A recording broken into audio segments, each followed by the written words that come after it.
It's day 2 here in Columbus, Ohio, and things are tight on that leaderboard as athletes prepare for a huge day of competition at the 2023 Arnold Strongman and Strongwoman Classic. A new champion's going to be crowned today on Rogue Iron Game.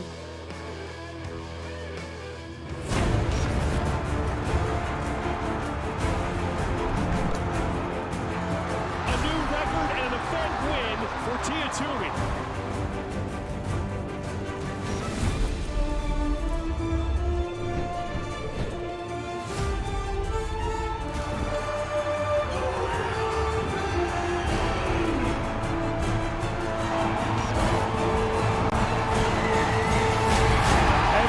Has done it. He is your Rogue Invitational Champion.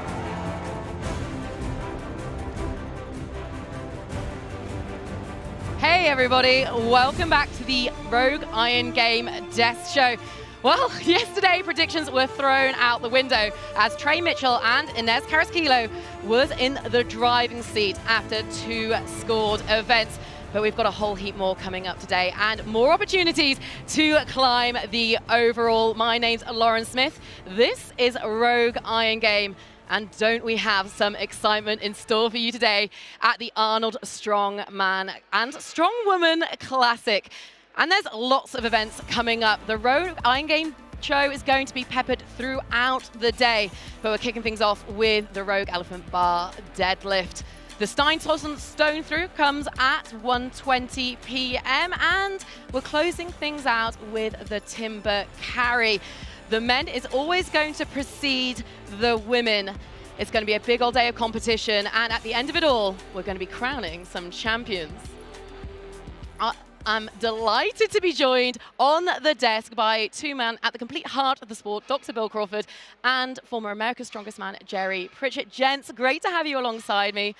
Dr. Bill, yesterday, well, it threw up some surprises, didn't it? What did you make of it? It really did. I mean, we had our first strong women competition. It was fantastic. Inez really came through. She didn't win any events. Very consistent. Olga right behind her. And then the Mitchells, Trey Mitchell and Mitchell Hooper, the battle of Mitchells. They're coming on strong. They find themselves at the top of the heap. We really didn't talk about them so much in the beginning, but there they are, and they're in very strong contention. Jerry, we've got a big day ahead. What do you make of it? It's day 2. This is big. It's my favorite day. This is deadlift day, frame carry day, 2 of my favorite events here at the Arnold. And this is a huge day. This is the last chance for any athletes that were behind yesterday that lost some points to make up ground today. They have to make it up on deadlift. They can't have another bad event. And for those that came out on top yesterday, they can't lose any ground. They got to keep pushing forward if they want to keep that podium spot. Talking of people who did come out on top, in that opening event yesterday, the Wheel of Pain, Rebecca Roberts. She used that tall frame to get some great leverage and push into that implement. And a lot of people would even say that this was an emotional performance. She was the last person to be accepted into the field as an alternate. She comes in after a personal tragedy, but she really laid into this, and she was almost 30 feet ahead of the next competitor. The second place was almost 30 feet. If this were decathlon scoring, this would be over. This was a phenomenal performance, and we were really happy to see her come across that way on the first event for the strong women. That was great. It was, and do you know what else was great? On event number 2, the American Oak Press, Andrea Thompson. Wow, Jerry, you said that it's some of the most perfect form that we have ever seen. Absolutely was. I mean, it was textbook form. And that enabled her to get as many reps as she did on that heavy log. I feel like we should break that down for our audiences, yeah? So you can see here, as she grasps the log, before she stands up, then she's going to stand up into a deadlift position with the log tight against her hips. That way, as she starts her descent down, that log is going to stay as tight into the crease of her hips as possible. As then she comes in that lat position, her back is nice and straight. Notice that she's not wrapped over the log. As you wrap over the log, you start pushing the log out towards your knees. You want to keep that log as close into your hips as possible. That way when she starts to roll that log up into rack, comes up, she can get those elbows up, point those handles towards the ceiling, because this log wants to go up over her head in somewhat of an arc position. So notice as she presses, it goes straight, a little bit of arc overhead, head through, she gets a quick down call for a great lift. Well, she needed that form to get those 5 reps on the 270-pound log, which again, that was really exciting to see the female competitors lift that log in that fashion. And look at what it's done. It's put her third in the overall standings, and a good 3 events today. That could put her right in the driving seat for a podium spot. But it is Inez Carrasquillo who's in that #1 with 17 points, albeit only 2 points separating the top 3. It's been really tight competition. Dr. Bill, Inez, well, she could do some damage, couldn't she, today?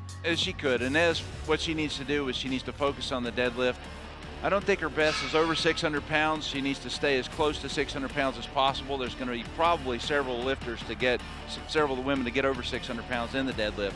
She needs to do damage control. But again, it's consistency. She didn't win any events. She finds herself on top. But she's got Olga championing right behind her, and Andrea is a very good deadlifter as well. So this is going to be a very tight competition for her. Jerry, could Olga Liaschuck take on Inez and Andrea and come out on top? Oh, absolutely. She's a great deadlifter. So to start day 2 in the position she's in, going into one of her better events, and she posted around a 640 deadlift here, about a month ago. She's doubled 585. So she's in the top ranks of the deadlift. So she's got to feel confident coming into day 2, going into her strong event in the position she is in points. There were a few surprises thrown up yesterday, especially by women that we championed on this show. Dr. Bill, do you want to take us through Victoria Long? Well, Victoria, we talked about her quite a bit. She's had a great run. She's been very consistent. She finds herself a little bit in a hole today. I mean, she could find herself on the podium with some strong finishes and some help, but she's going to have some real help. And then, Hannah, we were surprised. She's a tough competitor. She's had some really good competitions, and we talked about her. It was a little disappointing to see her finish where she did, because I was really, thinking that she was on the podium. Yeah, and she's disappointed in her performance on the wheel. She had trained harder for that. She had a bit of a problem with the shoulder, and maybe just a bad technique with doing the bigger steps kind of gassed her out. But she is very determined to get back in this today, to get through the deadlift. She thinks she can win the frame and possibly win the stone. So if she does that, she puts herself back up into maybe a top 5. Right, we are going to park Strongwoman just for a second, because a little bit earlier on, a couple of USA weightlifters stopped by for a chat, and this is what they had to say about their year ahead.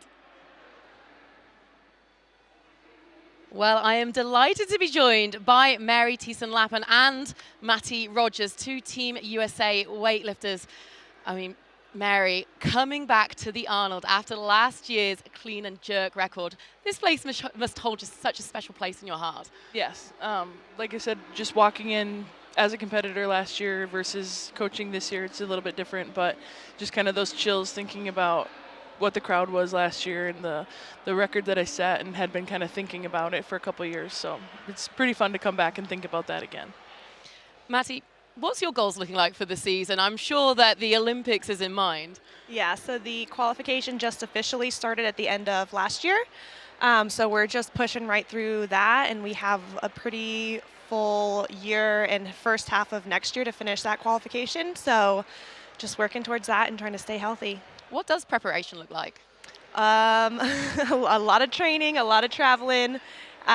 We get to hopefully go to a bunch of them together this year, which I don't think we've gotten to do yet. Yeah, just one. Yeah, so I'm excited for that. What about you, Mary? You've really shifted the focus. You used to have to balance your coaching job as well. Yep. How's it getting the most out of you as an athlete? Well, I moved to where my coach is. I quit my job. I've been training, just, doing an online coaching situation so I could work that around training. Before, I was squeezing training into whenever I could, and it was a lot of bad days. So just kind of like putting myself first for a couple years while I train to as high as level as I can, and then we'll just figure out what's next after that, but kind of going all in and being able to be a little bit selfish for a while. Olympic seasons are stressful. I can't even imagine what you go to when you build to an event like that. Psychologically, how do you get yourself in the right position over, the next year and a half? I mean, I know for me, it's kind of just focusing on one thing at a time, one training session at a time, one meet at a time, one qualification event at a time, because it is such a long process. It's not like, okay, I did this one and then I'm done. It's like 18 full months of just basically being in peak shape. So if you look at that as a whole, it's really, really overwhelming. I know for me it is. I'm sure for everybody. So I just try to take it one day at a time. One day at a time. How are you enjoying the Arnold experience? Have you been anywhere? Have you seen anything? I haven't yet. I just got here late last night, so I walked in here and I was like, Yeah. Yeah, but you've been here a couple days. I've been coaching a little bit, watched a little bit of just like weightlifting stuff. Haven't really been in here. I want to walk around the expo a little bit. I really didn't get to do that even last year, walk around, just see the people in the stands and the booths and whatnot. So we're going to do that today. Well, you're too busy bossing the weightlifting. Yeah. Ladies, thank you so much for taking the time to come and see us on Rogue Iron Game. Enjoy the rest of your weekends and enjoy the festival. Thank you. Well, a massive thank you to Matty and Mary for stopping by. Well, we've got a big strongman competition coming up, don't we? And gentlemen, we kicked things off with the Wheel of Pain yesterday.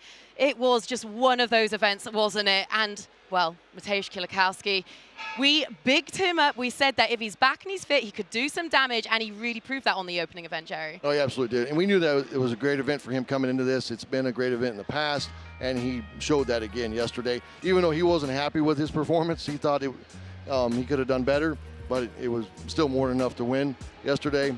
But now he's got to come into day 2 and focus on, made a little bit of catch up. He's got to get through deadlift on whatever he can on point-wise, and then potentially win stone and frame. Yeah, it was definitely a slightly disappointing event number 2 for him, but for one man who really took control of that Austrian Oak, Trey Mitchell, 4 hugely impressive lifts, Dr. Bill. I mean, did we expect that from him coming into the competition? I thought he was good for a couple of repetitions, but, Bobby Thompson set the pace. As we know, Bobby's a great log presser with 3 reps. But when Trey was coming by, he had that lion's look in his eye. He was going after the 4th rep. He wanted to go in the lead. And you know who was right behind him? Was Mateusz. He was also drawing a line saying, Mateusz, I'm taking over the competition now. And you could see Mateusz go by going, wow, 4 reps. You could actually see that. So this was a massive, not just a great series of lifts, but strategically was a very, very good performance by him. He really set a tone yesterday. Absolutely. And blistering. It was incredible, wasn't he? He's always been thereabouts, but now we see him at the top of the overall standings heading into day 2. Mitchell Hooper not far behind him at all. And a couple of good events could see that shift over the course of the day, couldn't it, gentlemen? Mateusz Kieliszkowski in 3rd, and Pavlo Nakonechnyy, especially thinking that the elephant bar deadlift's coming up next. He could really graze some ground. But our floor reporter, Kiki Dixon, did get a chance to catch up with our current overall leader a little bit earlier on, and this is what he had to say. Trey, you are the overall leader at the close of day number 1. What are you going to do to navigate day number 2 to maintain that lead and end on top of the podium? I plan on at least making 2nd place in the deadlift tomorrow, the elephant bar deadlift. And it's a toss-up with that Unspunnen Stone Throw. But I've been training it hard, and it's been going well. And the frame is the only one I'm worried about, but I'm making progress in my grip, but it's the only weak flaw in my plan tomorrow. Thank you so much. We look forward to seeing you tomorrow. Yeah, thank you so much for having me. An impressive man, isn't he? But the battle for points at the top of the table, Dr. Bill, he's going to have to do a lot of work today to create that buffer, especially heading into the timber frame carry. This could really shake up. This really could. There's, and also the Unspunnen Stone, the Stones Tyson is going to be something that we don't know about, we've not seen. He needs to come out and have a strong performance in the deadlift and maintain that 2.5-point lead as much as possible.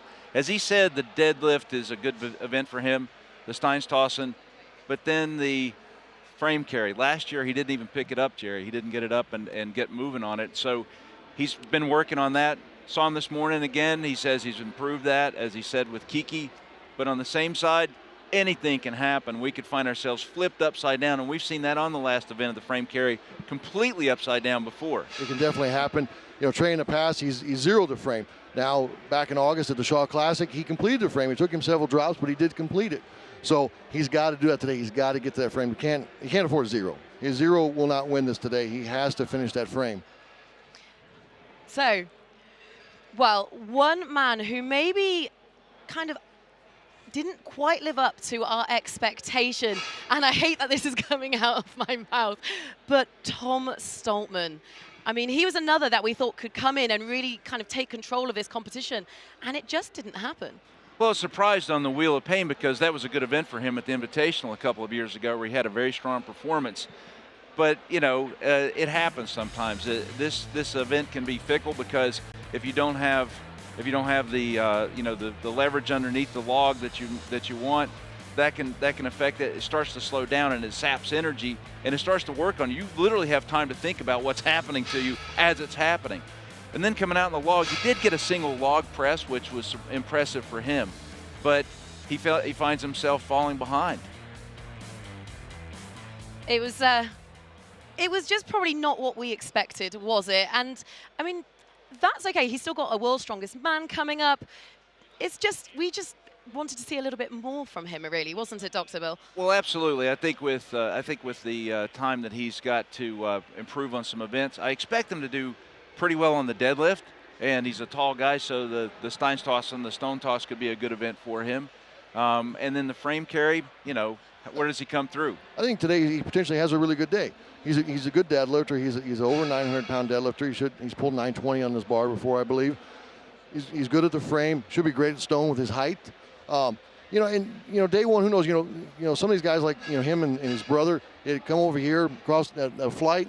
You know, sometimes you get jet lag. Sometimes it affects you differently than it does other times. You know, and they both maybe seemed a little bit, you know, kind of lagging yesterday, and it could be still some of that jet lag. So day by day, a little more rest, they might be feeling better today. Well, surprised by Luke not getting a log press, because last year he actually won with a 470-pound press. That was a big shock.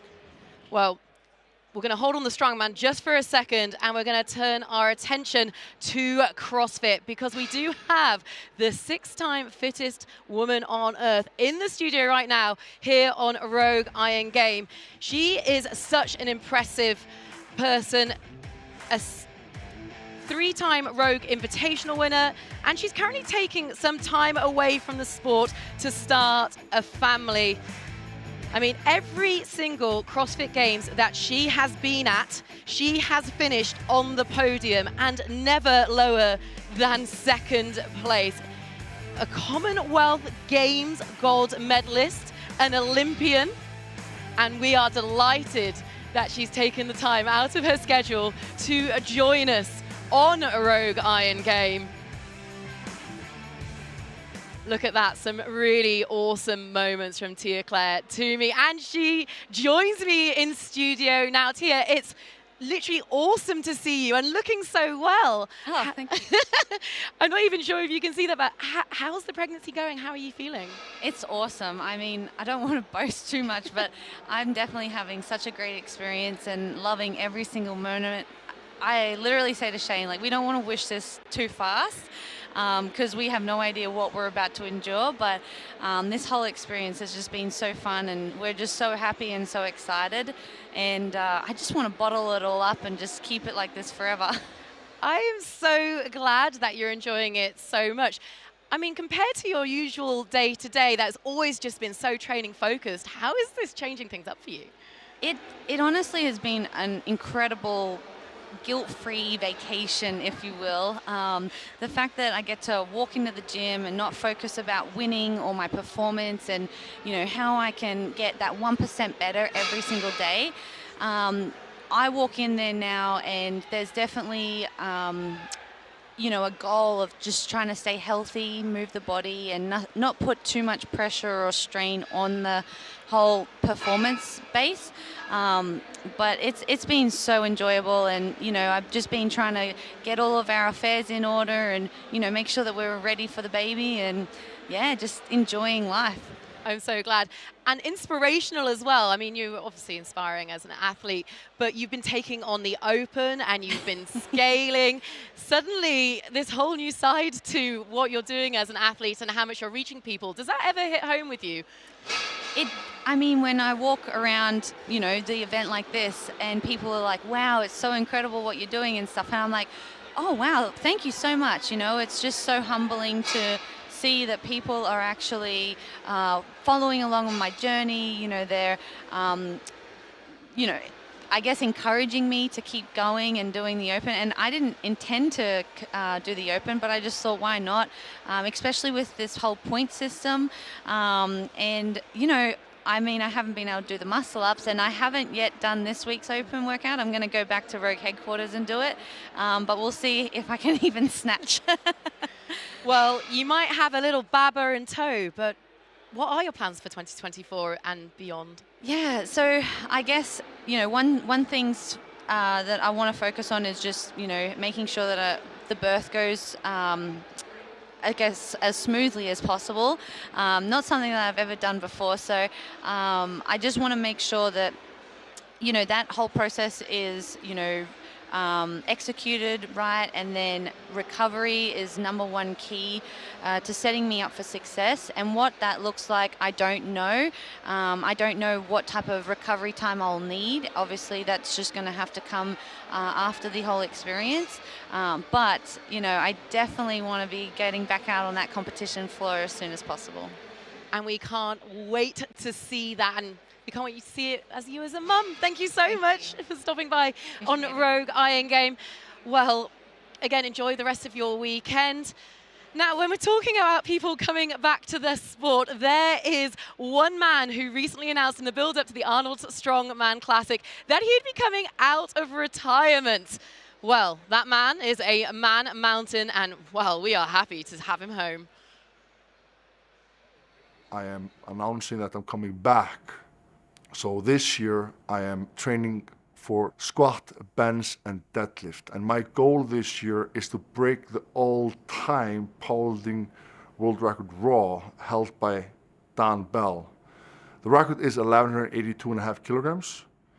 And I have my goal on that. And the plan is to break it this year, end of this year, December. I have 9 months to progress. I'm not close, but we'll keep improving every single month. So 2023 is powerlifting, full on blast. Then 2024, I'm coming back to Strongman, and I have 2 shows in mind.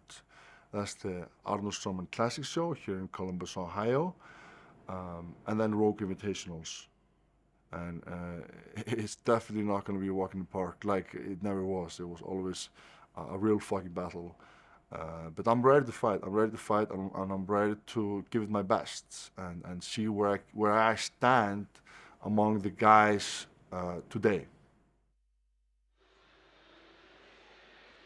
Well, it's pretty serendipitous that we've just heard from Hafthor Bjornsson, because our next event is the Elephant Bar Deadlift here at the Arnold Strongman Classic. And it's just one of those exceptionally traditional implements. It's a rising bar system, and each athlete's going to have 3 attempts to establish their max weight. There's a time limit of 60 seconds, and you only get 1 attempt per athlete. It's also a rogue record breaker. Jerry, you are our deadlift man here on the desk. What does it mean to be doing this, like, on the Arnold Strongman stage? And I mean, how much pressure is there when you step out onto those ice? It wasn't pressure to me. It was motivation. This was always my favorite place to deadlift. As the weight goes up on the bar, and then as you start lifting the bar and it starts rising off the floor, the volume here just amplifies. It's like someone's turning the amp up as that bar is rising and the lockout. It's one of the best place to deadlift, and if you're going to pull a max weight, this is the best chance to do it here. I love that. Dr. Bill, what are the keys to this event? Well, one is your selection of weight, because this is the jockeying before. You can see people put in a weight, take off a weight. Are you going to start too high? Are you going to go too low? You want to be able to get your maximum effort on a 3rd lift. You don't want to start too high. You'll find yourself, maybe you can even bomb. And we've seen that before in some of the top competitors. The next thing to do is to control the flex in that bar. That bar is especially long, and as you come off the floor, it starts to pull up, and the weight's still on the ground before you actually get to pull it to your knees. If you control that flex, you can get it to your knees, and then you've got a chance to finish the pull. Yeah, this is a bar you really have to be patient on. You can't, like a regular deadlift bar, you can kind of yank it into a pop off the floor and come, start rising. This one, you got to really be patient and push it off the floor. And as it starts to crown, then you can really start laying into it. But you watch the lifters that are used to kind of really just yanking it, their hips are going to come up and it's just going to yank them forward. Well, there's one athlete going into this one as favorite, isn't he? He's currently 4th overall. Pavlo Nakonechnyy. Jerry, how is this is his event? He knows it coming in. He wants this event. He's excited for this event. He comes from powerlifting, so he has that static and that deadlift background. He's a great deadlifter. He's pulled well at the World Deadlift Championships before. last year. So he's excited for this event, and he knows this is probably a win for him. Well, he's pulled over 1,050 pounds on a standard bar, not even on the elephant bar, so I expect a big pull from him. Dr. Bill, what about the women's side of things? Because obviously we have a rogue record breaker and world record holder taking on this event in Tamara Walcott, but it's also just as important for Andrea Thompson. Well, absolutely, and she's well coached. She's a static monster. We know that. She showed that yesterday. But I think also she has a great deadlift. Last year she pushed Tamara really hard in that record breaker. I think we see an over 600-pound deadlift out of her and separate that field. She probably finds herself close to or on top of the leaderboard after this event. How important is that going to prove given the events we have later in the day for Andrea? Well, she's got to make as much space as possible. Again, the Steintossen is an unknown factor. The frame carry she's good at. She's got a good grip. And she's also, training with a very good coach that we know very well. But I think that she needs to put as much distance as she can possibly between the other athletes. What would be ideal is if she has someone else come up and give a little more space. That would give her the chance to pull up and see if Inez actually falls back a little bit on this event. Well, let's take a little reminder of what we've got coming up over the course of the day. Obviously, the elephant bar deadlift is up first. The Steintossen Stone Throw, a brand new implement for our athletes to get their head around. And we're closing out with the timber carry, and interspersed throughout it all, a slot on the Rogue Iron Game show. It's going to be a huge day of competition, and we're so excited to be bringing it to you live from Columbus, Ohio. Now, on the men's side, there has been one man at the heart of it all. He's chasing down that top spot, and he's going to have Trey Mitchell in his sights. It's the Moose. And he's not just here to take part, he's here to win. Question what I'm doing and why I'm doing it. I love to do this. Mitch Hooper with his first attempt, and that is no problem. Hooper smashes that event. And if I wasn't paid to do this, and if I didn't have any accolades, nothing, I would still be in the same gym doing the same thing. This one's gonna be a push. And there's something just so pure about being able to push yourself physically to the limit. Oh, this is hard. The mentality to push myself physically has always been there. And the outlet for that has been many different things before it was strongman. It's just a matter that the ceiling is higher. In other sports, I was average, above average. And in strongman, I can be the best in the world. Mitch Hooper could be the new leader here, and he will do it! Hooper finishing strong. This is my first year on the professional strongman scene, and thus my first year experiencing everything to do with the Arnold Strongman Classic. Thinking about the guys who have won that in the past, it's really one of those that it's impossible to dispute the person who won was not the strongest. That title is so iconic.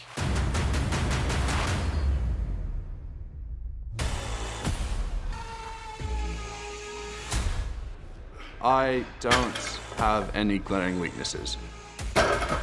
Being able to move quick, being able to develop strong tendons and ligaments, being able to have quick reaction time, understand what it's like to compete in a high pressure environment, all of that has helped me tremendously. You couldn't really set up a set of events where you go, oh, Mitch is really not going to be in contention with this. If I get a couple of reps on the log, it's going to be very hard to beat me. I reckon there's 4 guys who will definitely do 195. Yeah. Trey, Bobby, Luke, and probably Mateusz, as long as looking good. For me, I can get almost any weight of a log up to there. Just that little bit smaller.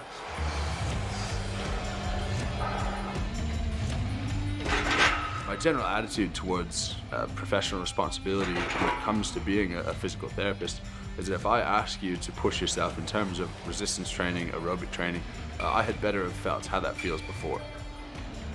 I can relate to being fit enough to run a marathon, turning that around to be one of the strongest men in the world. So when it comes to this in relation to strongman, it's a lot of the same stuff. Push, pull, carry, hinge, squat. Whether you're 50, 80, 90, however old you are, you can still do those fundamental movement patterns. And if you can't, you're working towards achieving those. Winning titles is a proxy to be able to gain a platform and build that platform. In my case, to be able to promote the general health. Get out there, move, and see what one body can do. Now, this gets back to one general principle, and that's called progressive overload. One body can run marathons, and one body can win World's Strongest Man. And that's not going to inspire everyone to do that, but I hope that it inspires some people to be able to get off the couch and go for a walk. That's really my objective.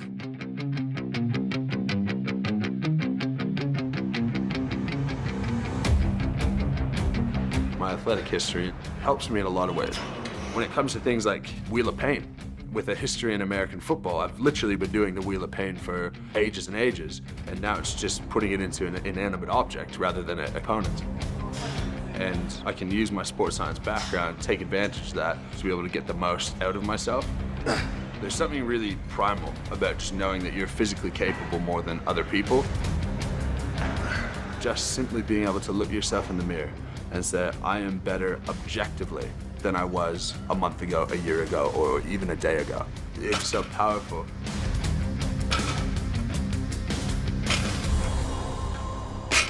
The Arnold Strongman Classic, it really determines who is the strongest.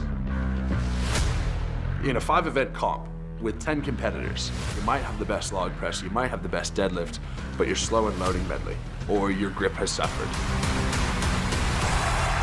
If you lose 6 or 7 points on one event, consider your chances of winning done.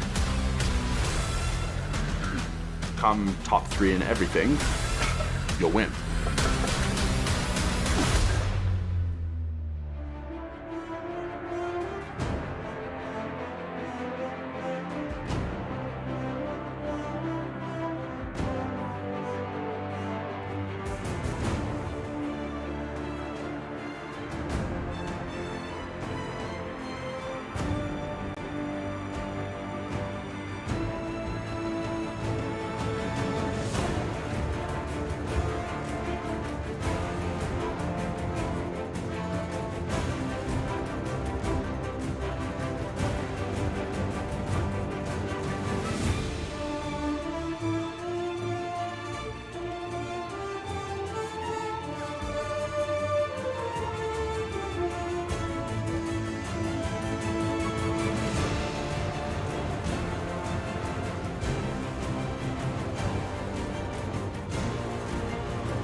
It is a total body challenge and one that has existed since we started testing strength. The deadlift kicks off the final day of competition at the 2023 Arnold Strongwoman Classic.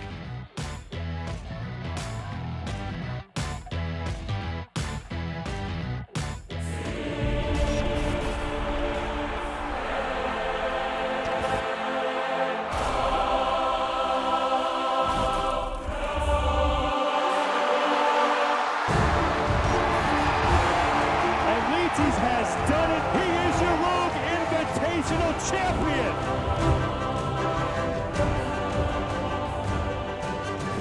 Champions will be crowned in Columbus. It is the final day of the Arnold Classic here in the capital of Ohio, and it is the capital of the strength world over these next couple of days, and we are glad you are with us, everybody. I am Sean Woodland with Lawrence Chalet and Jerry Pritchett. Kiki Dixon is the fourth member of our broadcast team, and we'll be hearing from her in just a second. And we kick things off with the women's competition. Day one, I think the theme was there were just a lot of surprises. Lots of surprises yesterday. I mean, it's so close between the top four currently. Big surprise for me was Victoria Long, really coming into this contest as the favorite. It wasn't a good first day. She needs to pick up the points now. Yeah, Hannah Linzay was a big surprise yesterday. I expected her to be up on top on that wheel. She has some issues with her shoulder, maybe a bad technique of taking too big of steps. She knows that. She's disappointed, and she's ready to redeem herself today. The two events are down. We have 3 events remaining today, and at the end, we will crown the 2023 Arnold Strongwoman Classic champion. And here are your standings coming into the competition, and it is tight. Only 2 points separate first from third, and Samantha Beliveau in 5th place. She is only 5 points back of first place. And for more on that tight race at the top, let's bring in the other member of our broadcast team, Kiki Dixon. Sean, you're right about that. It is crowded at the top of that women's leaderboard. First through fourth is separated by only 2 points. Inez Carrasquillo comes in with 17 points, but right behind her, or excuse me, in 4th place, we have Andrea Thompson with 15 points. It's standing room only indeed at the top of the leaderboard. Inez did suffer a bit of an injury. Her team believes it's a bone chip, and while she can feel it with everything she does, she said it's not enough to keep her out of this fight. Thank you, Kiki. That is certainly something that we will have to keep our eyes on as we get set for the 3rd of 5 events here. It is the elephant bar deadlift. And each athlete will have 3 attempts to establish a 1 rep max. There's those beautiful plates crafted by Rogue Fitness.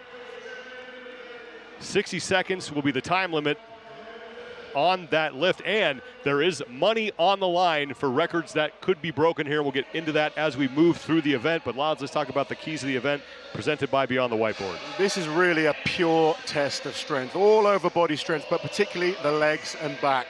And it's an event that every single strength athlete loves to excel in. So this is all about lifting the weight from A to B, simple in its implicity, but to be excelling at this one. We're going to be looking at Tamara Wilcox. She is the current record holder, and that target of 641 pounds, if anyone can beat that today, 5 grand bonus. Not a bad little payday. But here is your order of competitors for the opening round. The athletes had to declare their weights earlier today, and then they'll go in the order of lightest to heaviest. So Sam Beliveau will be up first, her first attempt at 466.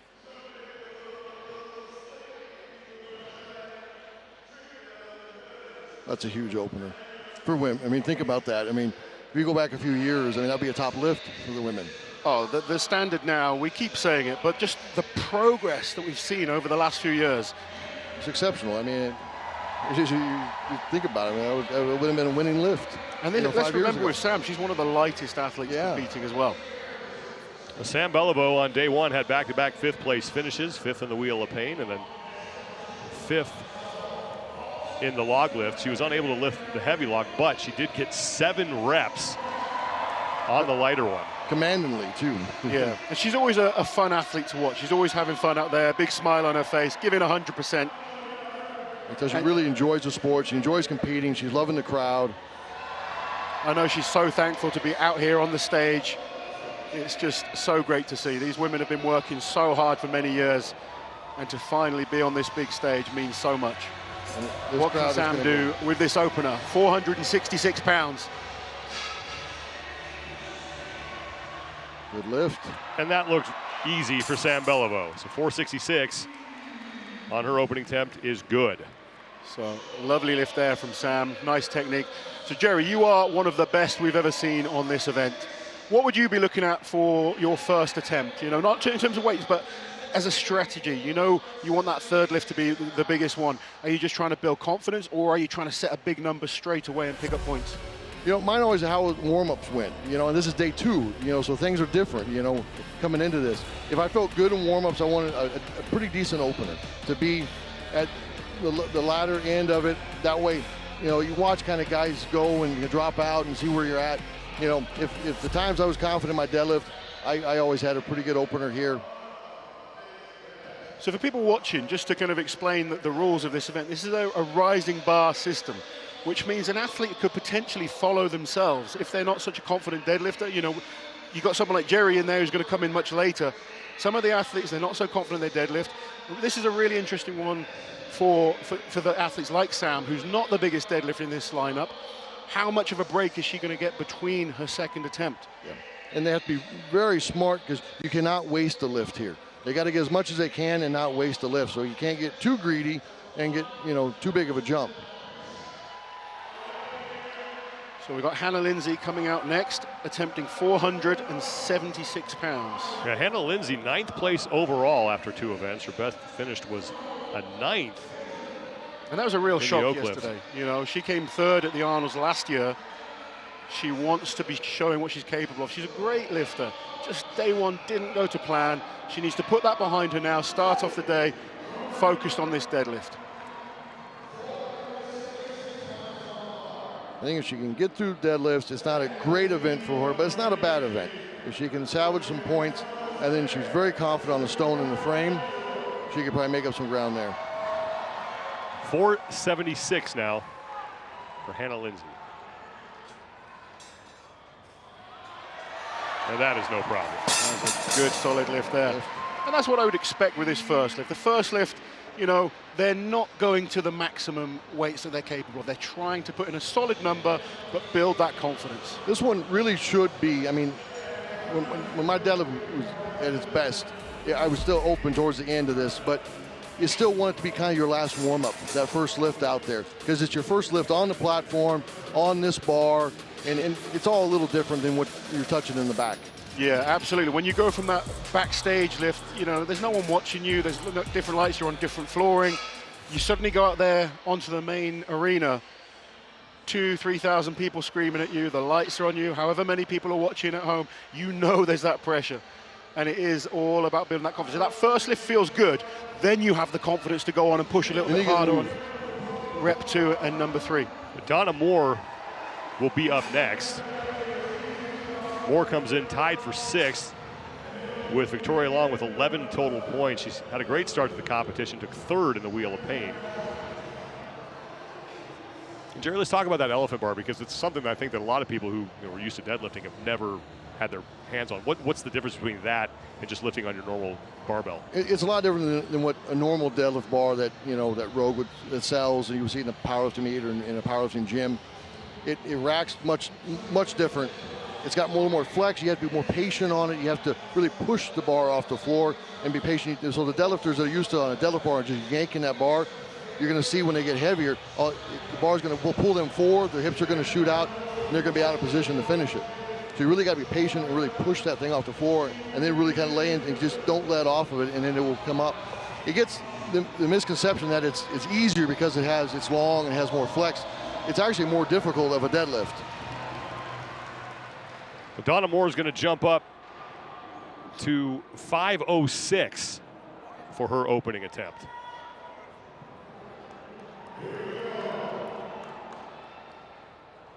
Donna had a really good day yesterday. Good attempt on the wheel.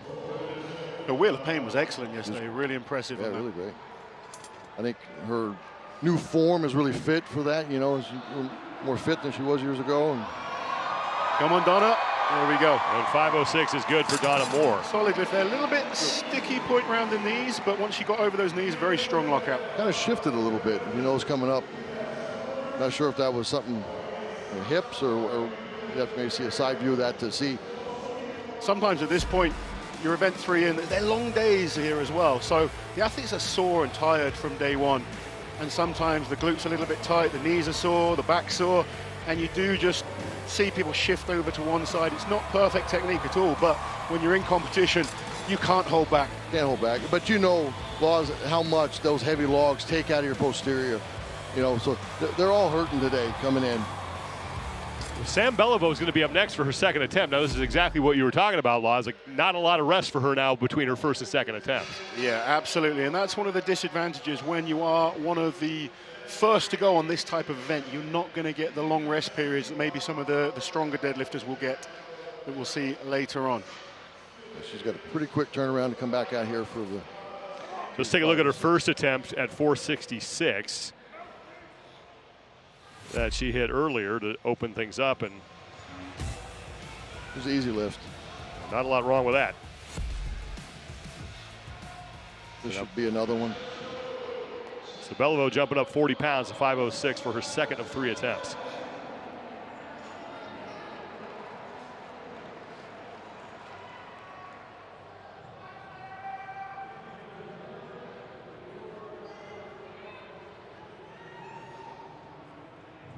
So at the Arnolds, they're only allowed to use standard wrist straps. You're not allowed to use the figure of 8s, where the figure of 8s almost you don't have to hold onto the bar at all. You can kind of let the bar slip down, and it gives you a little bit more height to pull from. Beliveau at 506. Much harder. You've got to use the standard straps. And that is good. Great lift there by Sam. Her hips rose a little bit on that, kind of rounded her back, but she still finished it, lift really well. But as the weights get heavier, she's not going to be able to compensate for that. Really got to focus on keeping those hips down.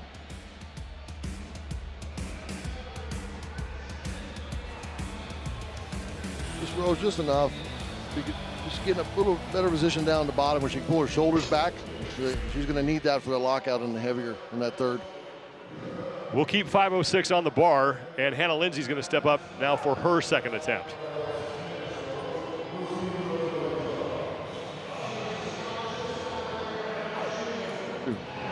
So intense. Yeah, always fun to watch. Yeah. We went from Sam, that was nice and calm and smiling, to Hannah charging out. And it's very interesting to watch different lifters. Some athletes prefer a much more calm, methodical approach. Other athletes like to get themselves up, like hyped up and get aggressive. Sometimes it's finding what works for you. It's just a different mental approach for different athletes, right? 506 looks good for Linzay. That looked better than the first, honestly. Much better lift there. What'd you see from that one that you didn't see in the first one? The speed looked better to me. Feel like the position was much different, but the speed was better. And like Laws was saying, you know, a minute ago, you get in that first lift in, you get the nerves out, you know, out on the platform, you got the lights and the crowd. That second one should get better. You know, you get a little settled in, you get more confidence. Yeah, even if we go back to yesterday watching the log lift with Luke Stoltman, his first rep wasn't the best. Then suddenly it started to get easier and easier, and you know the confidence kind of is gained. You see a lot of people lifting in the gym, and they'll do a deadlift. Sometimes their second rep is better than their first. You do often see that.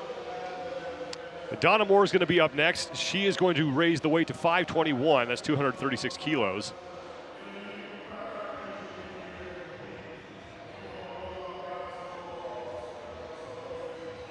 This will be the 6th lift that we have seen, and so far we've only seen 3 athletes make their ways out onto the podium, or the platform, pardon me. Now we've really got some huge deadlifters to come as well. And this was 506 for Donna Moore, her opener.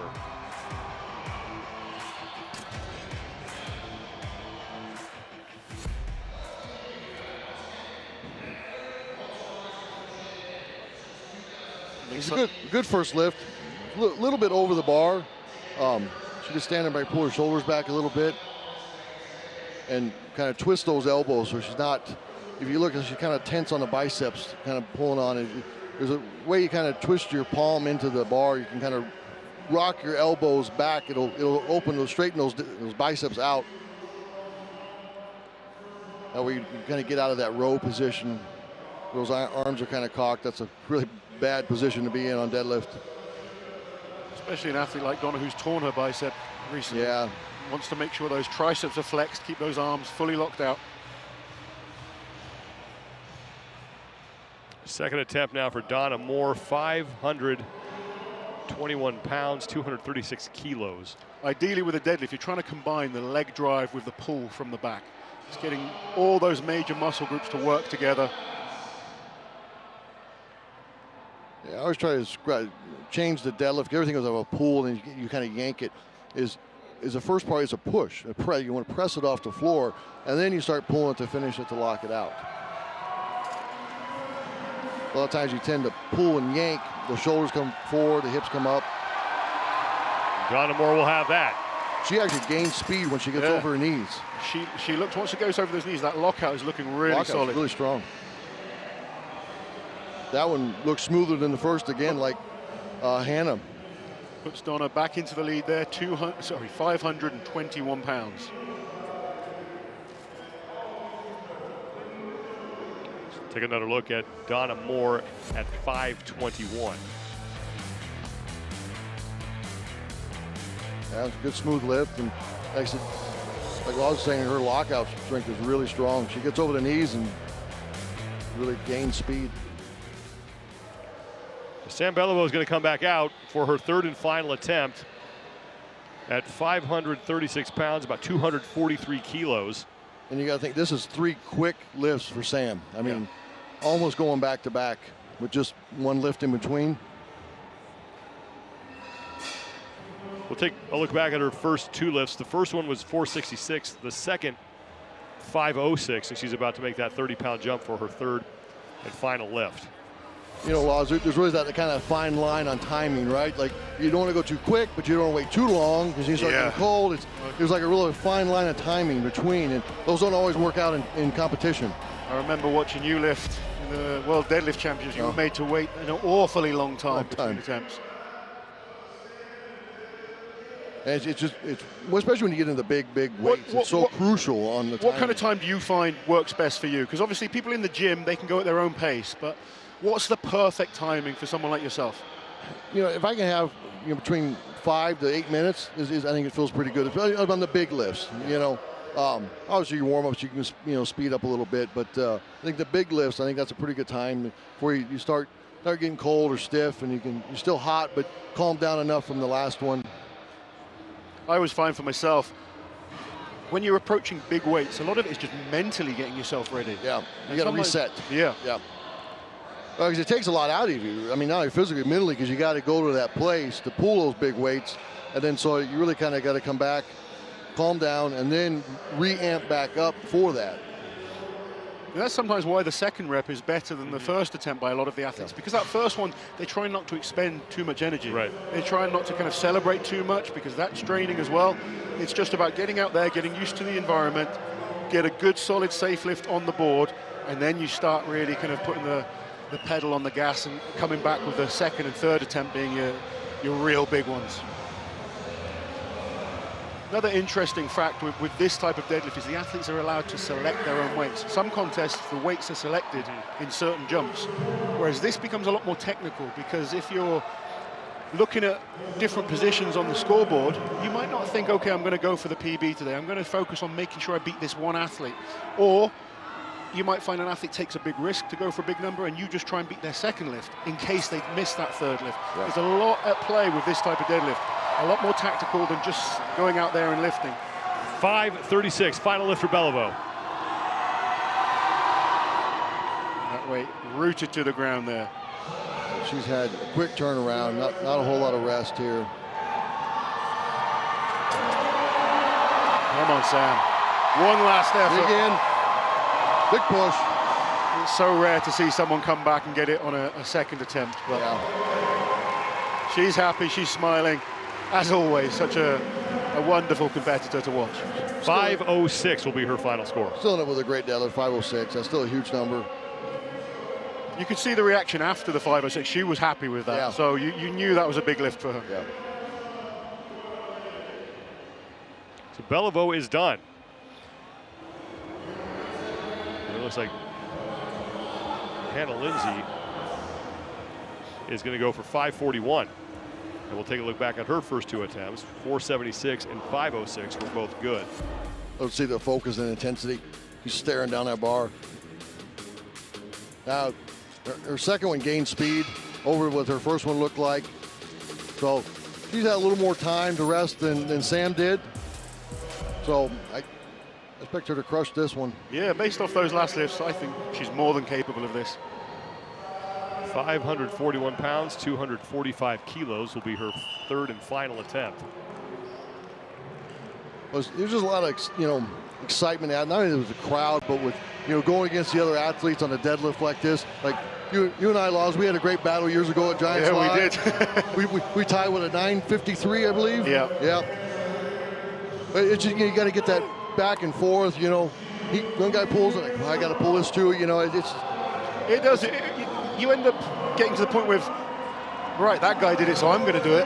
Or, in this case, the ladies. But you're really going to go to places that you probably didn't think you were going to go. And that's the thing. I know you want to run your race and play your game, but at some point, how do you draw that line between I got to stick with my strategy, but at the same time, I'm going to go outside my comfort zone a little bit here? It's a tough line because your athletes were competitive, right? Yeah. So you got to be smart and get what you get for points. But then, man, I really want to get that and beat him.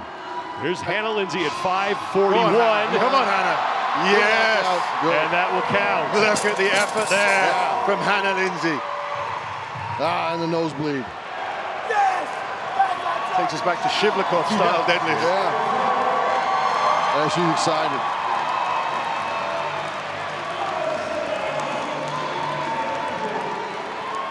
Hannah Linzay at 541.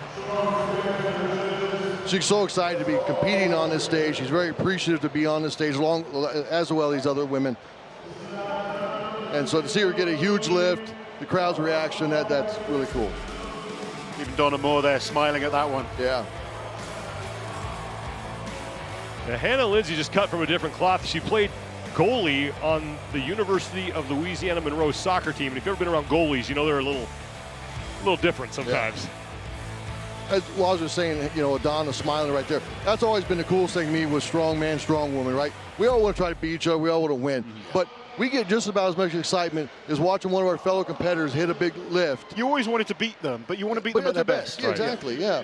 So you get, and we all, that's what I say, when we go in these competitions, why we all, I think, get along so well, because we all know just how hard it is, and only we know how hard it is to put, get the sport, what we put into it, and what it takes out of us. So when you see another, lifter get a great lift, you're excited for them because you know what they've put into it. Strongman's a lonely sport a lot of the time, and it's an individual sport. You're in the gym training away, but when you get these opportunities to compete in front of these big crowds, plus you're competing alongside your friends as well. Yeah. They're rivals, but they are friends, and they understand what each other go through. As Jerry said there, we've had a number of battles in the past, but you're always pushing for each other to do better. But Donna Moore is going to make her third and final attempt. We'll take a look back at her first 2. First one was at 506, second at 521. Donna was the same as Hannah. Her second looked better than her first. And like Laws was saying, her lockout is really good. So if she can get this past her knees, she'll finish it. 245 kilos, 541 pounds for Donna Moore. And this will be her third and final attempt.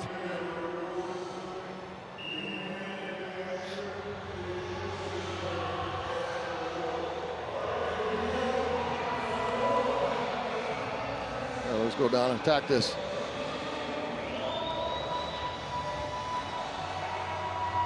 Still only seen 3 athletes so far. Moore looking to tie Linzay for the early lead here at 541.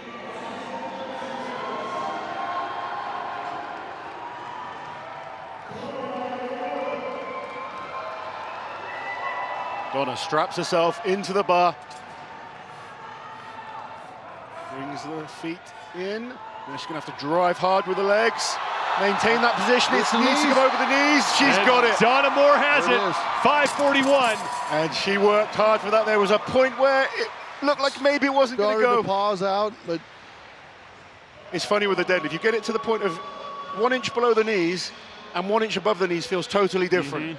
And that hard phase through the middle there, she worked hard, maintained position. Look at that, you can see the legs shaking, but as soon as she got it over the knees, she knew she had that lift. you can watch her hips fire through as soon as it came over that knee. Right here, struggle, started to pause out and above the knee, hips rocked through, slammed in the lockout. Great lift for Donna. Right there. Anybody who's ever deadlifted heavy knows what that feels like when you get right there and you're just, it can go either way. You guys are talking about the camaraderie and stuff. I'm relatively new to the strongman space, and one thing I immediately noticed was just the community and how tight it is. Yeah. So Mel Peacock is going to be out next for her opening attempt, 551 pounds. Her goal here is 600. Mel's a fantastic deadlifter. I was very impressed watching her last year at the Arnolds. And, you know, again, one of the smaller athletes, but so powerful in the lower body. 8th place overall after yesterday's opening event. She took an 8th in the Wheel of Pain, followed that up with a 7th in the American Oak.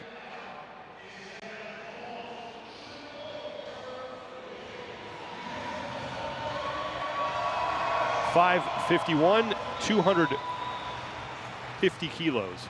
It's a big opener.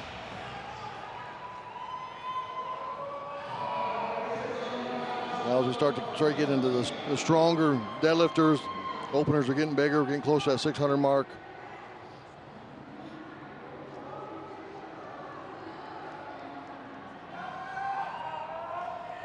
So just making sure the grip is nice and tight.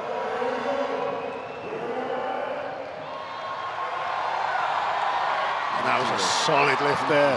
No problem for Mel Peacock, opening it at 551, and she gets a good lift in the bag. To you. Great lift, great lift.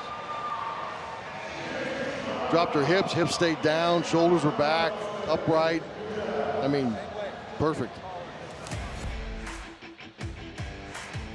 Not a hesitation or hitching. I can see 600 going today. Definitely. Yeah, I mean, only 49 pounds away, she's got that. I mean, you might see over 6. I mean, that was a good lift. That's got to give her confidence. Yeah.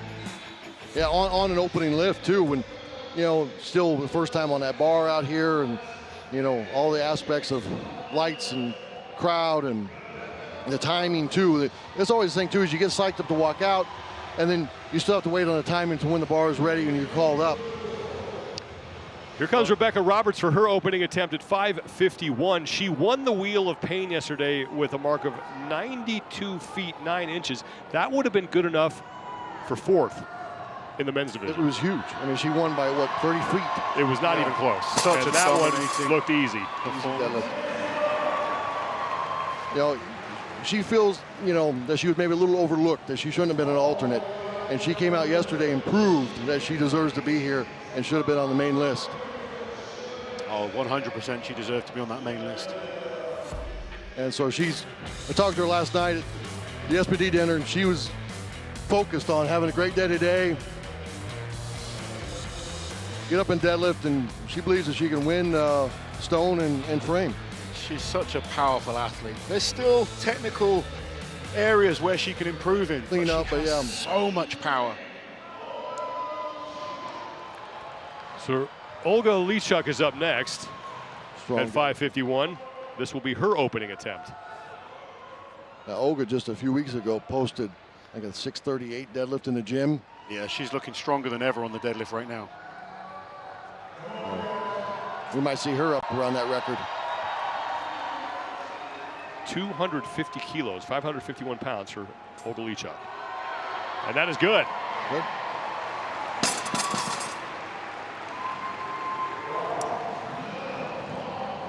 That will move her into a tie for first with Mel Peacock and Rebecca Roberts. Interesting watching a lot of the athletes lift the same weights here. Yeah. I wonder if we'll see more tactics as the attempts go on.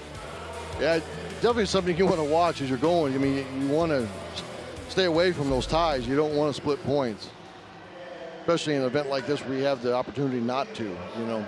It's less important on these openers, but... Yeah, not so much an opener because, you know, especially, you know, she's a strong deadlifter. She knows she's going to pull second and third. I think that second attempt, that's when you really need to start thinking about the tactics. Yeah, just in case something goes wrong on that third, you need to make sure you're separated on that second. Your overall leader after 2 events, Mateusz Kieliszkowski, is going to make her first trip out to the platform. She finished second in the Wheel of Pain, followed that up with a third in the American Oak. Very important for her to keep up in points, get in a good position here on deadlift. But she's another one that she feels very confident going in that stone.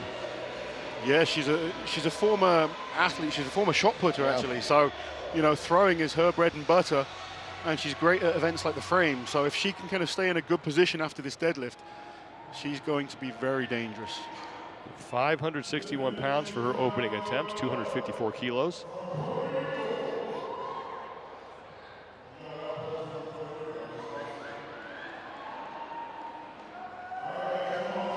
Strapped in, feet set,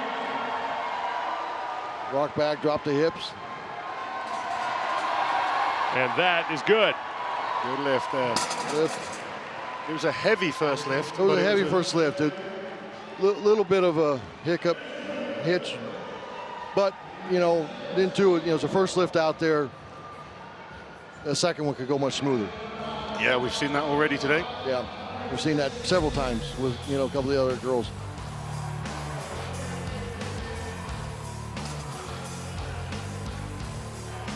Mateusz Kieliszkowski is good at 561.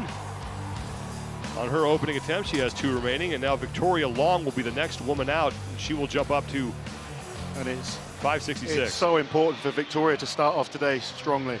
She had, for the level of athlete she is, a poor first day. She needs to get top points on this one and pull herself back into the contest. Yeah, this is huge for her, right, Laws? She's got to. This is her chance to make up any ground. She has to start now. She's still not too far away. She's only 6 points out of first. Absolutely, she can still do this, but she needs to have a dominating performance today. Yeah. 566 pounds for She is a fantastic Victoria Long. deadlifter. Look at the quads on her. Yeah. I mean, no problem pushing that off the ground. About 257 kilos here.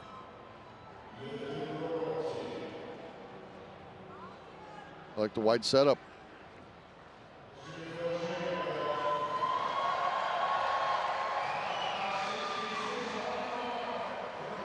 It's interesting when you watch deadlifters how they do have different stances. You were a very wide stance deadlifter. Look how easy that rep was. Simple. Oh, that was easy. Was powerful.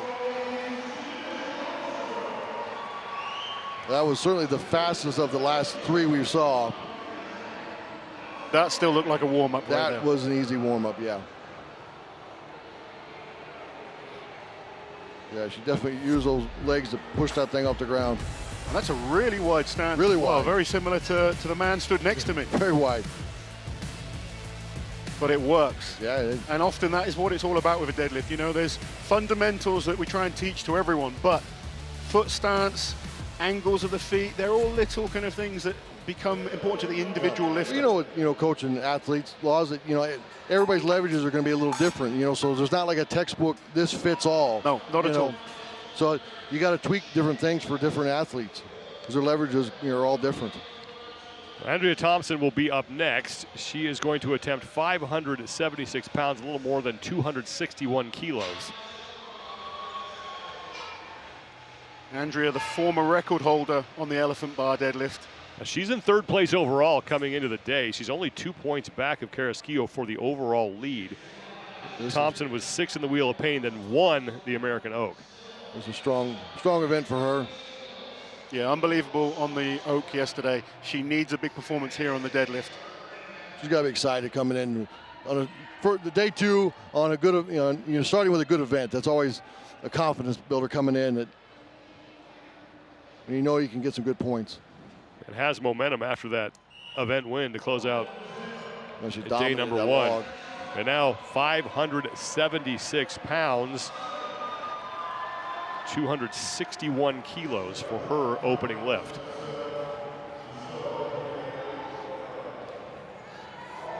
Andrea strapped in, and that's a great first lift there by Andrea Thompson. No problem for Andrea Thompson, as she is your new leader. Now, Inez Carrasquillo, the woman she is chasing in the overall standings, will be up next for her second lift, and we're going to keep 576 pounds, 261 kilos on that barbell. After seeing these last two women go, I think we might see a new record today.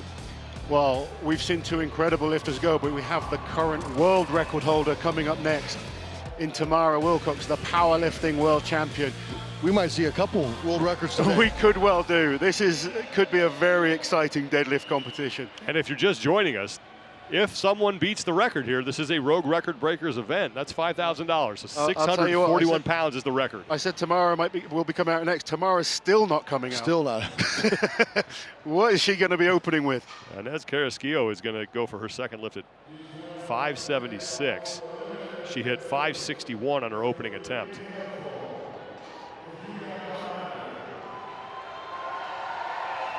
There's other laws, like you were saying, picking the same weight. And she get it over, working hard. She's got to pull those hips through. Lock out. Knees locked, and that's a good lift. That will count. Great fight from Inez Carrasquillo at 576 to tie Andrea Thompson for the top lift that we have seen. She worked very, very hard for that. Really great lifting. That took everything to finish that. 100% commitment there. Great Look lift. at this, she kept working hard, knees lock out, shoulders back, great lift. Look at the body shaking. This is 100% effort. I will be shocked if she lifts any more than that. Yeah, I don't see another one after that. And that was all out. But look how happy she is. Didn't give up, kept just pulling and pulling and pulling, and knew it was going to go. And you mentioned earlier how this bar kind of whips. And you can see that there. When you don't quite have that lockout power, you see the bar flexing up and down, pulling you out of position.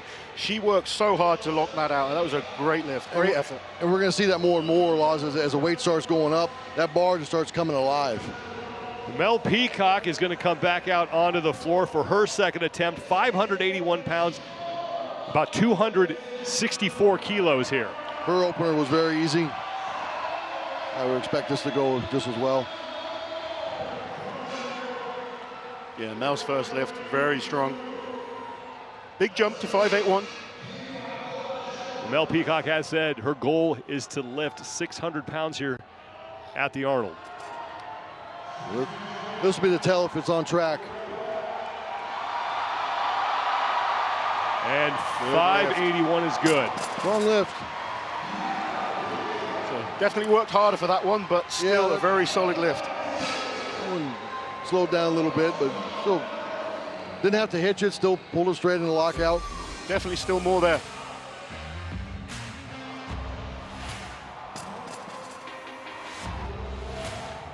Rebecca Roberts will be up next as you take one more look at Mel Peacock's lift at 581. Nice pull.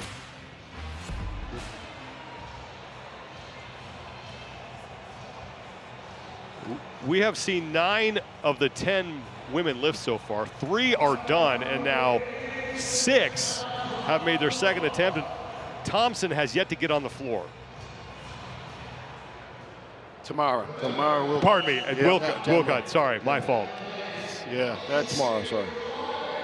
And you know what? I mean, I was watching Tamara warm up. She doesn't even use straps. Oh, he's a powerlifter. She's a powerlifter. She comes, no straps. And she's still not even open. There we go. Solid lift. Rebecca's looking strong. Well, Roberts is good at 586. I should have to watch the drop of the bar from the top. I was just going to mention that. I'm pretty sure they mentioned that could cost her. Yeah, I think something's being said. The rules meeting the night before, you cannot drop at the top of the lift. So you have to lower the bar under control. So she dropped, so that lift will not count. So look how easy this lift was. Very strong, but then she just lets go of the bar. Got excited.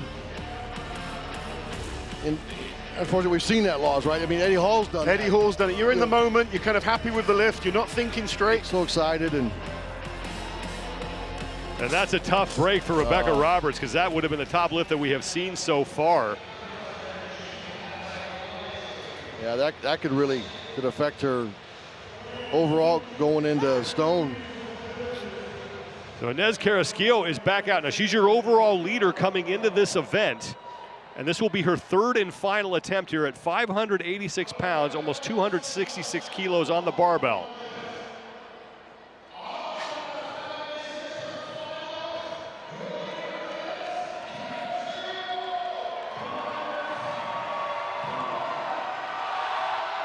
And it was always going to be a big ask. She's had very short rest after that huge effort that she put in. Yeah, that last one took a lot out of her. 576 will be Carrasquillo's final score. And that's great deadlifting by Carrasquillo. And that's probably the weakest link in her, out of all the events she's got this weekend. Solid points picked up. She's got some very strong events to come. Rebecca Roberts is going to come back out at 596. And you got to wonder how much that changes her strategy here from what happened on her last attempt at 586, which was great until she dropped the bar. It wasted that attempt. You can see the expression on the face looks different, but one thing I will say with Rebecca, it was still a comfortable lift. No, it was a great lift. As long as she kind of keeps her head now, makes sure she remembers to lower this, she'll be fine. She can pull this weight. She's more than strong enough. Just got to put it past her at this point and go out and attack this. And again, we have yet to see Tamara Walcott, and after this lift, half the field will be done. Wow.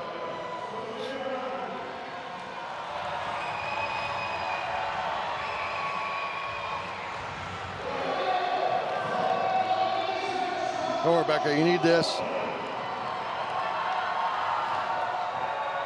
Focus, big pull. 270 kilos, 596. Now just lower it down. There we go. There we go. Now you celebrate.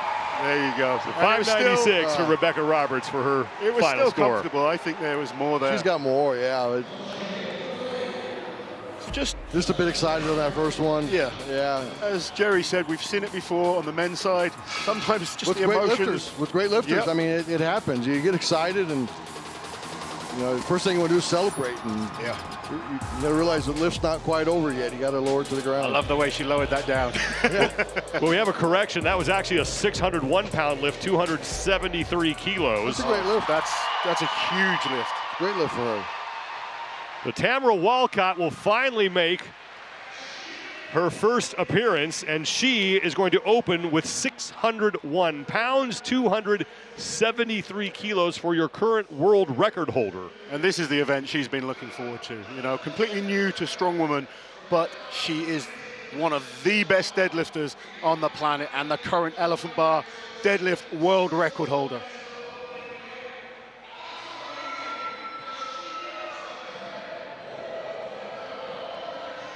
Yeah, she's your deadlift specialist coming into this.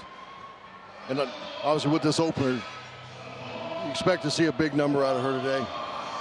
Oh, absolutely. If anyone's going to break that record, it's this lady right here. Yeah.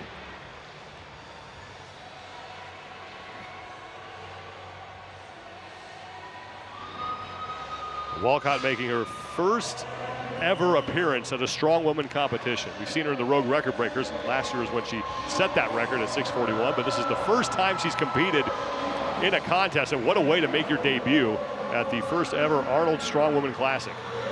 And strongman, strongwoman, the events are so different to powerlifting. She had a rough first day. It's a real kind of baptism of fire coming in, trying the wheel of pain and the log. Very different lifts. But powerlifting is what she does. This lift is very comfortable for her. And watch this setup. She always goes through the same routine every single time, making sure those feet are exactly where she wants them.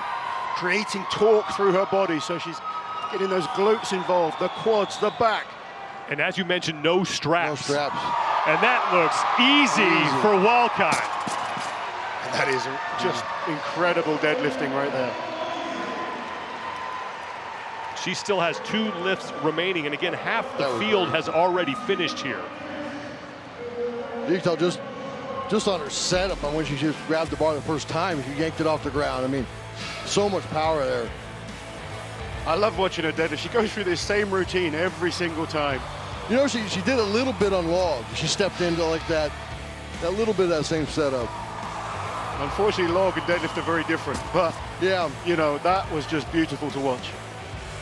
And you have to respect the fact she's going without straps. Yeah. Every single other athlete, they're allowed them. It makes sense to use them. You don't want to tax the grip knowing you've got the frame to come this afternoon. But I don't know how you find it, Jerry. I've done a little bit of powerlifting, and sometimes it takes me a few weeks to adapt to go from straps and go into a normal kind of mixed grip. My biggest problem is opening the arm on my flop. On the underhand is opening that arm back up because you get so tight. Yeah. So he has to be relaxed so you don't put tension on that bicep. Olga Liaschuck is next at 601 pounds. She's in second place overall. She trails Inez Carrasquillo by just 1 point, and Carrasquillo is already done lifting, and that is good for Liaschuck. She has come into this contest in shape. I think that looked better than her opener. I have to say, I think she's looking the strongest I've ever seen. Yeah. Her log yesterday was fantastic. Deadlift's looking stronger than ever. Yeah. She is here to contend for this title.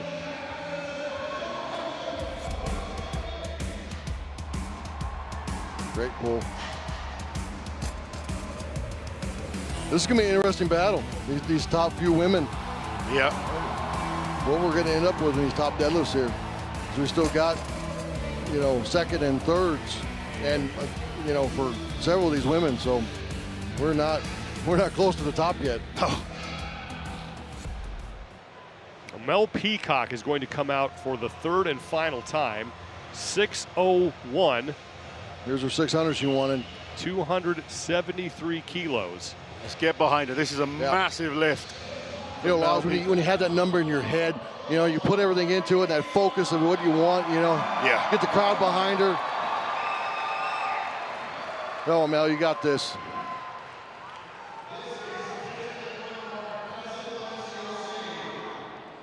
She just got to attack this with the same focus and drive she did the last two, and this one will go.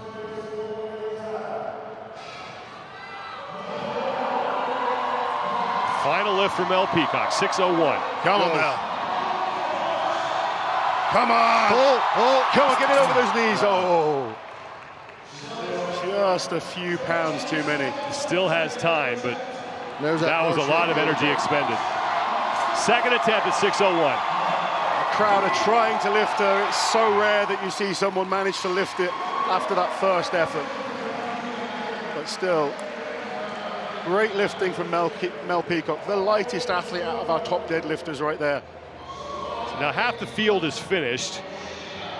To make that 6 women have finished as Peacock fails at 6:01. You start to shake there, that bar starts to whip. And when it does that, a lot of times it will pull you on your toes. And then, you know, once you're on your toes, you've got no chance of pulling anything. You got to be on your heels. We have 4 women remaining here. Olga Liaschuck, Victoria Long, Andrea Thompson, and Tamara Walcott. Thompson's going to come back next for her second attempt.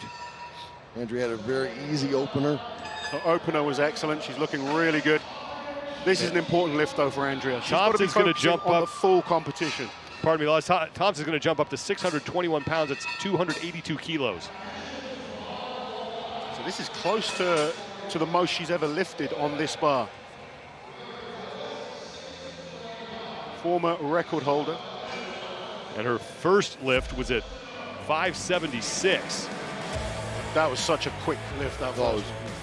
Now, what was her strategy coming in as Laws?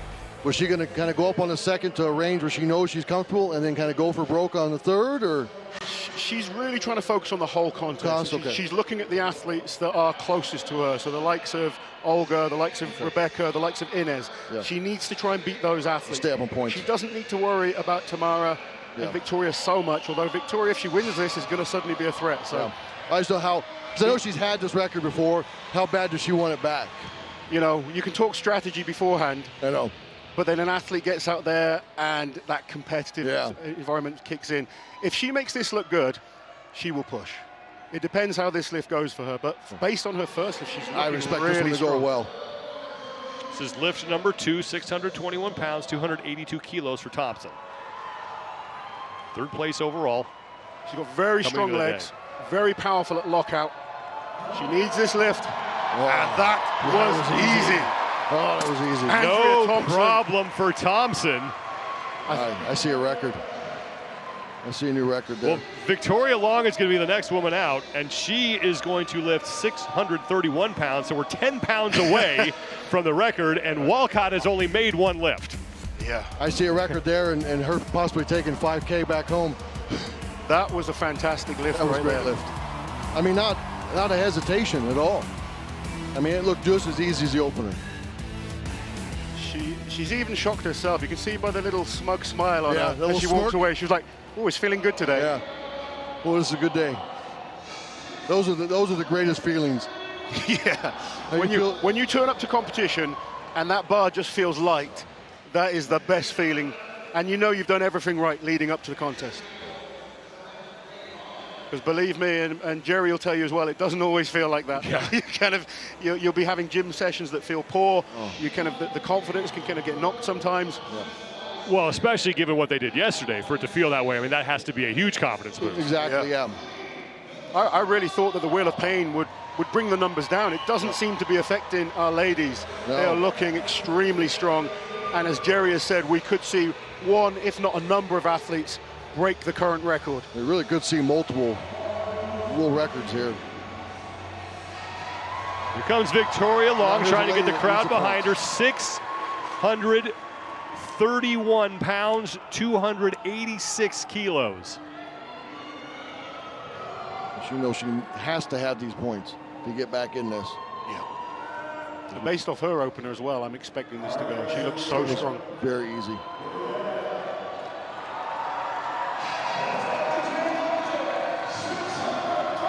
A wide stance, drop those hips, just push that thing off the ground.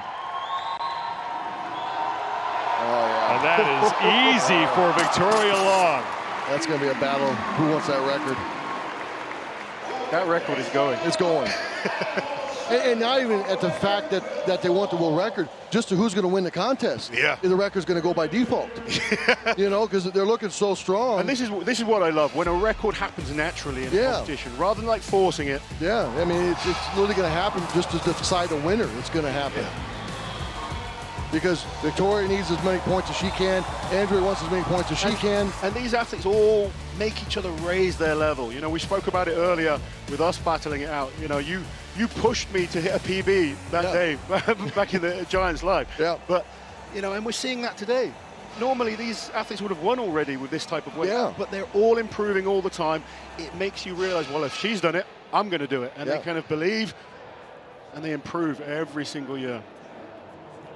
Olga Liaschuck is going to go after 636 pounds. After her, you have two athletes who have yet to make their third lifts, and Walcott still has two remaining. Liaschuck was good at 551 on her first attempt and 601 on her second. Yeah, Olga's looking super strong today. A strong deadlifter. Again, she's one of the ones that her second looked better than her first to me. And she's pulled in this range in training, so she's more than capable of pulling this. 636 pounds, 288 kilos. Final lift for Olga Liaschuck, who comes in second place overall.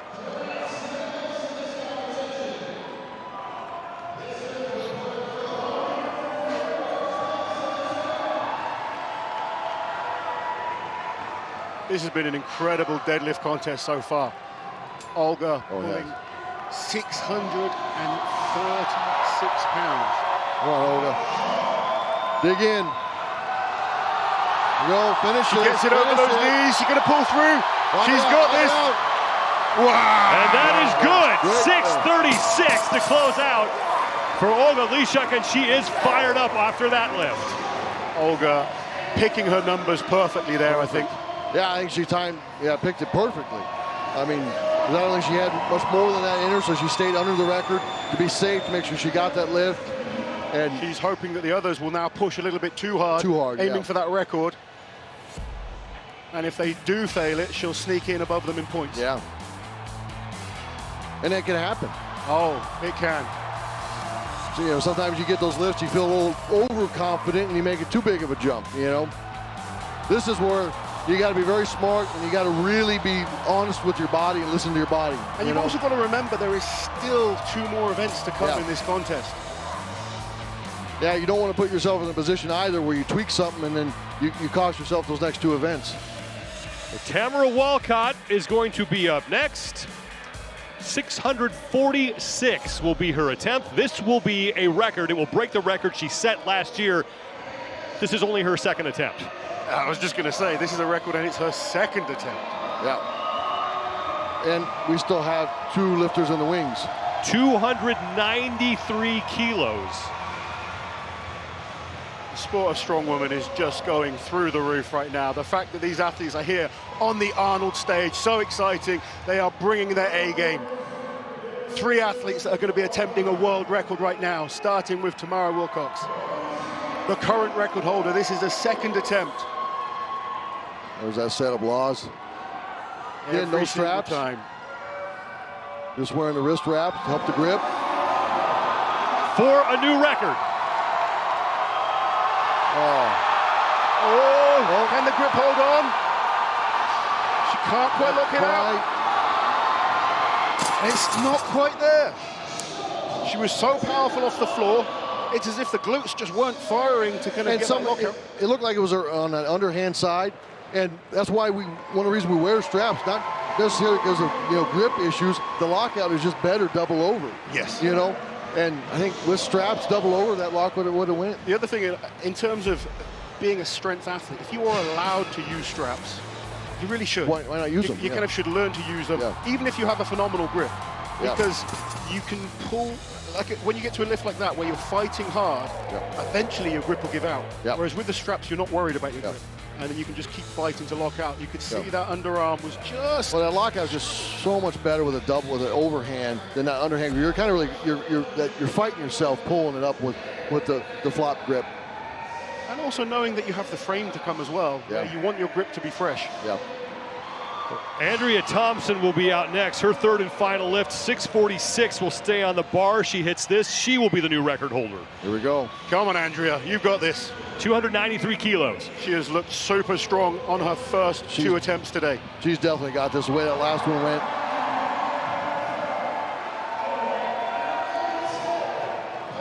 Let's go, Andrea. Dig in. Come on, Andrea. Take that record back. This will mean everything to her if she can take this record back today. For the record. And that is it. Andrea Thompson is looking stronger than we've ever seen. She has more. She definitely has more. That is a record for now. She had a 660. She really did. Her deadlift is looking phenomenal. Wow. On day 2. Well, Tamara Walcott is going to come back out and attempt the same way. This will be her 3rd and final attempt. Not a lot of rest between That's her a very last effort. Small amount of rest. I say if she, I mean, I don't know how familiar she is with using straps, but like Laws was saying, she ought to use the straps and put the straps on, come out and get this lift. The problem is if you haven't used them, it can kind of put you off. I wouldn't expect to see her in the straps, if I'm totally honest. If she's not familiar with them, it's just not really worth using them. But well, the order has now changed as Victoria Long is going to come out for her final lift at 651.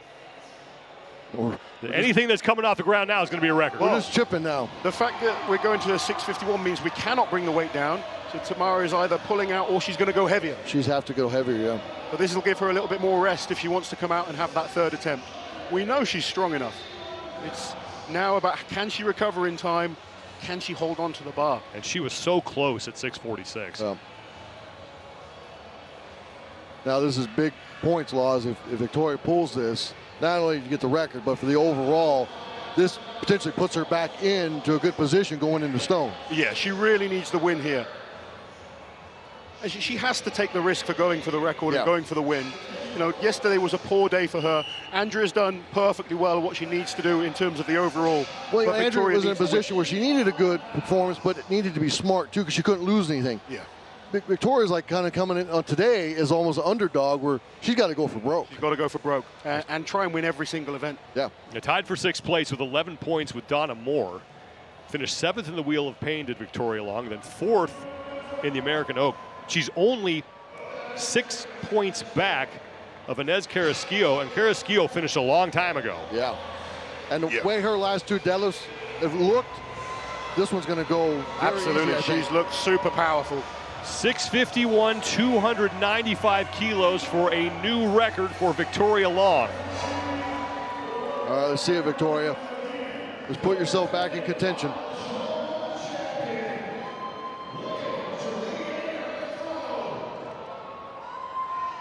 You set up in that wide stance again. And she's just been blasting that deadlift off the floor the last 2. Using that wide stance, use that push position, use the legs and the hips. Deadlift is one of those events. You know, yesterday on the Wheel of Pain, that was a completely new event for her. The log, it is possible to make mistakes technically. For the record, and that is no problem. That is power right there. We really, these last 2 with Andrea and Victoria, we really had 2 women that are close to 700-pound pullers. Today, the way they're looking. Oh, if there wasn't a whole competition still to go, I just want to watch them keep pushing. Let's see what we got. Because I think you can put 675 on there, they pull it. I think you're right. Both of them making 2 world records in a row. Look comfortable. Easy, yeah. That could be a $5,000 lift. The Walcott, if she's going to come back out, has to do at least 651. Yeah, at least. And I think if she's going to come back out, I think we see her chip it to go for the record. There's no reason to do anything less. Yeah, you might as well at this point. Because she's not worried about the overall. No, she's here for the record. She's not in contention in the overall score. She needs to focus on this. She is the deadlift queen. Now, I'm surprised she's doing the same weight there. Yeah, I don't know. How do you think? I guess they could eventually just share the record, but I would have thought that she would have jumped it to 56. 651 to tie Victoria Long, to tie the world record, and to tie for the event win. But if that grip was an issue at 46, it's going to be even tougher now at 51. Yep. After already having that strain at the 46. I've been so impressed with Walcott on any deadlift I've seen her do. If she manages to pull this will be one of the most impressive things I've ever seen. Yeah, to come back and get this 5 pounds heavier, this will be really impressive. 651, 295 kilos to tie the world record. The power to do it. So strong off the floor. If she can get it over those knees fast, and that looks better. Can she lock out? Not quite. Just can't quite lock it out. Not quite there. Does she get it? I don't think that was.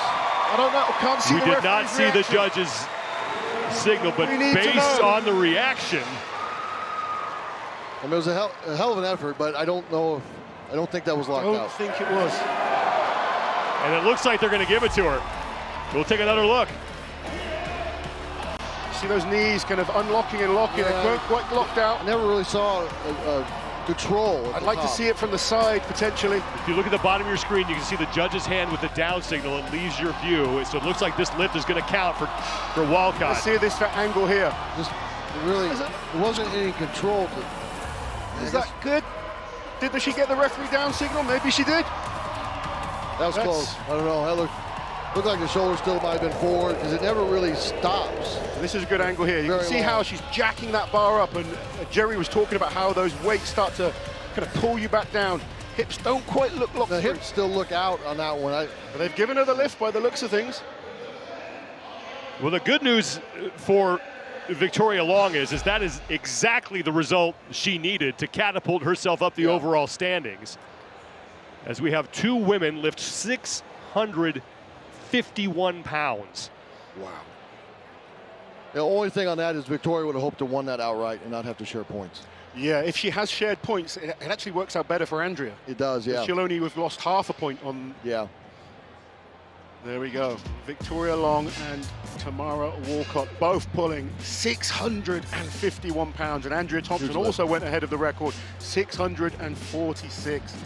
incredible deadlift performance there by all the ladies. It was amazing, all of them. I mean, like I said, you go down, San 506, that won this a few years ago. You know, I mean, it's huge. Victoria Long and Tamara Walcott both at 651. This is Victoria Long's lift. There was no doubt about this. No question at all. Like Law said, I wish there was no more competition left and we could watch Victoria and Andrea. That would have been so continue, good. I would love to see what they could have pushed to. Yeah. Victoria Long with a great performance here, and she is with Kiki Dixon.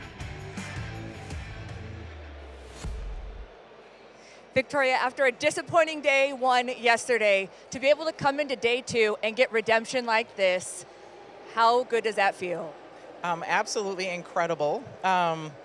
It's just amazing. You know, it's hard to leave a less satisfactory day, I guess, behind you when you have 3 more events. But this is great. Let's go. I'm ready. I'm back. You set a record today. How much does what the other athletes are doing push you? I mean, are you geared into what they're doing with their numbers, or do you have a mindset and you're going no matter what anybody else does? So I think for me especially, you have to be mindful of what other athletes are doing. So it kind of becomes a little bit of a technique game. You have to pay attention to what people are pulling and their attempts and stuff like that. So we had an idea of where we wanted to be, but really it came down to how everybody else pulled. So now we've got another event coming up with that stone throw. Seems to be a little bit of the variable event for everybody. What is your strategy for that? Give it heck.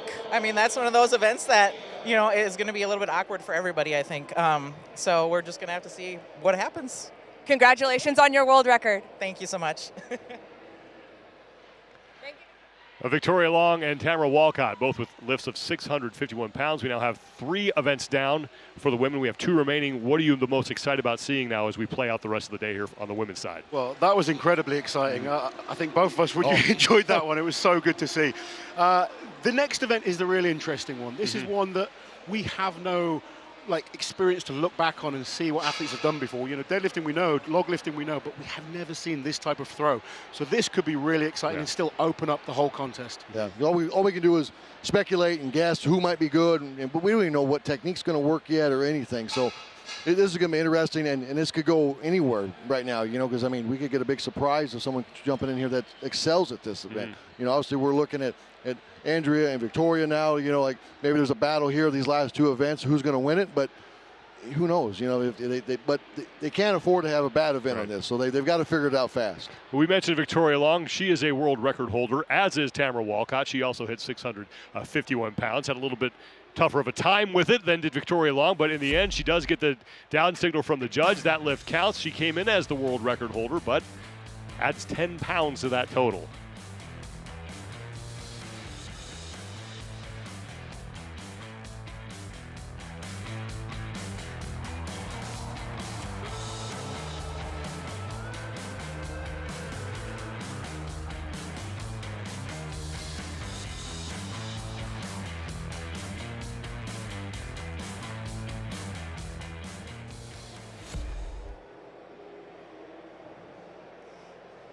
Tamara, you just broke your own world record.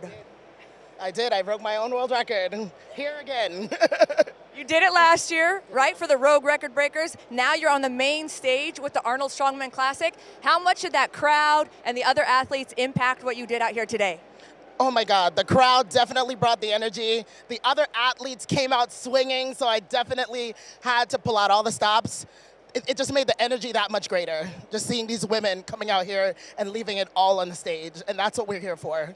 Now, as a powerlifter, you opted not to use straps. Why was that? I'm just used to not using straps. My grip, I have big hands. I'm used to not letting the bar go unless it's taking me down, so I don't need it. My dad gave me big hands. He was a boxer, so I'm using them to my advantage. Thanks so much and congratulations. Thank you. Not a bad strategy, I guess, but at the same time, look, if you can get an advantage, may as well throw the straps on. It'll be interesting to see if she decides to do that in the future. Here are your overall standings for the women now after 3 events. And I think we have a new leader Olga Liaschuck and Andrea Thompson tied now at 23 points. It just got tighter at the top. Wow. And Victoria's brought us up to top 5 now. Top 5 is And Victoria Long is only 2.5 points back. So it's going to be exciting over these final 2 events. 5 women in contention for the top spot on the podium. Well, the women are done with the deadlift. The men are coming up next. It's Trey Mitchell. Big Tex, he is your overall leader, and here's a look at his road to the Arnold.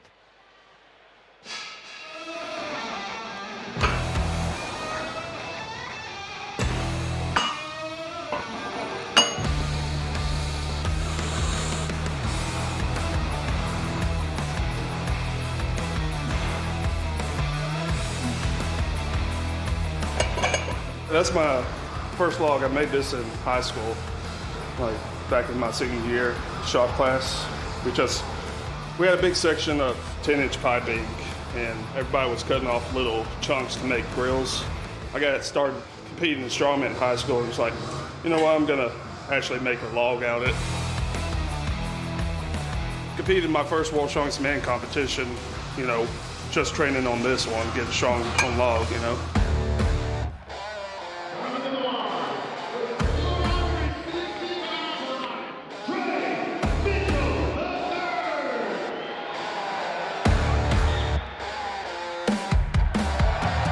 He's got this, press it through. And Mitchell trying to stabilize. Stabilize, lock out, hold it. He has it. He gets the down signal. Great save from Trey Mitchell, and he is your leader right now. I grew up watching strongman on TV, and it seemed more fun than powerlifting, where it's just you do 3 things. Yeah, I just don't want to do 3 things and go home. You know, I want to challenge myself on the different objects, different tasks they have us do with, you know, a giant log or the Atlas stone. I feel like we do it, you know, for the challenge, the camaraderie with the other competitors, and getting to test ourselves with the implements. We don't do it for the prize money, but it's a great perk. Mitchell has 420 in the lap, and Big Tex. It is up and over.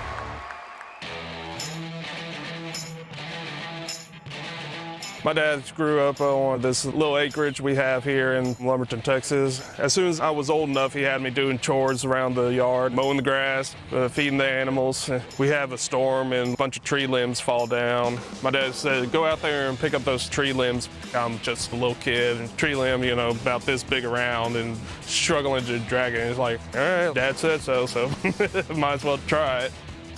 Growing up, my dad taught me, like, nothing's gonna get done if you don't do it. That's what it's like during training. If I don't put in the work and put in all the effort I can, then the competition's not gonna go the way I want it to. The hardest lesson for an athlete is, you know, learning that you need to put in the work, even on the small stuff. I got a coach earlier this year, and he makes you do a lot of cardio. You gotta be conditioned to recover fast from each event and be able to sustain a long bit of power. Yeah, I think I might be the only one that actually does ski erg.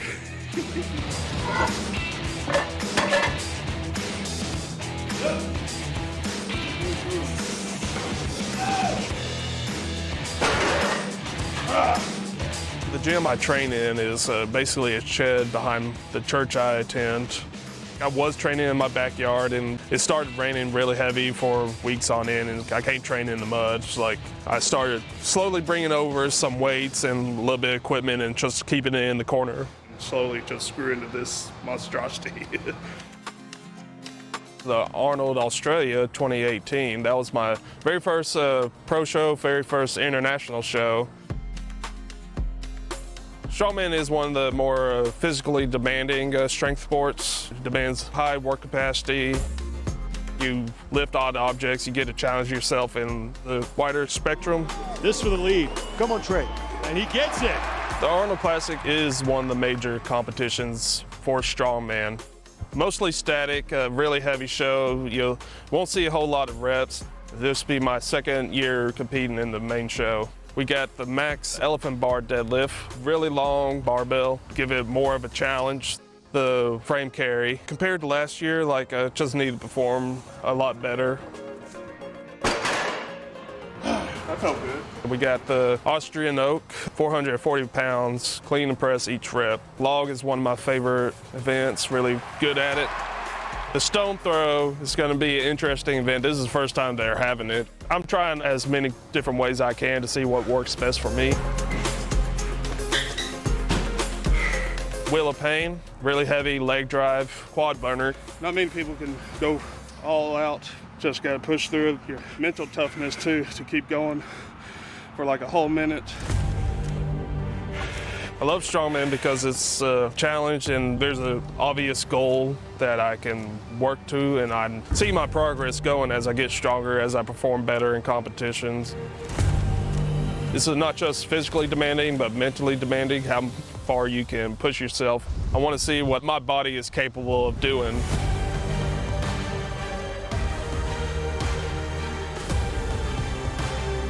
You're going to see me up on the podium. I'm aiming for first, like always.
Can you pick that up?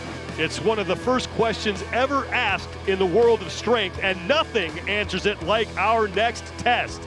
The deadlift is next.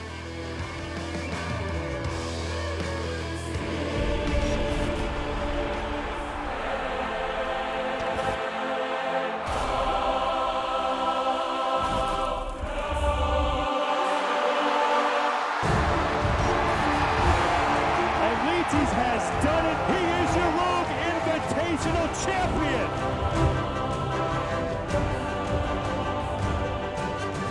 It is the final day of competition at the 2023 Arnold Strongman Classic here in Columbus, Ohio, the capital of the strength world, over the next couple of days.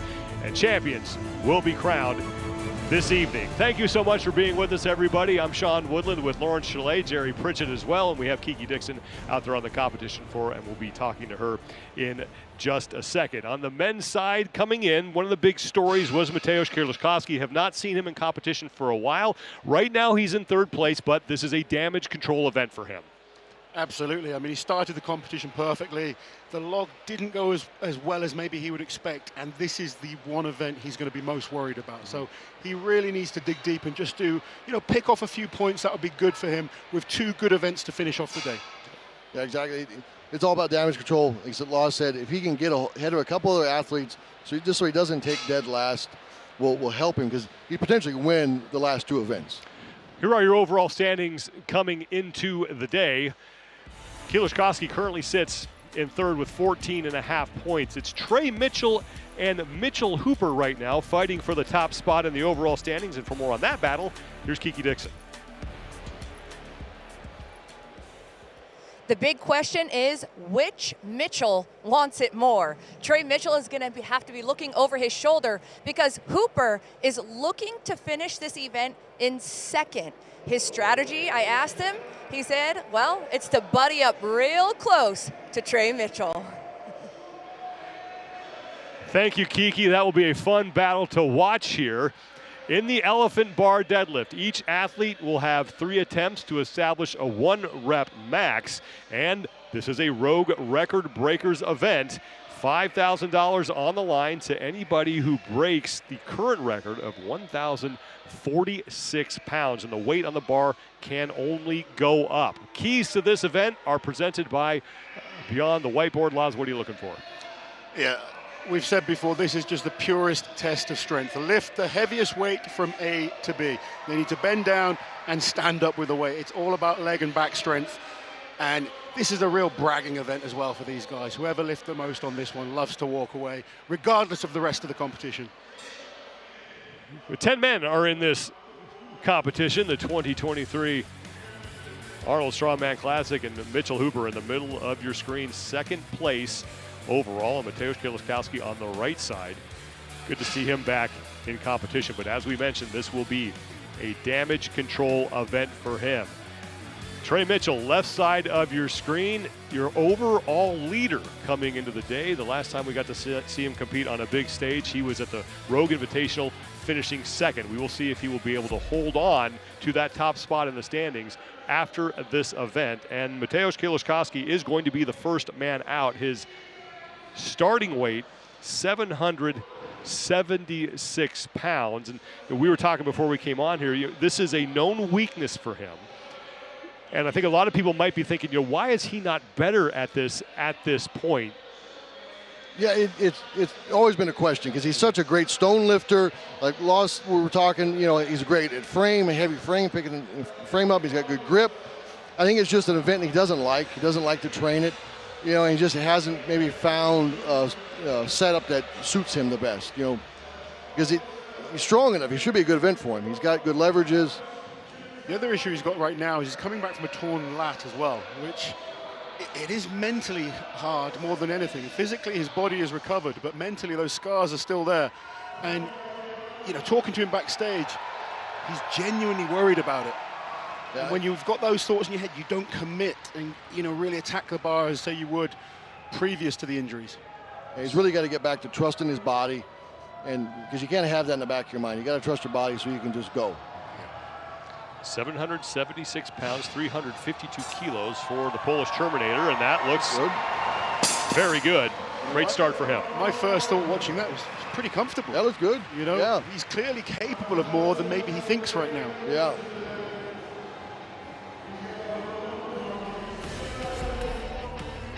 He set into it.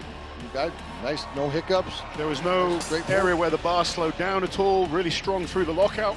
It was a good lift. And that might have been what he needed to kind of get his head right, get his confidence, and now he can go after two more good pulls. Jerry, you're exactly like myself. You've had a number of injuries in the past, and I know for myself, in the gym, I have to hold back. Yep. It's when you get to competition, you've got to think, all right, I'm not going to think about those injuries. Yep. They've happened, that's the past. Now I need to commit. Maybe we're seeing that there. He's, you know, I've spoken to his training partner, spoken to him. He's not even lifted that heavy in the gym. But that looks strong. Look great. Yeah, there's really two parts of healing. Letting the injury heal, your body heal, and then getting your mind right. So you can put it out of your mind to learn to trust your body again.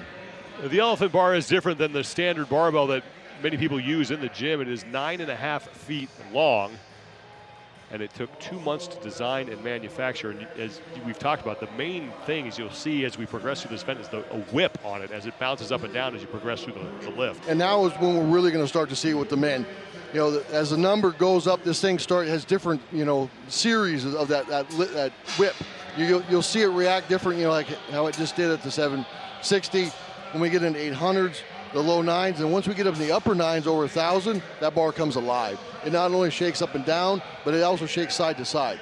When I pulled a 1031 on this bar, is the only deadlift I walked away from. My calves were sore. I'm keeping myself upright because it's shaking so bad it almost kind of orbits.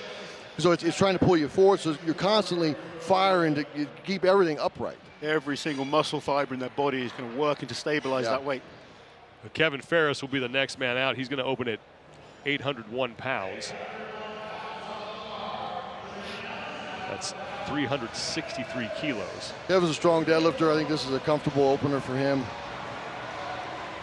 You know, 801 pounds would have won deadlifts 15 years ago in strongman. Now they're just openers. Yeah, it's crazy how much it went up. And not even openers for some of the stronger guys. No. Yeah, over 800 pounds was an elite deadlift years ago. And not that long ago.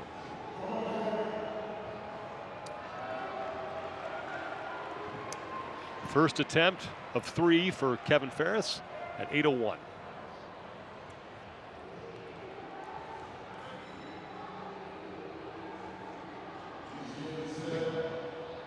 Kevin had, you know, somewhat of a bad event, you know, on log compared to the other guys yesterday. This is one of the events he can make up some points, and then especially the frame carry later. He's got an exceptional grip, probably the best grip here. His grip strength is phenomenal. I mean, we've seen the way he carried the Denny Stones last year. And that is good for Kevin Ferris. A little slower than I would normally expect from Kevin. He's going to be feeling it, you know, like we said, two events down. Yeah. That wheel of pain takes it out of the leg strength. And Kevin was a last-minute call-up as well, so hasn't had the prep that maybe some of the other athletes have.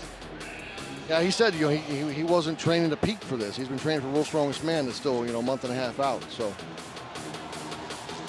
I think that one, if you just keep his hips down a little better, because his hips rose, that puts a little extra strain on the hamstrings. You can see him when he backed up, he kind of kicked that leg up. I've been in that position before, though, where fresh in the gym, it's easy.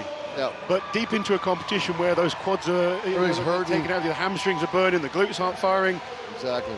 Suddenly that lower back's in pain. That technique falters a little bit. Yeah, it starts falling.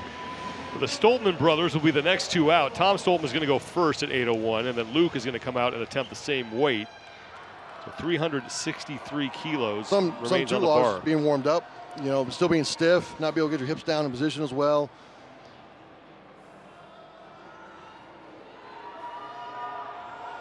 So last time we saw Tom on the elephant bar, he was second at the Rogue Invitational 2021. And you watch when that bar first popped off the floor, it popped out away from him. Yes. So he had to kind of sit back and let it fall back towards his shins before he could start pulling. That's one thing you got to watch with this bar with that whip. Like I said, it gets the misconception that it's an easier pull. It's not an easier pull. You see how it kind of popped out just for a second?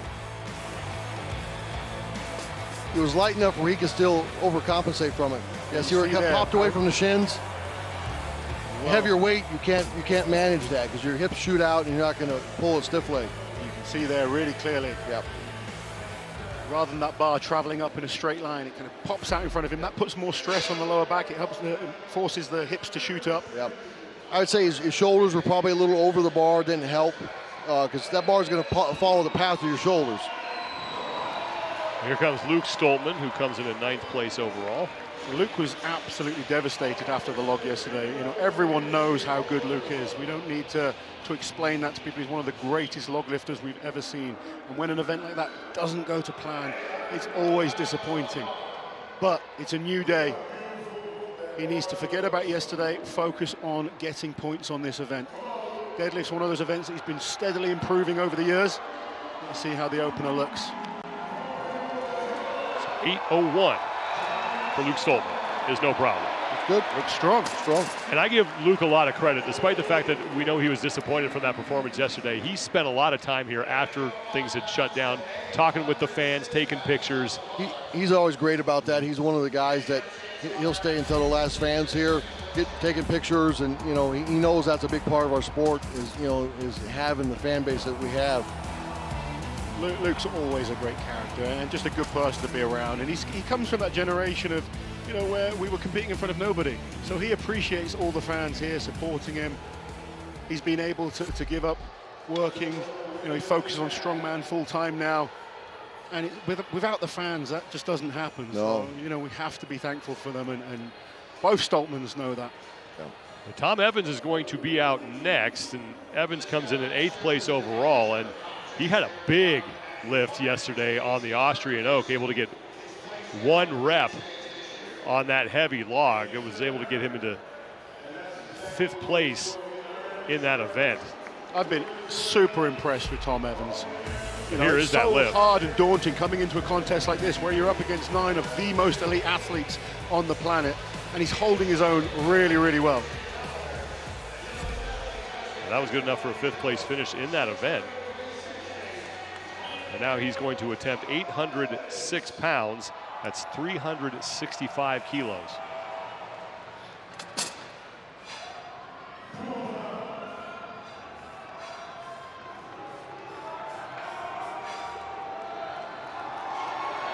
Easy lift. That looks like a warm-up.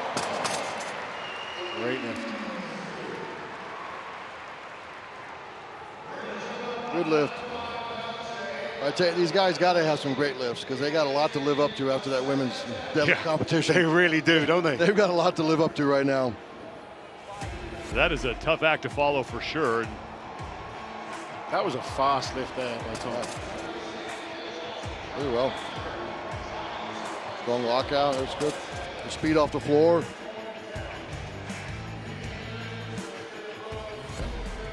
Mateusz Kieliszkowski is going to be back out on the floor for his 2nd of 3 attempts, 811 pounds, about 368 kilos.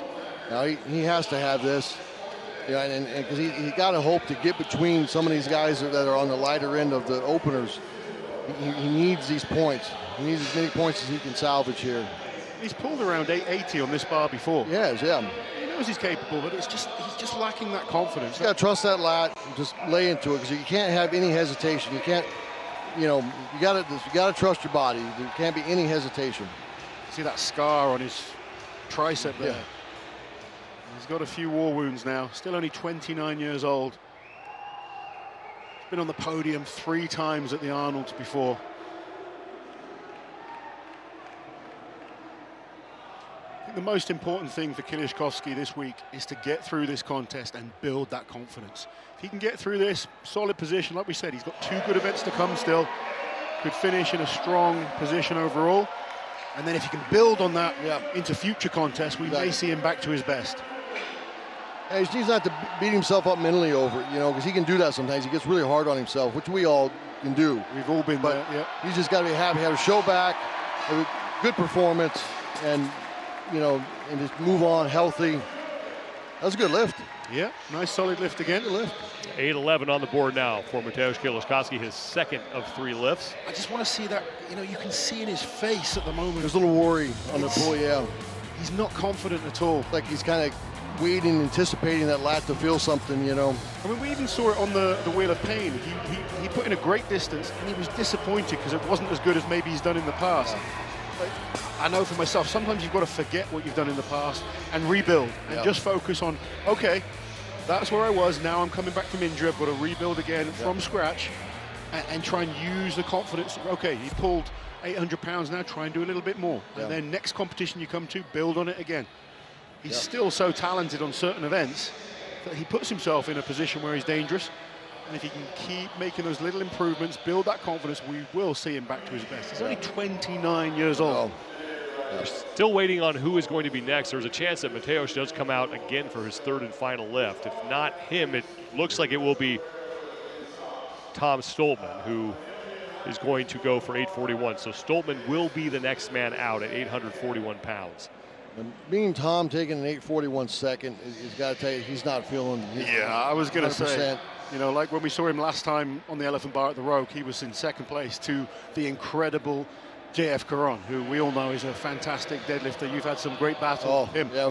But Tom right now, he's kind of in the first pack of lifters. I think Tom ended up about a 920 that day, right? Yeah. So we can say he's off that mark today if this is his second. About 381 kilos, a little more than that on the bar. And we've got some fantastic deadlifters to come. Tom Stoltman comes in fifth place overall as he had back-to-back fifth place finishes. 91 feet 8 inches on event number 1, the Wheel of Pain. And then he was able to get one successful lift on the Austrian Oak.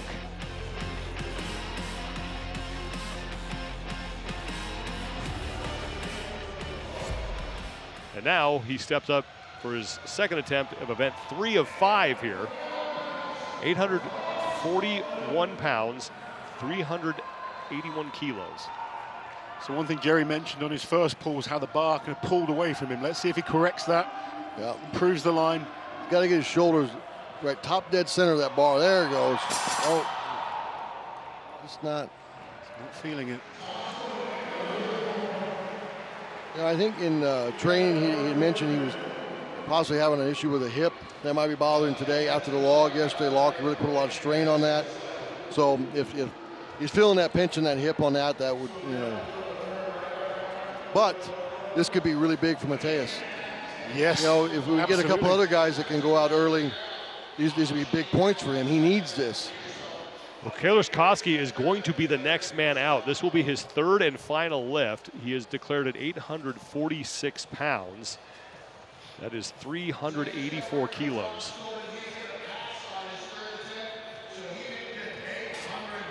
So Mateusz opened at 776 and followed that up with a good lift at 811. Here are those two lifts. That first lift was really fast. Yeah, great lift. This one he's going to have to work a little harder for, but it's still smooth, pull through.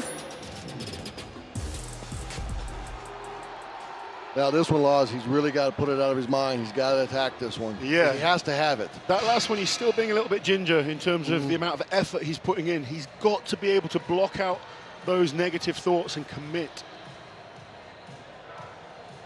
We just saw Tom Stoltman lift. His day is going to be done as far as the deadlift is concerned. He's not going to make a third attempt. He will wind up with a score of 801 pounds as Kieliszkowski will step up to 846. Get that confidence back. More capable of making this lift. I think it would mean a lot to him just to get through 3 lifts. Yeah, oh, exactly, yeah.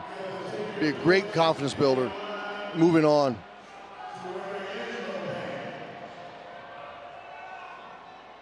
Final lift for Mateusz Kieliszkowski, 846 pounds, 384 kilos for the Polish Titan.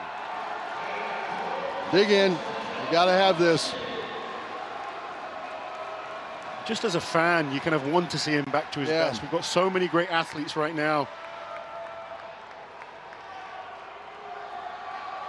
Mo.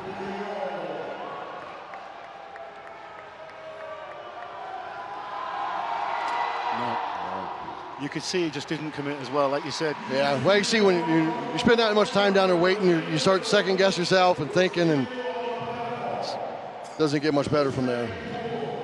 Kieliszkowski will wind up with a good lift of 811 pounds, and right now that's going to be good enough for 9th in the event because Tom Stoltman is already done, and his best lift was 801.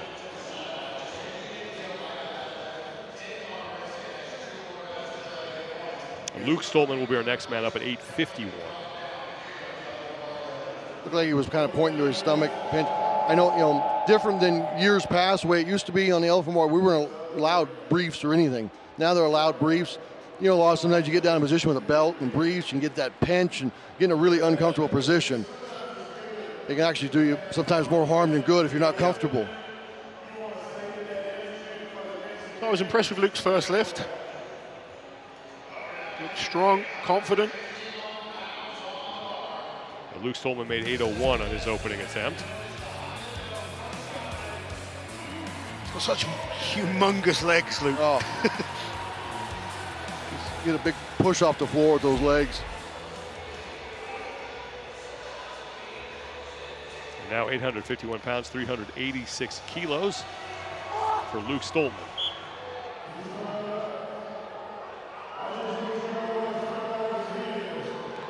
He needs this, redeem himself from yesterday.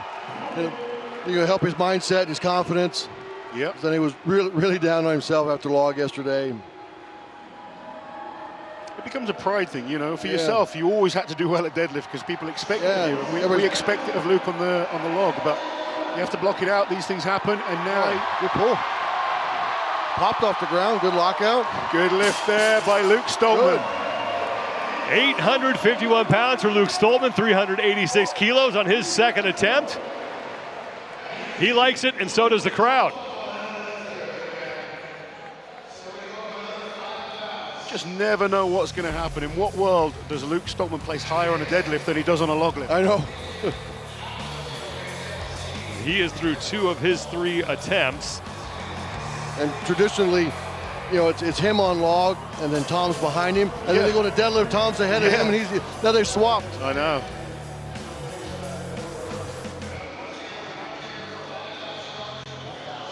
Do you think having that time off, like they just need a few more months to really see them back to their best? I don't think we see them at their peak yet. It takes time to get back into big weights. It really does. Kevin Ferris is going to come out next. He's jumping up to 856. That's 388 kilos. This will be his second attempt.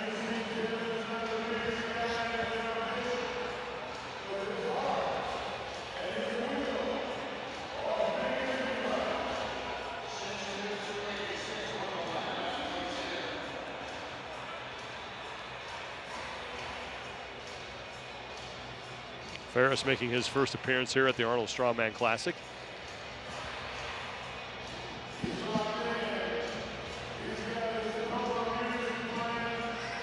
Be a big lift for Kevin.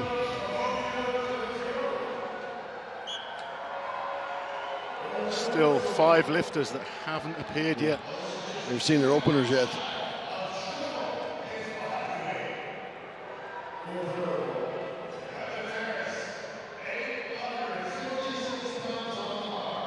So 856 for Ferris, 388 kilos. This is his second lift.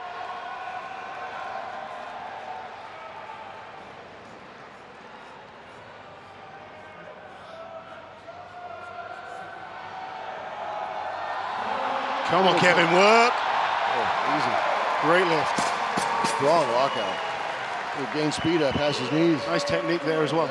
That will count for Kevin Ferris. He has 1 lift remaining. Tom Evans is going to be the next man out. We'll keep 856 on the bar. Take another look at Ferris at 856 pounds. Very good. As we're seeing right now, with 5 guys that still haven't went laws, like you were talking earlier about openers. Here's where the opener is really crucial, and you have to know in what range of deadlifters you're going to be with, because if you wanted to do a really safe light opener, you go early, and then you got all these guys going between you that are going to follow themselves. You got a lot of gap before you're second, so that's another, really being smart on your opener and kind of putting yourself up with those top lifters. So once you get going, you can just kind of get going. Yeah.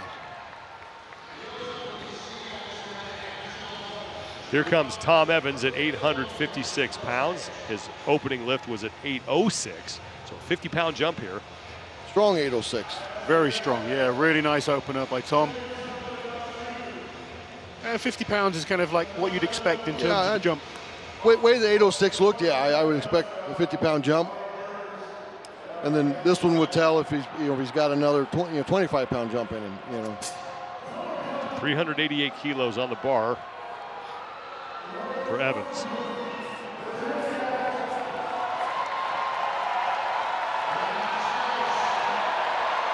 And that will count. Lift. Slowed down a little bit from the opener, but still strong lift. Still good power off the floor. Yeah. Well, Rob Kearney is going to be making his first trip out onto the floor, and he will be attempting 881 pounds, as you see Tom Evans at 856.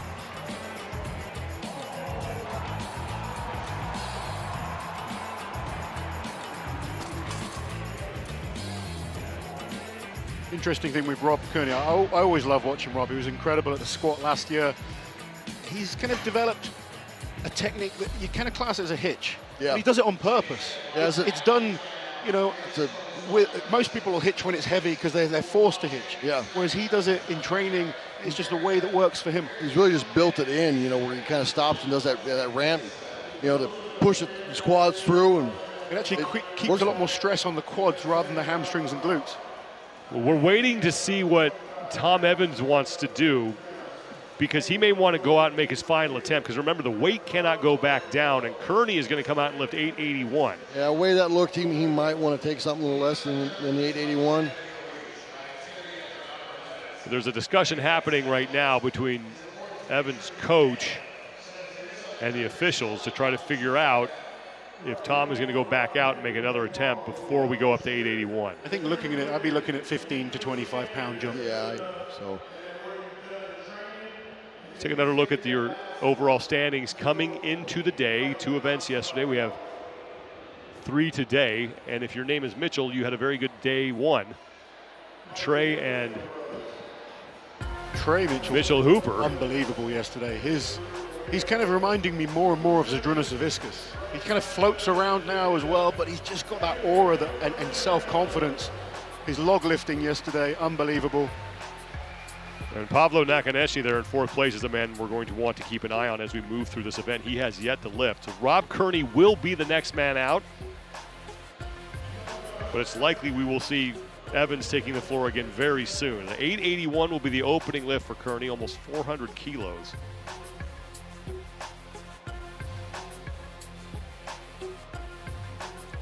I think the real battle on this deadlift is going to be between Trey, Mitch Hooper, and Bobby Thompson. Those 3 all very, very close in what they're capable. I think most people would see Pavlo Nakonechnyy as the favorite for this event. Yeah, I would probably see Pablo out ahead of those guys. But day 2, anything can happen. Some guys might be hurting, and then like the women, we saw exceptional performances with Andrea and Victoria. Hit weights that you wouldn't have thought of going into it. Even if it was a start yesterday. Deadlift. Yeah, just unbelievable lifting.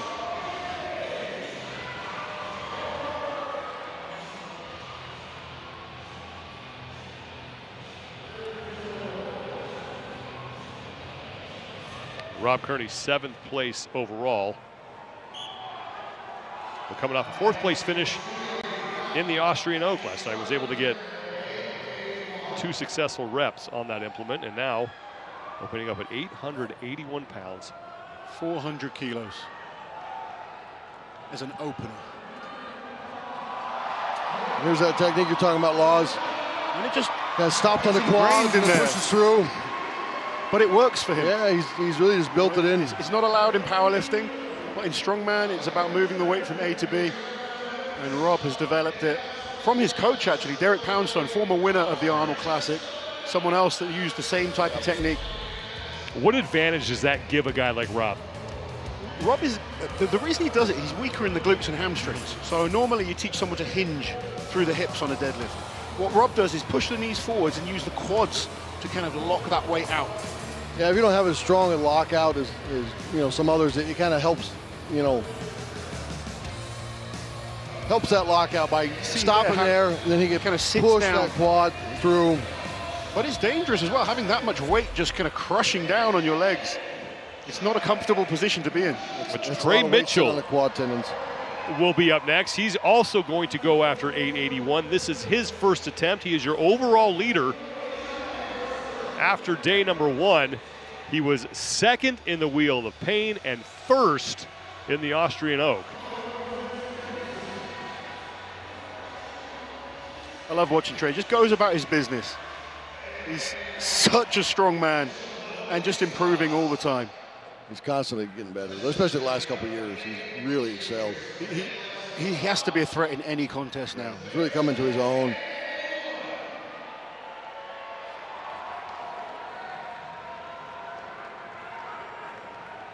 Locks himself onto the bar. 881 for Trey Mitchell.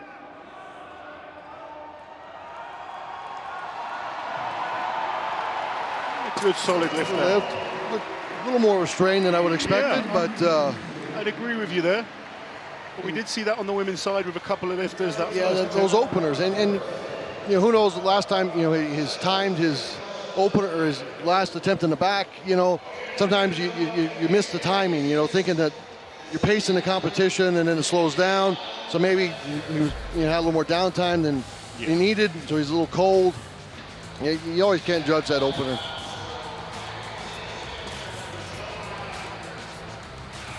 .400 kilos for Trey Mitchell, 881 pounds. And now Luke Stoltman is going to come out for his third and final lift at 886 pounds. This will be a huge lift for Luke. I think if he can get this, he's going to be over the moon with his start to day 2. Yeah, this will be really big for Luke. About 402 kilos. Still looking for redemption from that log. We've had 7 men make at least one attempt so far.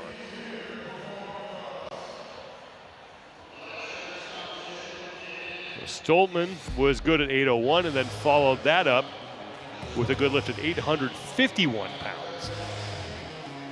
Yeah, he's looked really strong so far. Yep. That last one slowed down a little bit in the lockout, but he still was able to push it through really strong. He's got those powerful legs, so if he can get this bar over those knees, he's got a chance. Yeah. I think he's going to be ugly regardless. It won't be a smooth, perfect looking lift, but... Yeah, I know, after looking at the last one, way it slowed down, I think there's going to be a fight. He needs to really drive hard. And like, ideally on this type of lift where you get that kind of whip of the bar, you want to be a bit smoother off the floor. But Luke really has no option. He's got to use his strength, which is that leg power, get that bar over the knees, and he's got the thickness and the musculature and the size in the core to just kind of stabilize, potentially pull this, but it's important to get it over those knees. Come on, get it over. Just couldn't quite get it high enough. Good effort though. Yeah, pulled him forward just enough when he popped off the floor, like you were saying, Lodge. You really needed to push it off the ground. That yank with that whip will just pull you forward, pull the shoulders forward, and it's really hard to lock out after that. Unfortunately, that's something that you're just going to have to put a lot of work into the gym in. And you'll be able to see what you're talking about here. Yep. As we take a couple looks at this. Yeah, it just pops him forward enough. 1 inch more and he maybe could have got that. Yeah. Yeah, once those hips rock up and he kind of rocks you in the front part of your foot. Luke will wind up with a final lift of 851 pounds. Now Kevin Ferris is set for his final attempt at 901. This will be a huge lift for Kevin. 408 kilos, a little more than 408. I think this must be PB territory for Kevin, surely. It's got to be close. And at one of our, I think our lightest competitor, I think him and Rob are pretty close. Yeah.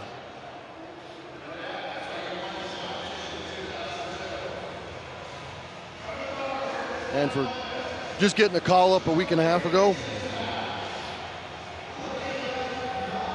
Oh, this will definitely give him confidence for the year ahead. Yeah.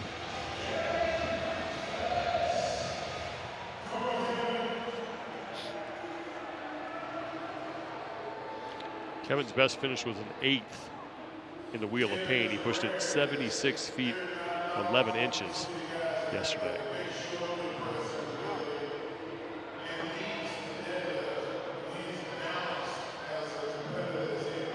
Still 3 athletes that haven't stepped foot on the platform.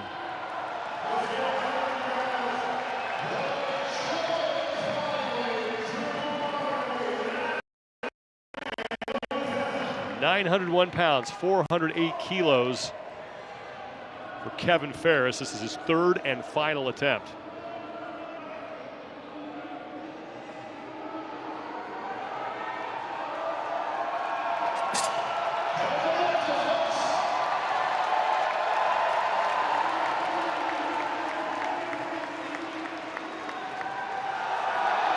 Go on, Kevin. Come on. Keep pulling. Keep pulling. Come on, Kevin. Come on. Wow, look at this effort. Get those hips through. There you go. Great fight for Kevin Ferris, and that will count. Wow. What a fight. 901 pounds, 408 kilos, and he is fired up. That is Massive a lift for him. huge lift for Kevin.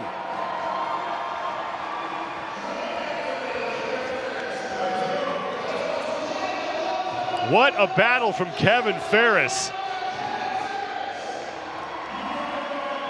Able to gut his way through that lift. Look at this. Maintained form off the floor. He started to lose it once he was over the knees, but once it's over the knees, you have that ability to hitch, push the knees through. Kept inching it up, never quit. Gave absolutely everything to finish that one off. I'm sure both of you have been in this position before. When you get there and it starts to become a fight like that, what are you thinking? It's brutal. I mean, it's taking everything you have to just keep inching that bar up, and everything's taxed. It's pulling you. Feels like it's pulling your shoulders off. You know, your glutes, your hamstrings, everything's screaming. Kevin Ferris at 9:01 for his third and final attempt, and what a way to finish the elephant bar deadlift for him. And now Tom Evans will be attempting the same weight, 901 pounds, 408 kilos. I think this is a big ask, if I'm totally honest, for Tom. Watching his second attempt, this is a big jump. Yeah. The second one slowed down quite a bit from the.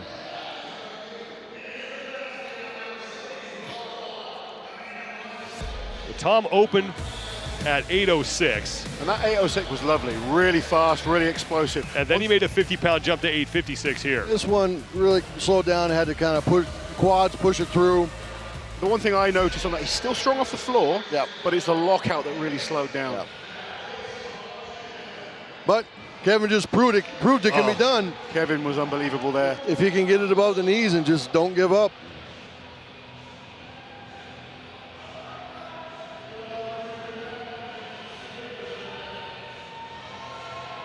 I think Tom's in that position as well where there is no pressure on him. He can take a risk and go for something bigger. No one's expecting him to come here and win the Arnold's first time. No, he's got to soak up the atmosphere, learn from the experience, and why not go for something big on this third lift? He's not really worried about the overall at this point, because he's not in contention for a top 5 or anything, so he can just go, and I don't know, maybe this is a PR for him. I guarantee this is a PR. This is going to be a huge lift. 901 pounds. I mean, we're talking 410 kilos, 901 pounds. There was a time this would have been winning any international show. This was elite. 901 for Evans, and he's going to hitch this thing up too. Oh, and that's not going to be able to get there. Problem there where he kind of got it over the knees. His shoulders were so rounded forward. The back then is not in a strong position to maintain that brace and lock out. Strong off the floor. Very strong off the floor. If you work on his lockouts, he's got a good deadlift there. Really impressed with him as well, watching him all through last year, the way he's conducting himself backstage. You can see he's learning, he's kind of soaking it all up, and I think he's got a big future ahead of him. He dominated every amateur show last year he was in. Well, Mitch Hooper is going to be the next man up. This will be his first attempt, and he is going to open at 9:06. And he also had a fantastic day number 1. He finished third in the Wheel of Pain. He pushed it 94 feet. And then he was second in the Austrian Oak, getting 3 good lifts. And as you said, this is just a guy who's annoyingly good at anything. I played Jenga with him, and we had the most epic game, and I lost. It came down to the last possible move. He is annoyingly good at everything, but a supreme athlete. No big weaknesses in his game, and just improving all the time. This is still technically his rookie year.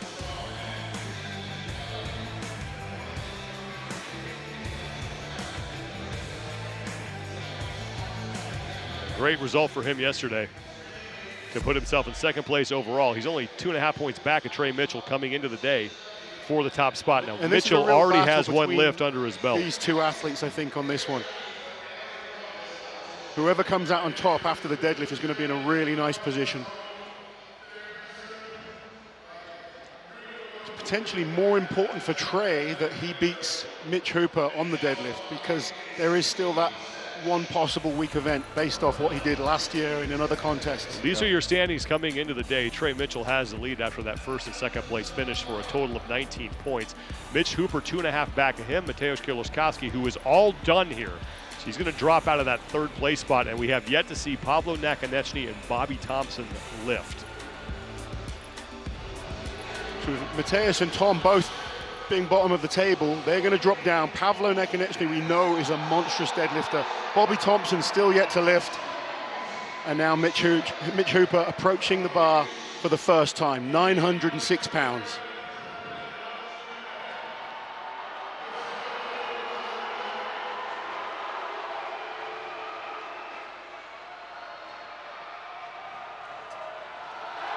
No problem for Mitch Hooper. Cool.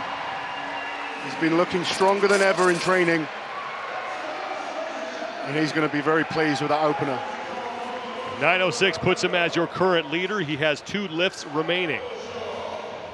And now he's really kind of like forcing Trey to take something big.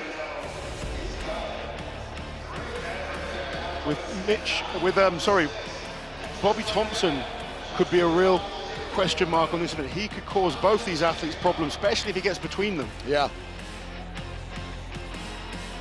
Jerry, you found yourself in this position, at the deadlift, a guy who's contending for a lead. Who is the guy that you kind of kept your eyes on? You'd be like, I got to watch him and just stay close to that guy. It was always Shaw, Hofthor, JF Carone. We were always usually the top lifters here. The year that Eddie was here, it was always watching back and forth. What those guys were going next, what their first attempt was. Watching warm up, see how our guys look. What was the standard opener for you? When you weren't injured. Rob Kearney up next at 926, and he was successful at 881 on his opening lift. Interesting looking there. Rob's coach with him, Derek Poundstone, former winner of the Arnold Strongman Classic.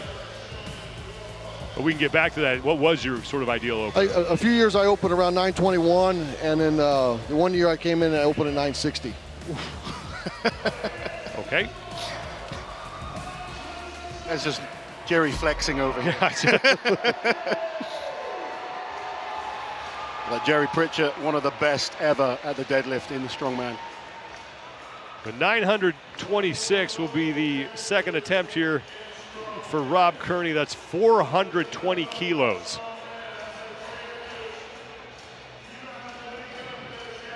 And this will equal his best lift ever on this bar.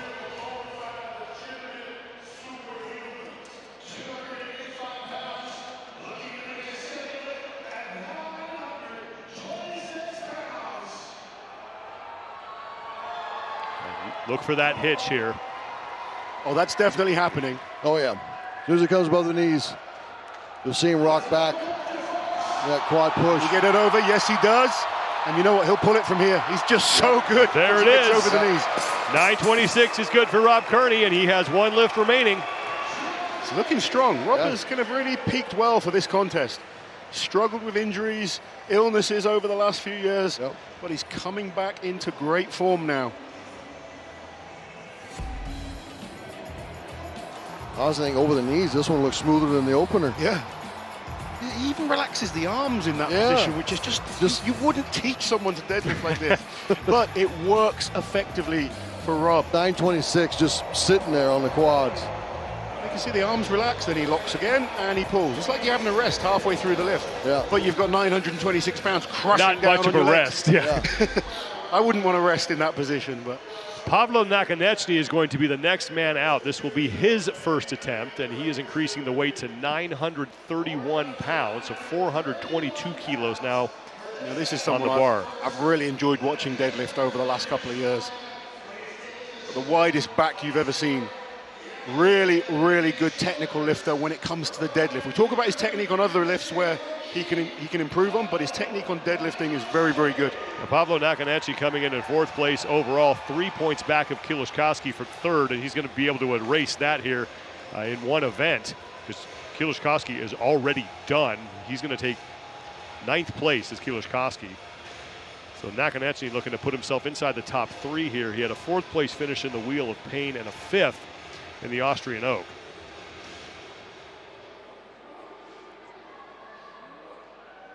And now opening up at 931 pounds.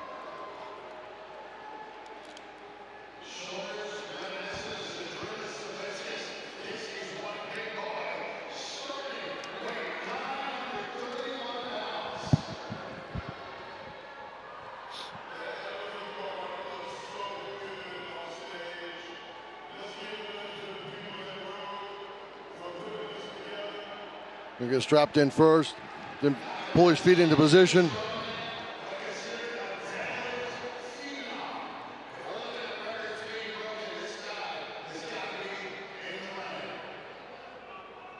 It's a big opener. He's going to make a statement here if he makes this look like cake. 931 pounds, 422 kilos. This is the first attempt for Pavlo Nakonechnyy. Moves the feet into position. He's going to lock those arms, lock those lats.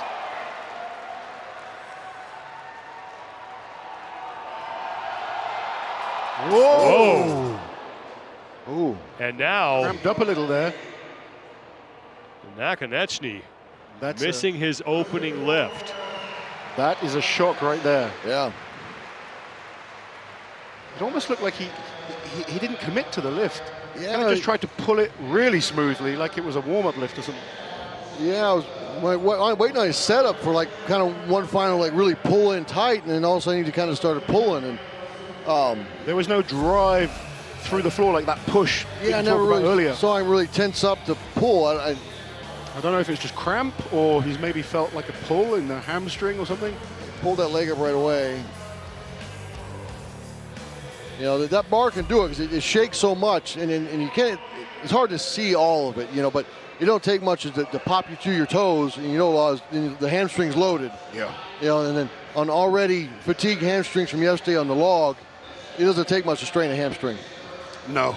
Long days, trying to stay hydrated, especially when you're, he's a huge man. Yeah, you got that so much mass. muscle.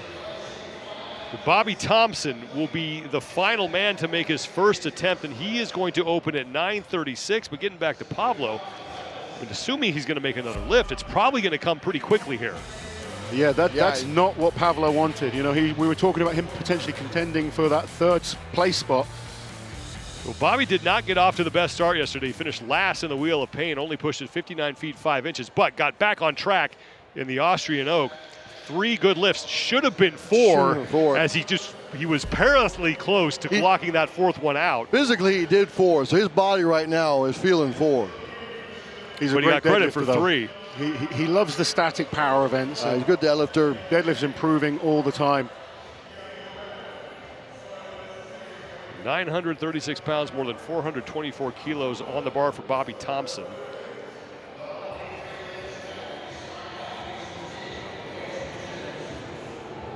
Must be feeling confident with how the warm-ups have gone to be opening this heavy. Yeah. Half the field is already finished. So we have 5 men who have at least 1 lift remaining, and we have 4 who have 2. And here are your overall standings once again coming into the day. So Pavlo Nakonechnyy, who was looking to get himself inside the top 3, we'll have to see if he's able to get a good lift on the board, because if you 0 this year, you do not get any points. Yeah, if he doesn't come back and get a lift, he is in big trouble. Yeah. And potentially, it's great news for Kieliszkowski. Yeah. But I'm sure Mateusz won't be upset about it. No. And Also really big news for Bobby Thompson. He could pull himself back into third place contention if he can come in and lift this opener here. Yeah. Even this opening weight now is becoming extremely important, because if Bobby gets this and Pavlo comes back and fails to get a lift, Bobby has pulled himself right back into this contest. Yep. And like a guy like Trey, we haven't seen back in a while, he's making a big jump, you know. So you start getting up in a range, you start making too big of a jump, you know, a guy's opener or second could win this right now. You know, we saw that at the Invitational with JF. Yeah. You know, JF won it on his second. Yeah, that was a strange one. I think his opener. I think his opener he won it. Right now, the heaviest lift that we have seen belongs to Rob Kearney at 926 pounds. Rob's in that position where he could pull himself right back into this contest as well. Well, here comes Bobby Thompson for his first of 3 attempts, 936 pounds on the bar, a little more than 424 kilos.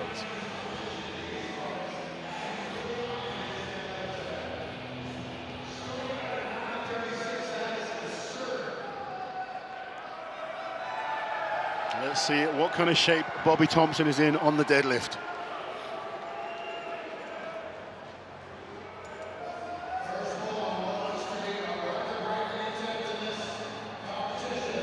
Opening lift, 936 pounds, and that is strong. Solid. He's happy with that. Take a bow, Bobby Thompson, because you're the new leader at 936, and that was his opening attempt. Yeah, when 936 moves like that as an opener, you're feeling Game confident. on. Game on.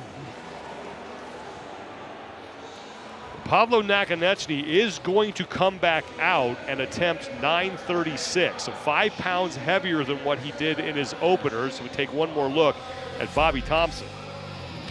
Look how powerful that was. So strong off the floor, maintained that positioning, locked out really strong. Great opening lift there for Bobby Thompson.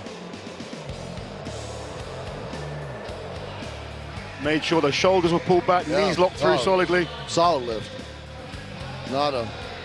Not a hiccup in it. Here comes Pavlo, who was looking at that right leg after his last attempt, and he has not had a lot of time to recover. Still kind of pulling on that leg. This is a big lift for him. It's huge. It's kind of make or break right now. We saw a major shock on the log yesterday. Could we see another major shock today on the deadlift? The favorite for the deadlift on paper coming into this contest. I'd say at this point, this is going to be tough. If he did, you know, kind of get a little tweak or strain in that hamstring to come back even 5 pounds heavier. You can be the best deadlift in the world. If that hamstring isn't working properly, you're not going to pull this on one leg. The 936 for Pavlo. Well, we'll see here. You can see he's favoring the one leg. Does not have it. You could see straight away how he shifted across there, trying to pull through one leg. It's just not happening today for him. That is devastating news for Pavlo. Came in as the heavy favorite for the deadlift. He's going to end up with 0 points there. Yeah, he was, I mean, the clear favorite to win it based on, you know, his history in deadlift. He was so good at the Rogue Invitational. We've seen him, you know, lift incredible numbers all year last year. But Pavlo Nakonechnyy, not what we expected to see. This was his first attempt at 931, and you can already see him going over. And then the second here at 936. Yeah, look at that.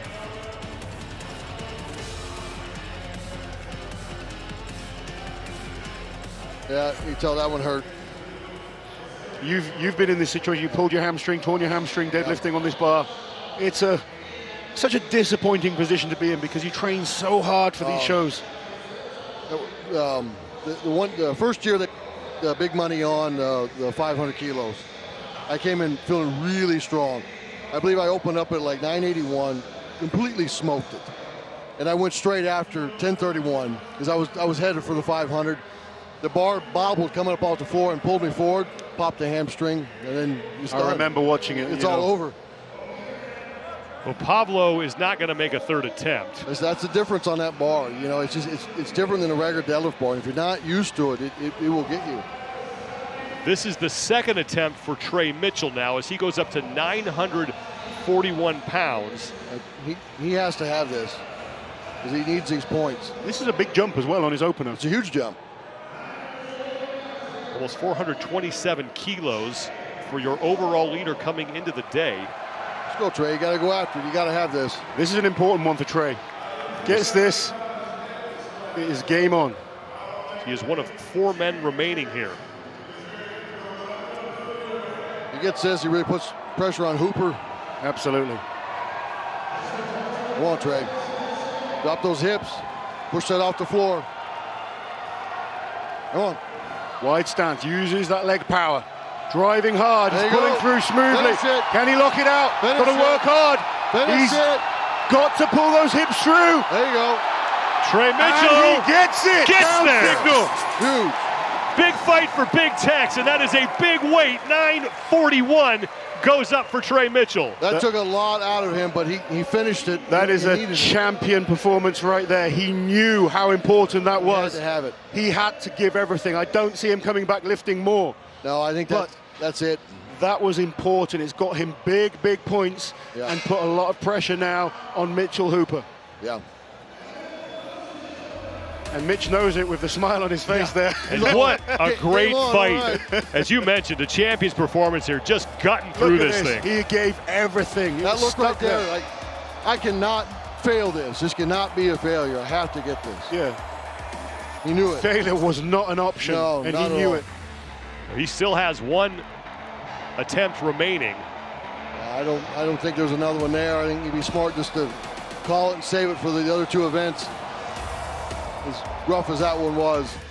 Well, Mitch Hooper will be the next man out. He's going to make a 5-pound jump to 946 pounds. It's 429 kilos. This is his 2nd attempt. So this is really smart by Mitch, not forcing too much. He just knows how important it is to him if he can beat Trey Mitchell on the deadlift. This is an event they're on paper very close to each other. Yeah. And the closer he can get to Trey Mitchell going into the frame carry, he knows he's having the advantage. This was If he can Hooper's get a first point on attempt him. at 906. He's still got that 3rd attempt where he can push more, but this 2nd attempt now, it's all about making sure he gets ahead of Trey Mitchell. It's always confusing when there's 2 Mitchells. Yeah, 2 Mitchells. Well, Trey Mitchell came in with 19 points. Mitch Hooper came in with 16 and a half. So Mitch looked good on his opener. Let's see how he copes with 9:46. This for the lead. And that is no problem for Mitch Hooper. Well, very good lift there. Good lift by Hooper.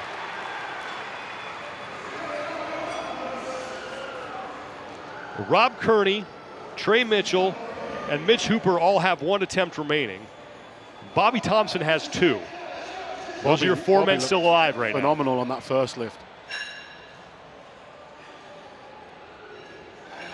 We saw Mitch Hooper at 906, and this looked about the same at 946. Now what I'd be doing if I was competing, I'm not sure if Jerry would agree, I'd be looking at what Rob and Bobby do, because if Mitch can get above those 2 and have them between Trey, he's going to be in a very good position. Yeah, that could definitely help him overall as he get into that frame later today. It's certainly worth taking the risk to try and beat Rob, perhaps. Yeah. Yeah, because at this point, he'd only be at 1 point on Trey. Yeah. He really wants to get as many points as he can between him and Trey. Well, one more look again at the overall standings coming into the event, and it was Trey Mitchell who finished 1st and 2nd in the opening 2 events to get 19 out of a possible 20 points. Mitch Hooper right now 16 and a half, but he is in position to make up that deficit here, depending on what both, as you guys mentioned, Rob Kearney, who comes in 7th, and Bobby 3rd, Thompson 4th, in and 6th. 5th place have all suffered on this event. So Mitch Hooper and Trey Mitchell have really stretched out that lead. It's good news for the likes of Rob Kearney and Bobby Thompson. They've pulled themselves back into that 3rd place battle now. Yeah. But Mitch Hooper and Trey Mitchell, they're going to be extremely hard to catch after this deadlift.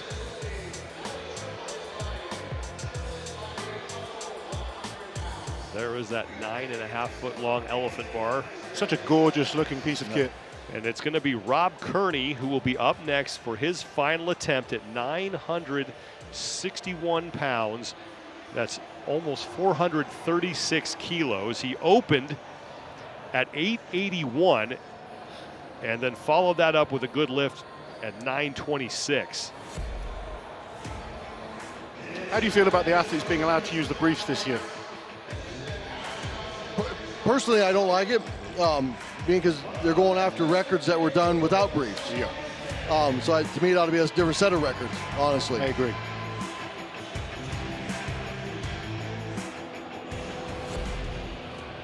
Third and final attempt now for Rob Kearney at 961 pounds. So Rob has looked so good so far. We know what technique he's going to use. The question is, does he have the power to get that bar over those knees?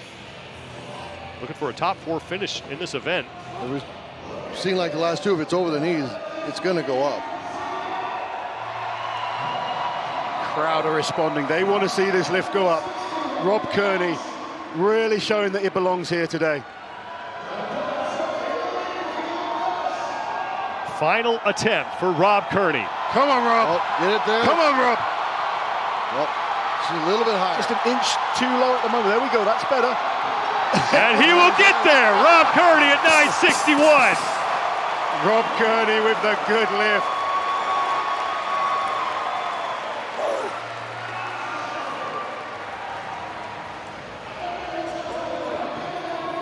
Rob inspires so many people for so many different reasons. That was a great lift. He's just a battler, a warrior, someone that's just progressed over the years. His first strongman competition he did terrible in, and he slowly just crawled his way up, got better each year, and it's so good to see him back now after a number of injuries, competing at his best. That's a huge PB there on this bar. And he's like a Kevin Ferris who started out as a middleweight competitor. Yeah. Has moved up to heavy, It wasn't quite where he needed to be, pushed those knees forward even more. He needed that little extra inch There up we go, then he was set where he needed to. Then he could kind of finish that ramp.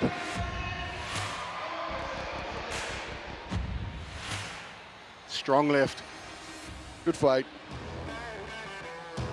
961 pounds for Rob Kearney, looking for his second straight top 4 finish in an event. And as we mentioned, he and Bobby Thompson very much alive right now for a spot on the podium. Yeah, this competition has kind of really opened up now. Bobby Thompson is back out for his second attempt. 966 pounds, 438 kilos. He opened at 936. Yeah, second attempt. Massive lift now.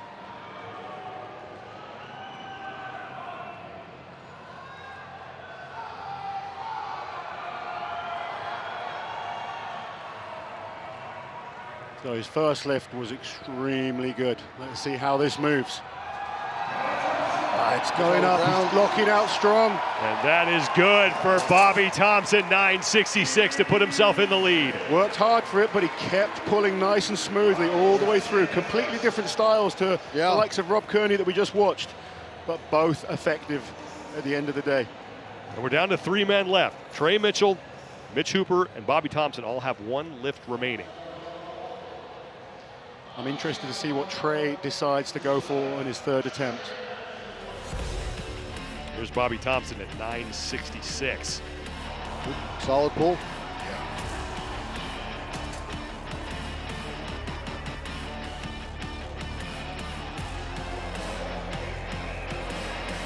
Good hips through at the top. Good lockout. Looks like there's a little bit more there. It's getting hard, but he's got a few more pounds in him still. Still a good lockout. Who is coming out next? Trey Mitchell is going to be next at 976, and then after that, it's going to be Mitch Hooper at 981. So Bobby Thompson will know exactly what he needs to win this event. Be a big ask after that last one. So let's take a look at Trey's first 2 attempts. Opened at 881 and then followed that up at 941, and that was a fight at 941, and we'll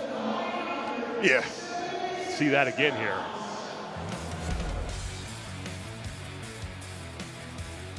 That second lift that we'll see in a second was a championship winning performance lift.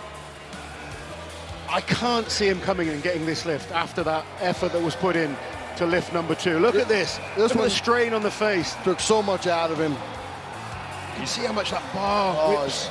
And he's making a 35-pound jump. And everything was screaming after that lift.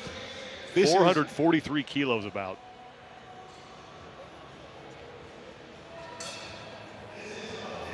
This will be amazing if he pulls this. We will be cheering him on. Yeah.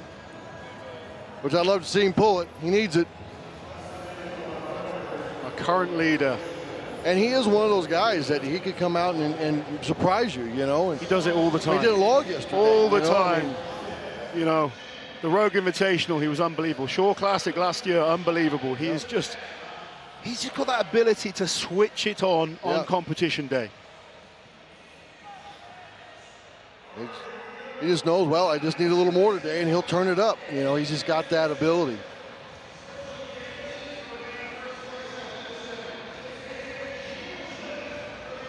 And here comes Trey Mitchell for his final attempt, a 35-pound jump from his last lift, 976 pounds, almost 443 I was kind of watching kilos. That's thinking, I'm not sure this is going. I looked like he was walking up like a kid who gets called to the front of the class. Just not a lot of urgency there. there. Completely different walk to his approach to the second lift. Yeah, that was a middle game. And I think he knows there's still two events to go. He's being smart, not take a chance of hurting anything. And also, he's been smart because he's pushed Mitch Hooper to try and do maybe more than Mitch is capable of. Exactly, he's raised the bar now. Well, Trey's last good attempt was at 941. Mitch is ahead of him if he fails this next lift at 946. Yeah. But he's forced Mitch to go heavier. Mitch could have gone just ahead of Rob if he knew that Trey was going to do that. His tactics being played here. So he's making Mitch Hooper pull more than he needs to get that extra point. Now, two men remain. It's Mitch Hooper and Bobby Thompson. And Hooper's going to go after 981 pounds. That's almost 445 kilos.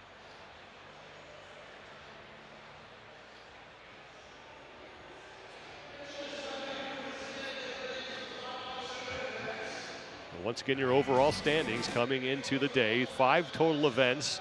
This is event number 3. We had 2 yesterday.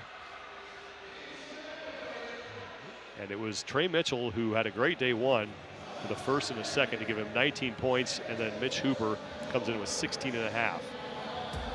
So we'll take another look at the first 2 lifts for Mitch Hooper here. He opened at 906 and followed that up at 946. So easy.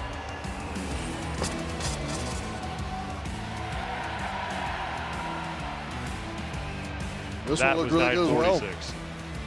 Yeah. I mean, I think Trey's used good tactics to try and make Mitch push, but I still think Mitch can pull this.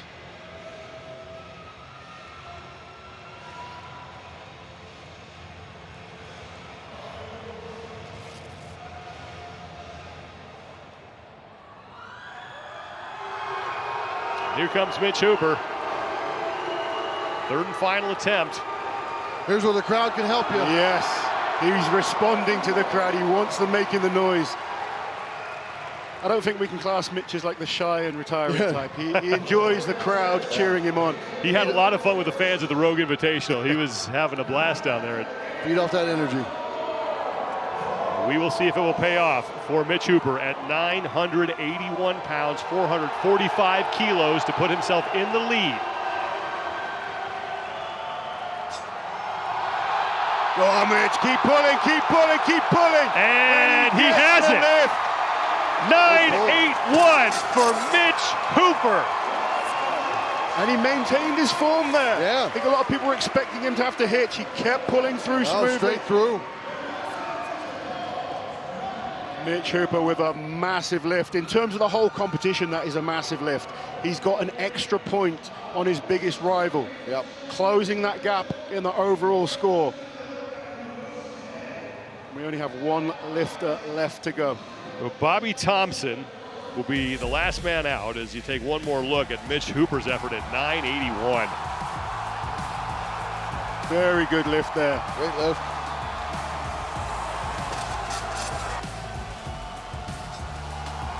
No hitch, straight through lockout. And no doubt, now Bobby Thompson will try to win the event as Mitch Hooper is locked up at least a 2nd place finish. Thompson going up to 986 pounds, that's 447 kilos. And this would mean a lot to Bobby if he can take the event win on this one. He was so disappointed with only the 3 reps on the log yesterday. He wanted the 4. Yeah, it'd be big for Bobby, get an event win. I know, like at the Shaw Classic, you know, he had a bit of a strain in the leg. He didn't get the deadlift he wanted. He was a little disappointed. Should be a good redemption back.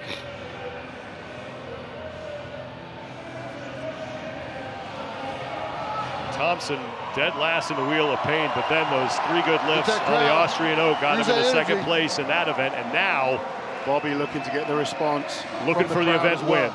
986 pounds. Dig in, Bobby. For the American Nightmare.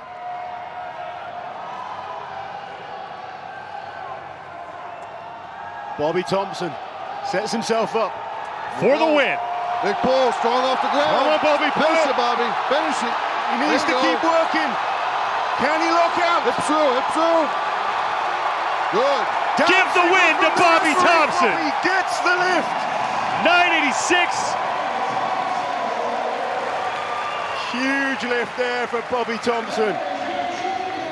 What a battle for Bobby Thompson, as he is on a tear, a second place last night, and now a first place finish in the elephant bar deadlift.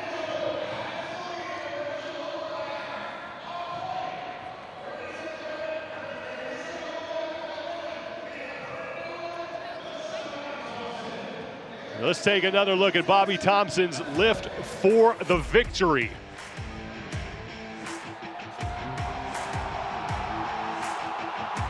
He had to work hard. Stay with it. You can see that bar went down at one stage. He kept fighting hard. Well, the bar's crowned and it's flexing on you. Keep pulling forward. But you got to just stay back on your heels and keep just trying to force those hips through. Look how hard he's working there. That bar slips down at one stage. Manages to catch it. And down again. Resorts into the Rob Kearney type hitch at the end. A very solid lockout to finish off. Yeah, solid lockout. Bobby Thompson with the event win, and he is with Kiki Dixon. Congratulations on your event win. It looked like you were fighting with that barbell there at the last rep. Talk me through that. That was definitely a fight. That's actually, it's a 50-pound PR, not in a suit. So it was a fight, but obviously I didn't go to an Ivy League school because I'm here doing this. So I'm too stupid to quit, and it paid off. The Arnold Strongman Classic is one of the biggest events in the world. What's your favorite part about being at this event? You know, this event's very special to me. I came here for the first time. I was 15, came when I was 16.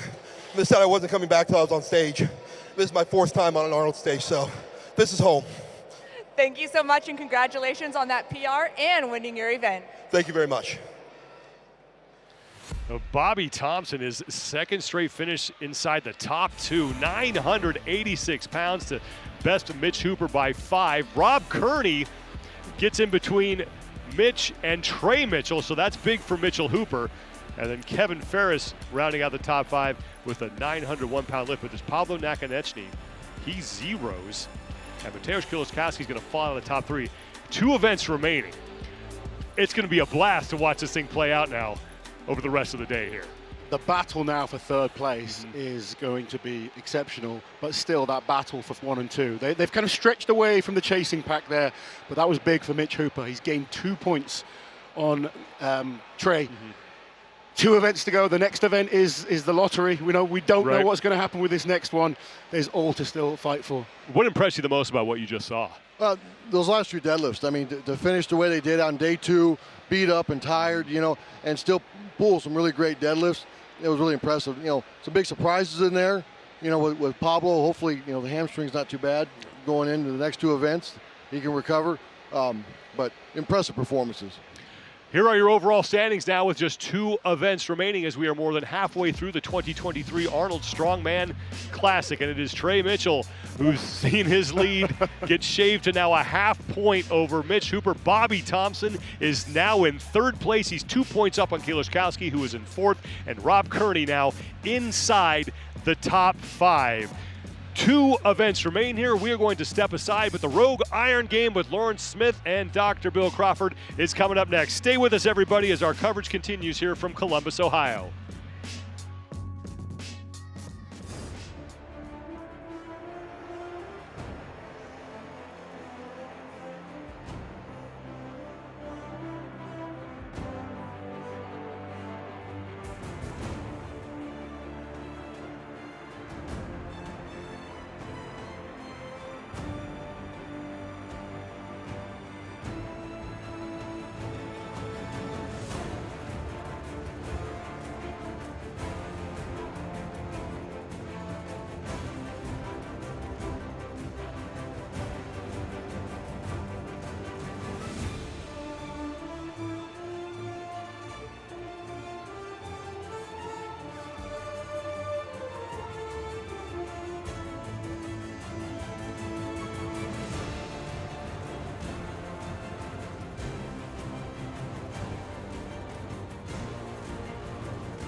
It's day 2 of the Arnold Strongman Classic, and rogue records have been broken here in Ohio. But it's not been without its surprises. The elephant bar deadlift has definitely not disappointed as the athletes laid it bare out there on the competition floor. This is Rogue Iron Game.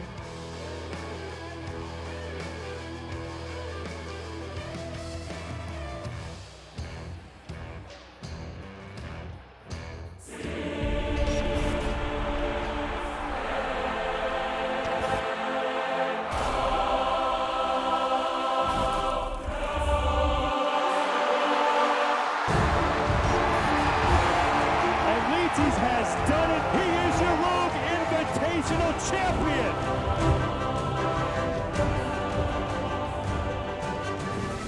Welcome to Rogue Iron Game. I am joined by Dr. Bill Crawford here on the desk, and oh my gosh, what a way to really shake up the leaderboard, Dr. Bill. What a phenomenal first event of the second day, the elephant bar deadlift. I mean, what did you make of it? Because things look different now. Well, you can throw a knockout punch. You get a first place finish, you can leap up into the standings. And that's exactly where we are, because we're at the third event. There's only 2 more events to go. Everything was on the line. Weight selection, maximum effort. Who is going to come out with that big performance? And we certainly saw big performances, the biggest performances in front of the big crowd. Completely exciting, electric atmosphere. Plus, the deadlift is red meat for all strongman fans. And we're talking about biggest performances. We broke records today. Victoria Long and Tamara Walcott walking away with that top spot and a new world record. Absolutely. What I really liked about this was that they actually did this inside of competition and not as a special record breaker event. And they just kept coming. So I really admired how Victoria dusted herself off from yesterday, forgot about it, and came out and knocked it out of the park, not only with a first place tie, but also to get to this place. And then Tamara had to come back after missing in a 641, a 646, and then putting weight on the bar and coming back and getting that last lift. She did not use straps. We have to make that point also. Fantastic lift. Finishing it out, locking it out, every determination. Wow. I mean, wow. an impressive athlete. And look at what that's done to the overall standings. Andrea Thompson's joint third place has lifted her up into a joint first alongside Olga Liaschuck. Olga herself had a really sensible weight placement. She knew she was never going to win the event, but a certain amount of damage control sees her right up top. Absolutely. Not only that, I mean, look how tight this is. The top 5 places are right together within just a couple of points. So this really shook things up tremendously. And you know, you do see the top 2 women. They're tied. We've got 2 events left. I think anyone can guess what's happened, but they're experienced athletes who did what they had to do and get to these top 2 spots. I think this is going to be great. And great on the women's, but also great on the men's. We saw Bobby Thompson lift an incredible one to take the men's elephant bar deadlift, but how sensible of Mitchell Hooper to hang in there and just lift what he needed to lift to keep in touch with the top of the overall standings. Well, I had a conversation with him, and he said he was worth 1,000 pounds, but he's just trying to make those points, and look where he is. He knew that maybe he misses that, and he misses that on the spot that he needs right here. It's overall strategy, and he certainly got that and looks strong for it. He is ready for 1,000 pounds, but he's jockeying for those points. And then you got to talk about Bobby. Bobby came out, he's a static monster. He finished the second event yesterday, knocked it out, got those 3 big reps, and today comes out with 986 and wins the event, a maximum effort deadlift. This is a big PR for him too on the elephant bar deadlift also. He pulled 921 previously, but look at him, wins the event. So this puts him right back in the mix. It really does. I love the way you've used the term static monster. I feel I'm going to add that to my lexicon going forward. This is how the official overall standings look. And as you said, that has put Bobby Thompson right back in the mix. But Trey Mitchell is running away with it with Mitchell Hooper, 0.5 points on his heels. That 1 and 2, I would say, is going to be the battle. However, for that third place position, you have 3 athletes there that could really do some damage and take that final podium spot. Absolutely. So, you know, Trey, again, the battle of the Mitchells, Trey and Mitchell Hooper are basically neck and neck. They're eyeing each other, mano y mano. But that third place spot, Mateusz actually had some damage control in this. He doesn't find himself too far out after being, going through the deadlift. So he finds himself still in that mix. Some other people completely fell back. Pavlo, really. Yeah, I mean, an utter surprise from our point of view, not seeing Pavlo Nakonechnyy up there, but it just looked like something had gone on with his leg. And I mean, we just wish him all the best and hope we'll see him a little bit later on. So we do have the curveball, shall we say, of this competition coming up next, the Stone Stone Throw. It's really going to challenge the athletes because they've never got their hands on this implement before. What they have to do, though, they have to pick up a stone and throw it as far as possible. It sounds really simple on paper, doesn't it? But look, 185 pounds for the men and 110 pounds for the women. You get 3 attempts per athlete, Dr. Bill. What's going to be the keys for this event? Well, this is a Steinstoss, and it's a new one. It's open for everybody. I think basically, where do you hold the stone? Do you put it to your chest and try to push it out? You hold it a little higher, try to get that height for distance, or you hold it completely over and throw it. That's going to be the first thing. What position do you take? You're probably going to see people moving positions inside the event, which is going to be a little wonky for some people, but they're just trying to get the most they can out of it. It's also an explosive finish. Distance isn't about speed, it's about acceleration. Who can actually accelerate that stone at the end? Who's explosive? Those ideas are going to have to carry with the athletes to make this thing go as far as possible. It's a new event. I like it. I'm excited about it. Sometimes we put new things in. A couple of years ago at the Invitational, there was this frame carry log press medley that kind of got a little eyeball, but this one that has that a little bit too. I think it's going to be an exciting event, and it's going to probably jostle the whole field. I love how every single event that comes up here at the Arnold Strongman Classic completely turns that leaderboard on its head, but we won't have long to wait. Calling the action, Sean Wooland, Lawrence Chalet, and Kiki Dixon running sideline. Don't go anywhere because the Stone Throw is coming up next. I'm Lauren Smith, this is Bill Crawford, and we are Rogue Iron Game. We'll see you a bit later on.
You got to lift it, and you have to throw it. A brand new event. The Steintossen is next at the 2023 Arnold Strongwoman Classic.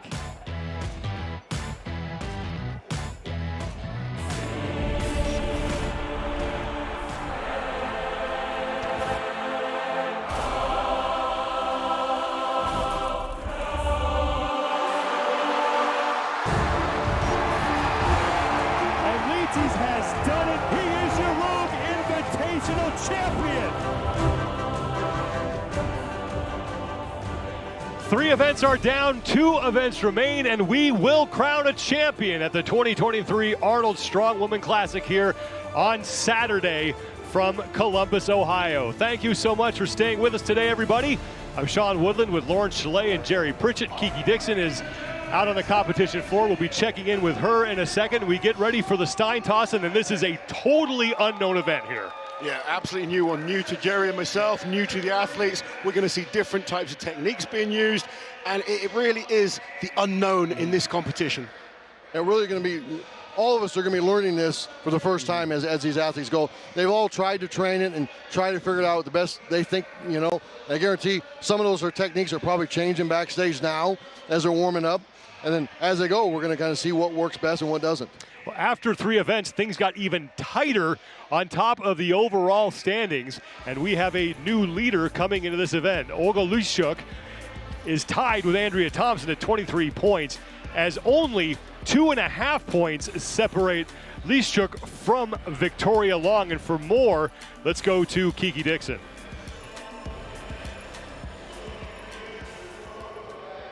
I spoke with Olga, and she mentioned, I've never thrown a stone before, as it will probably be for a lot of these ladies. But she did say, I'm excited about it. It doesn't have her down. She said, I play this game, and I have as good a chance as any to win it. Thank you, Kiki. Event number 4 of 5 is the Steintossen. And each athlete will get 3 attempts to throw the stone on the left side of your screen as far as she can, and they cannot step into that sand pit. So keys here, hard to figure out with an unknown, but yeah, what are these athletes keeping in mind here? It's brought to you by Beyond the Whiteboard. You know, generally as a thrower, you want good explosive power, but this is really going to be about learning on the job. None of the athletes have ever touched this implement. They've all been trying to mimic it as much as they can with sandbags and various different types of stones. But this first throw is going to show us a lot, and the athletes will be watching closely to see how Hannah does this. Hannah Linzay will be up first. I think you got to think like in terms of like a shot put. They're going to want to project that, you know, up and out as much as possible, so they don't, you know, get a downward toss on it and not gain any ground. That looks like a decent first throw there by Linzay. She was really confident coming in this event that she'd been throwing around 11 feet in training. She felt confident that was going to be a good number. Let's see what the distance is. This is very much like a traditional track and field throwing event where they're going to get 3 attempts. They're not allowed to go across the line. So, you know, do you hold back a little bit on this first throw and just get a throw in there? And as you can see, they are measuring where it made the impact, not where it stopped. So that stone weighs 110 pounds for the women, 50 kilos.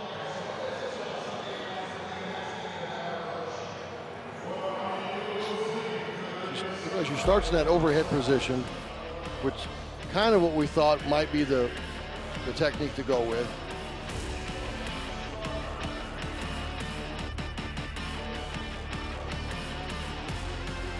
It gets a good run up and seems like a good launch. Yeah, like it looks decent. It's just so early to tell. Yeah, I mean, we don't know what's good yet. I mean, if you two were in this position, what would you be doing right now? Watching. I'd be doing a lot of watching of the other athletes. I've had to mess around with this event just in training, just to kind of get some kind of idea of what I felt would be an effective way to train it or how I would do it myself. And I kind of ended up going to the way Hannah Linzay went there, where you kind of hold it locked out overhead. Now, some athletes are going to keep it on their chest and use a lot more of that pushing, pressing power that they have. I think it's going to be important to try and plant that front foot as you kind of approach the line and really get as much power into it as possible. But a taller athlete like Tom Stoltman, I think he goes with it with a locked out overhead, use that height advantage. You know, we've got Tamara here. She's a much more explosive, powerful athlete. She's going to have to rely on that shoulder power, the tricep power, and get that oomph behind that stone rather than using height, because she's one of the shorter athletes. What do you think you do, Jerry? Yeah, I think probably what Laws says, go for the overhead. I mean, I like Laws, I messed around with this in training, and I had some, I thought, maybe decent throws, you know, launching from the chest, but it does seem to have up overhead and have those, you know, kind of those like long levers, be able to launch it out over. The biggest thing is the advantage here is the athletes that get to go towards the end, because they can sit and watch and really kind of learn the technique as they go here. Yeah, Tamara Walcott is up next. This will be her first throw. So Hannah Linzay's first throw, 8 feet 5 inches. Walcott coming off that. She's been hitting 11 feet in training. Yeah. But as we say, you know, you're using a sandbag is going to feel completely different to a stone. And even if they were using a stone, it's not this stone. Exactly. You know, so. This is the real event of the contest where anything could happen. Walcott has it over her head. Doesn't already comfortable, but. And that's her first throw. But as I mentioned, she's coming off that world record performance in the deadlift. Beat her own record by 5 pounds. She lifted 651 pounds to tie Victoria Long, the two of them. And this is, you know, she's a very powerful athlete, obviously the power lifter, but this is still going to favor the strong women, the seasoned strong women that are used to these odd dynamic events. You know, they're used to doing overhead events and log press and things like that, so they're going to have those strengths. I mean, if you kind of go back to when Jerry and myself started Strongman, you often didn't have a clue what the events were going to be when you turn up to a show. So the athletes that have the ability to watch and adapt and learn on the fly are going to do well on this. Athletes that need to be well prepared, maybe they'll struggle a little bit more. You know, some athletes just don't have that ability to change technique at a contest. They like to be well prepared, they like to know exactly the diameter of everything, the weight of everything. Whereas I think if you're a bit more laid back and you're willing to adapt, it's going to suit you on this event. Yeah, the athletes that have trained just ready for anything are going to adapt to events like this much faster. Mel Peacock will be your next athlete out, 8th place overall, but she has gotten better with each event. Finished 6th in the elephant bar deadlift with a lift of 581 pounds. Just based off like physics, I think this type of event is going to suit the taller athletes, the rangy athletes, the likes of Rebecca Roberts. She's got that height advantage. Inez, very athletic, explosive. Comes from a shot put background. Yeah, having that throwing background definitely should help. Yeah, I would expect Rebecca to do really well at this, with those long arms.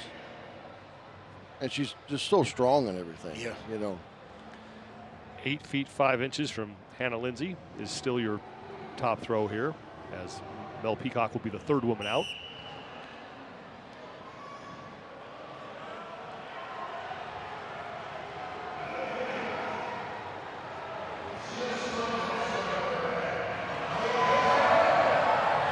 And there's Peacock's first toss.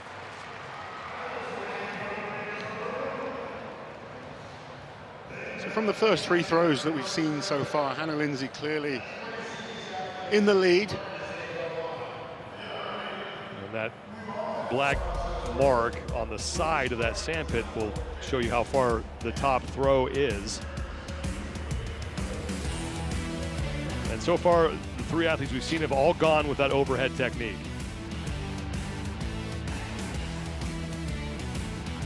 What will be interesting to see if athletes change their technique across the attempts. Yeah.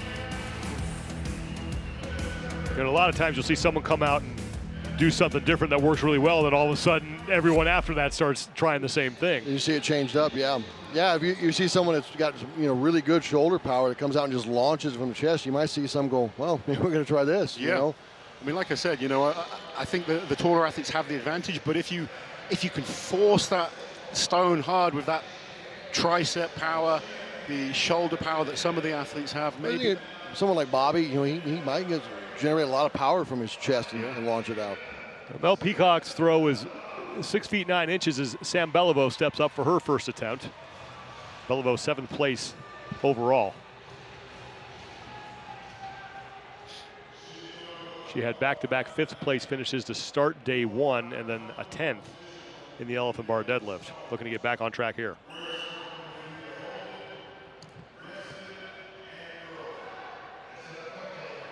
Another athlete going for the overhead technique. Just got her hands around the side a little bit too much. It's going to be hard to force much power into that, and you can see there the stone just kind of fell straight into the pit. Downward project right into the pit. Didn't really get any. You really want that power to be applied into the stone, and just for having the hands around the side there, it was almost like she was throwing a ball rather than forcing and pushing the weight forwards. That stone is definitely too hard to throw like a soccer ball, football. Yeah. No. And your score is your best throw. It's not cumulative distance, so it's your best throw that will be your final score. Yeah, that was another thing I was looking at with training. I was like, okay, my first attempt, I just went for it, and straight away I stood over the line. So that would have been a no throw.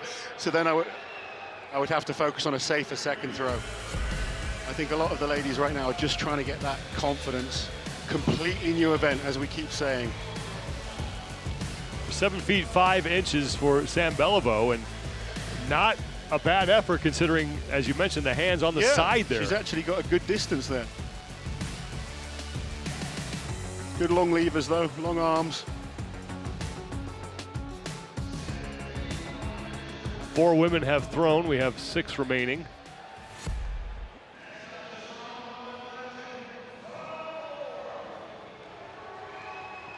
And it's going to be Donna Moore who's up next. Hannah Linzay still has your best throw at 8 feet 5 inches, with Beliveau now in 2nd place. Now Donna definitely has more experience than any of these other women in strong women competitions, but this is a brand new event to her too. Yep. She needs to dig deep with that experience that she has. Yep. Try and figure this stone out as quick as possible. Such a different type of event, and it's a unique challenge, but that makes it interesting. We don't know who's going to win this event. Yep.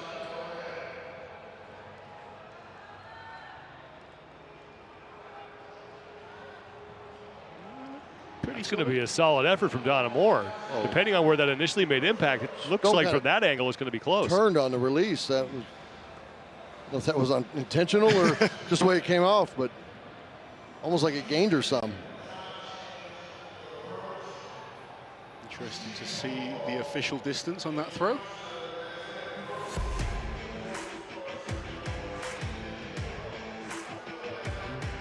I believe every athlete so far has gone for the overhead approach. And this may be that backstage when they were warming up, it just seemed like the most effective way to do it. So from that angle, it's going to be a little short of Lindsay's top mark. How many different ways did you try this when you were messing around with it? Really just the 2, just overhead and then from the chest.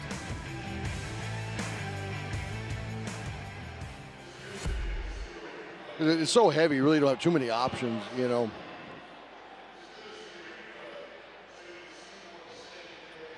The 5 feet 9 inches is the score for Donna Moore. And now Victoria Long will come out. Victoria is one of 5 athletes in contention for a spot on the podium right now. She has 20.5 points, only 2.5 points back of Liaschuck for the top spot on the overall leaderboard.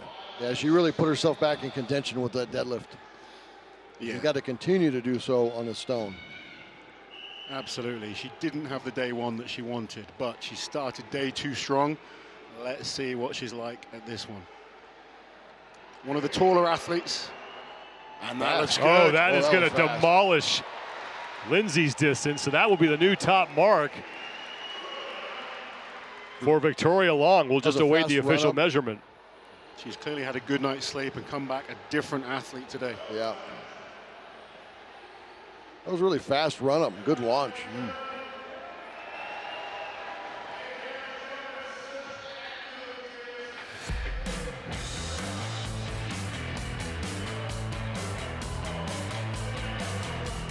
Probably the fastest approach that we have seen so far. Yeah, that was very good. That looks like might be one of the keys to it is to have that fast approach, to get that momentum, get that some momentum behind that stone.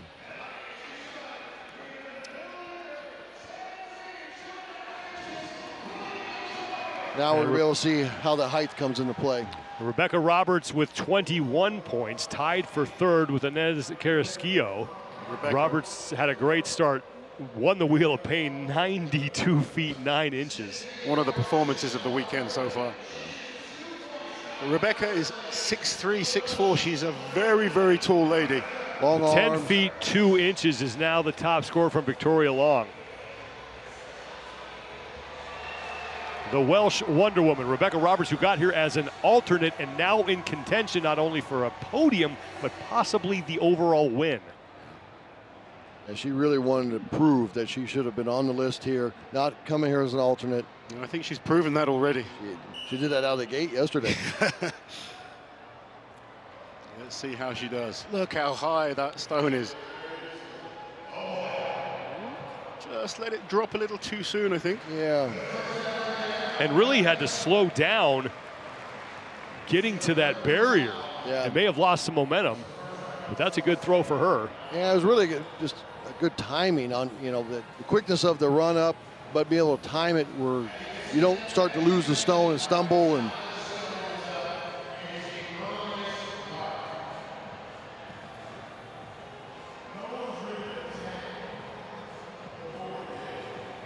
we have 3 athletes remaining here in round number 1. I don't know if you notice, 4 guys carry that stone back in a net.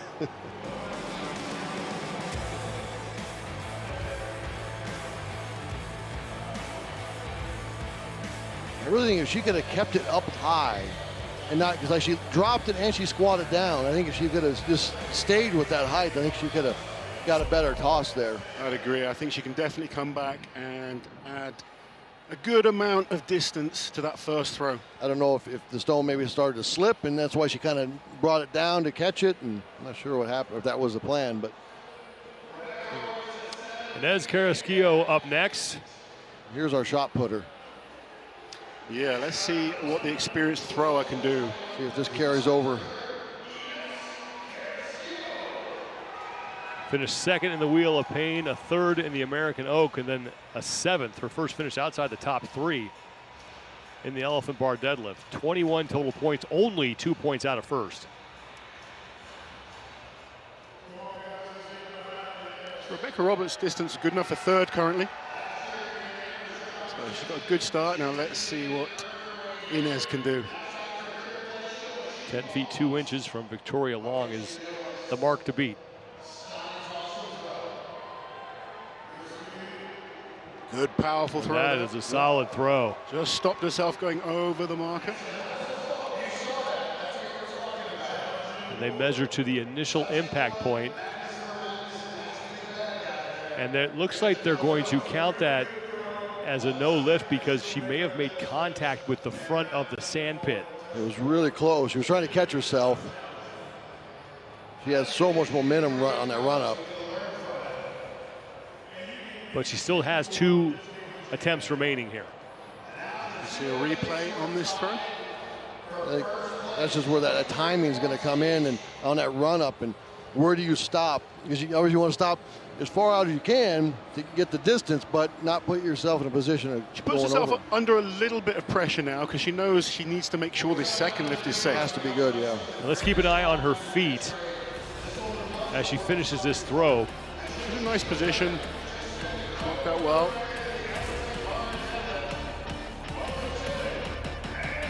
Yeah, and her hands made contact as well, so you can't make contact with any part of it. You get the right hand right there. Just stopped herself falling into the pit there. And you can see her feet were very close as well.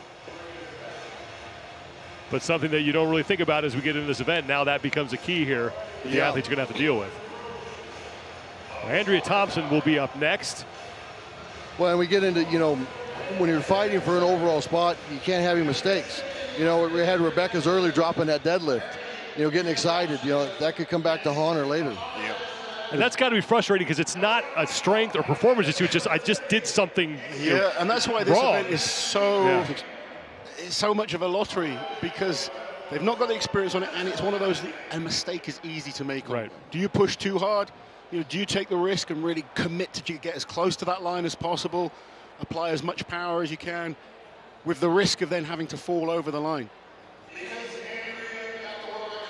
And with every missed lift that you have, that pressure builds as well. Yeah. So Andrea Thompson going back out again. Let's take one more look at the overall standings as we await our next athlete. But this is how close it is coming into this event. As you can see, just 2.5 points separating Liaschuck from Victoria Long. And Victoria Long has your top score rate. Definitely come out firing today to put herself back in contention and move back up on that podium.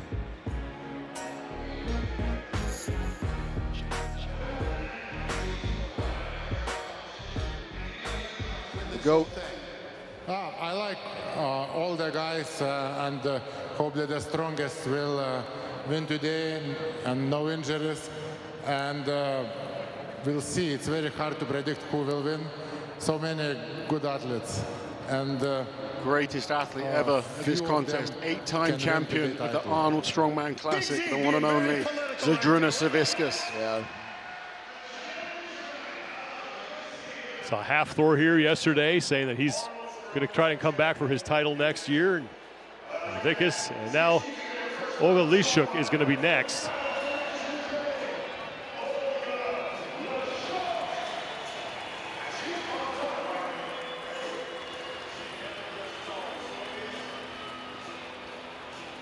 First attempt for Olga. Oh, she can get herself resituated here. Well, she's just been told to wait. She started before the clock started, so she's going to have to. That happens, sometimes, these international athletes, there's always a language barrier sometimes. Maybe a miscommunication with the judge. Well, the good news is she had a little trouble getting that thing overhead. Yeah, it was very easy. She's very strong. She's a very good all-round athlete as well. Someone that's good at adapting on the fly. That's a good throw. Good, solid.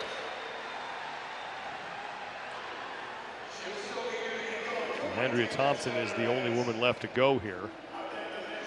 We'll wait for the official measurement for Olga. Looks pretty good.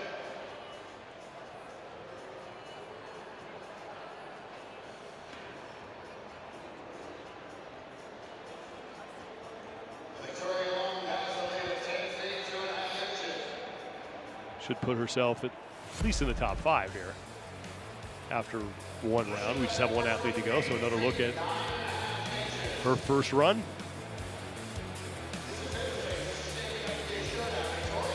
Really good throw. Yeah, very good. And a nice job of stopping that momentum so she doesn't carry into the pit, as we saw happen with Kieliszkowski.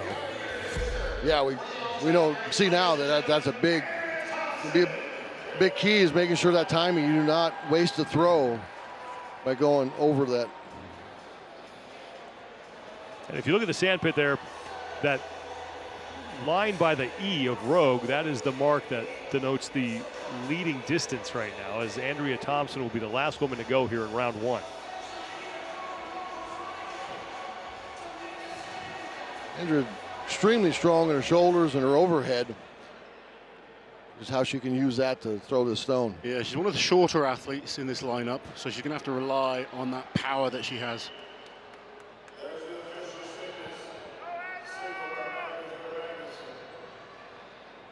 She's going for the overhead technique as well.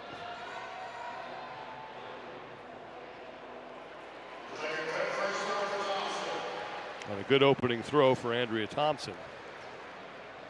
And as you mentioned, Laws, every single woman in that first round using that overhead technique. Yeah. Liaschuck's distance of 8.9 feet puts her into second place currently. It's the distance of Andrea Thompson. We will get set for round 2. So yeah, Sean, as you said, every single one of the female athletes has gone for the overhead press, locked out, and then run up and throw.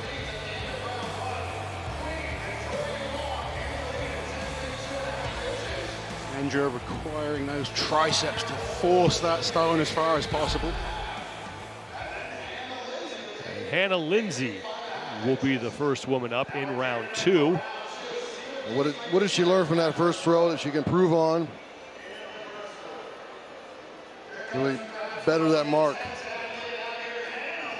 And she was the owner of the top distance until Victoria Long beat it in round 1. Yeah, I believe she's currently in 3rd on this event. So much better performance for her compared to the other events we've seen so far. Yeah. She's been excited about this event. Said it was going to be a good event for her. So. And Andrea, there we can see, is in 4th place with 8 feet 3 inches. Good throw for Andrea. Yeah, for being one of the shorter athletes, Yeah. I think she'll be happy. If she can come top 4 on this, she'll be over the moon. Yeah. Second attempt for Hannah Linzay. Oh, just held back a little bit towards the end. I thought Yeah, she was going to like really she- commit, and then it's just like she took the... Kind of stutter step towards the end.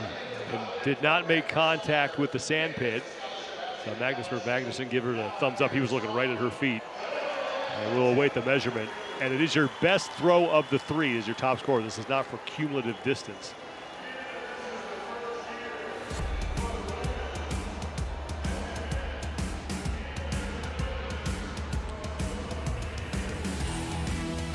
She had a really good run, and then she started kind of stutter stepping. Still plenty of power pushed into that. Yeah, a lot of power. I think, you know, some of these ladies seeing Inez hit that board, you know, and losing a throw might be kind of in their heads like, Yeah. make sure I do not go over that board.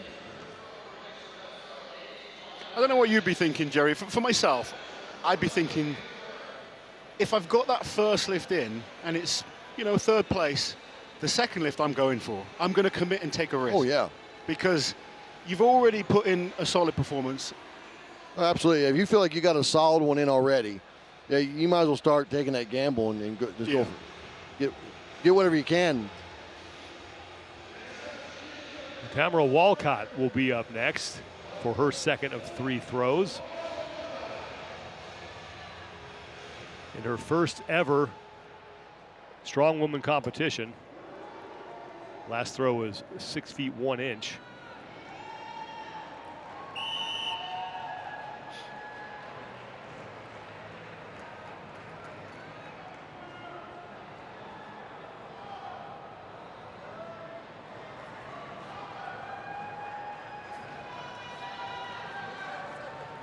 Has the stone overhead, almost getting resituated. And she's ready. You want to make sure you got to really feel comfortable with that grasp.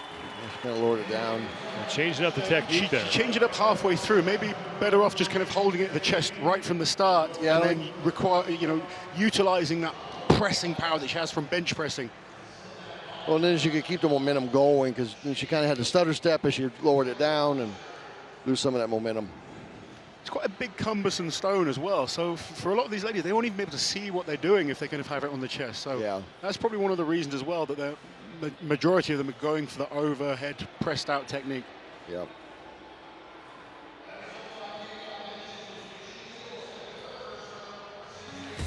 One more look here at Walcott's second throw, and you'll see her about halfway down that runway, lower it to her shoulder.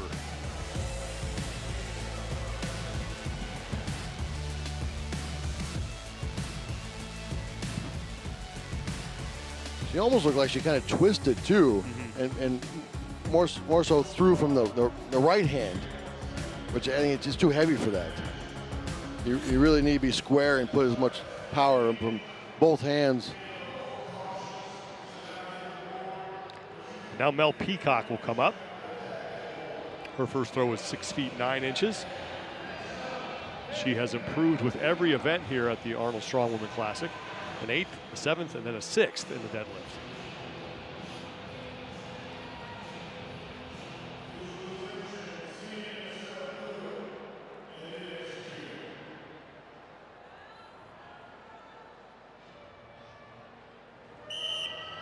Second throw for Mel Peacock. So let's see how Mel does on this second attempt. Good speed. That looks like it will be better than her first throw. We'll have to see where the official measurement comes out. But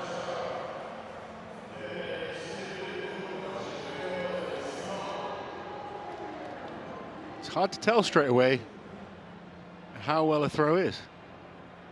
Yeah, the way it kind of blasts sand everywhere, it's hard to tell from our angle, you know, where did it hit first.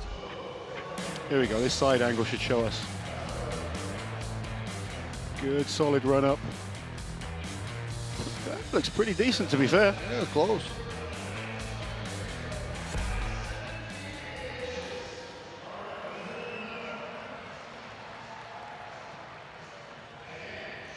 Sam Beliveau will be the next woman out as we await the measurement on Mel Peacock's second attempt.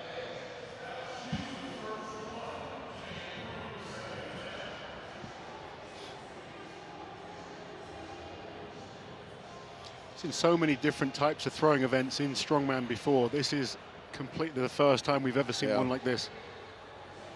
Very unique, interesting watching these ladies approach it. 7 feet 5 inches the last throw for Beliveau.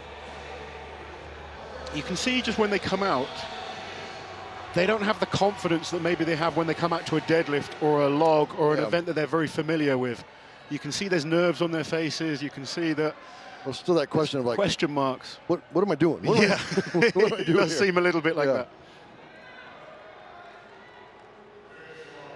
She's going to shorten up her run up here.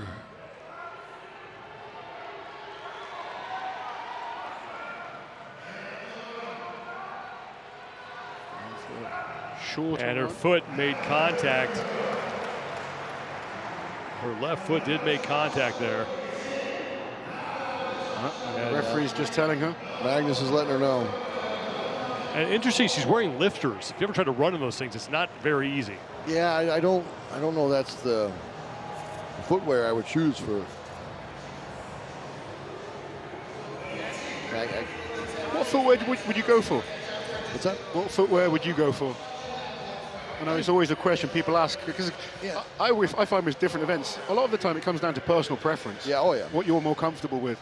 Oh yeah, I've seen Z do a yoke in lifters and which makes no sense. Yeah, so it is on what you're comfortable with. I think for this, I would probably just use something I would use for carries. Yeah. For something I feel like I can move in really well. Yeah, you can see there clearly the foot hitting. Left foot is the one that makes contact. And she started slowly, she shortened the distance and then tried to speed up. And when you're carrying 110 pounds overhead, you're not going to stop on a dime. When you look at track and field and you look at throwers, they get used to a rhythm where they'll use the exact same amount of steps when they're well prepared. And you're just seeing that with these lifters today, these athletes, they're not used to that type of event. Like you mentioned when Sam was headed out there, you can see the look in her eyes, like not a little uneasy, not sure really, what technique am I going to go with? And it's kind of almost like a game time decision, like, maybe I'll shorten this up and it'll be better. Here are your current standings as we work our way through round 2. Donna Moore with 5 feet 9 inches, currently in 9th. 10 feet 2 inches from Victoria Long, still the top mark. Donna's shortening it up too. It's quite a long distance though. It is a long run up to try to keep that timing of that release down there. Here goes Donna Moore. Although Victoria threw it very well with that. Victoria's distance is fantastic so far. Clearly in the lead by a large margin currently. And she had a really fast run up. Well, that looked to be a much better throw than her first attempt. Yeah, that looked a good throw for Donna.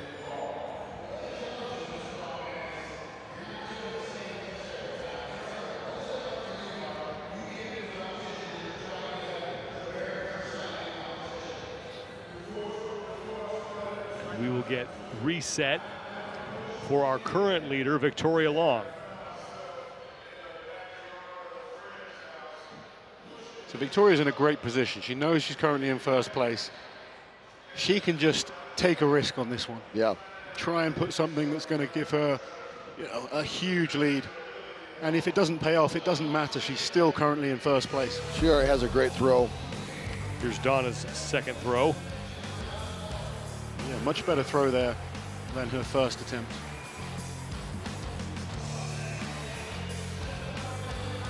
Did a bit of like a jump when she stopped. They got a little more out of it. Now here comes Victoria Long. She is your current leader at 10 feet 2 inches. Coming off that event win in the elephant bar deadlift and looking to follow it up with another event victory here. 5th place overall, but she's only 2.5 points out of first.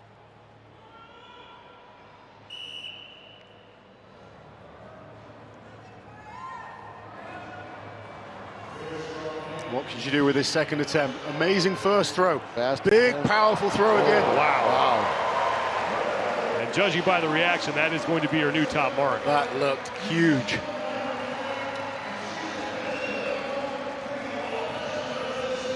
And she's almost into the doubled up section of the pit there. Now they will move that leader mark up a little bit. It was by the E in Rogue, and now it is about 5 or 6 inches ahead of that.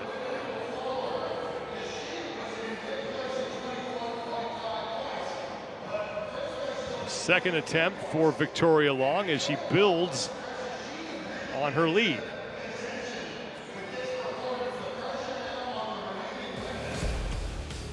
And this is clearly someone who does not need to figure this thing out. No, she seems to have it down. Yeah, she looks comfortable. Hopefully the guys are paying attention right now. Look at that, good height on the release as well. A lot of the ladies kind of letting it drop down. She is forcing that up and forwards.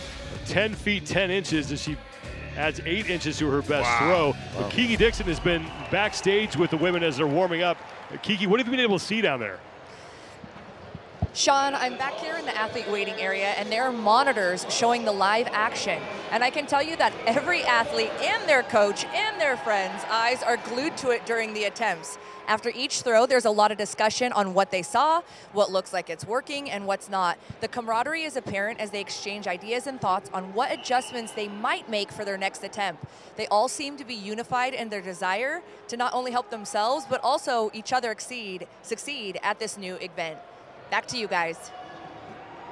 No surprise there as Rebecca Roberts is set for her second attempt. Looks a little better than the first one.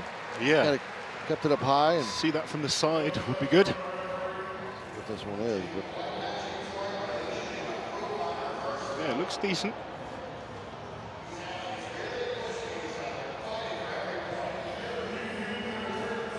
Could well improve her positioning after that second throw there. Roberts tied for third with Inez Carrasquillo with 21 total points. They're only 2 points out first.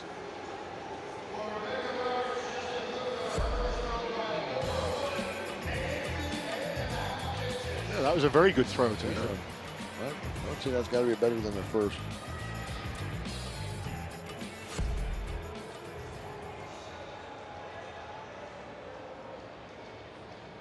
Not going to go ahead of Victoria, but where does that leave her in the overall?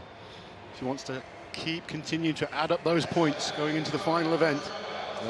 Keep narrowing that gap because she's got a potential frame win with her grip. Oh, she's got an unbelievable grip. So Inez, no throw on the first throw. She needs to be a little bit safer, I think, on this one and make sure she secures some points. She has to get a mark on the board.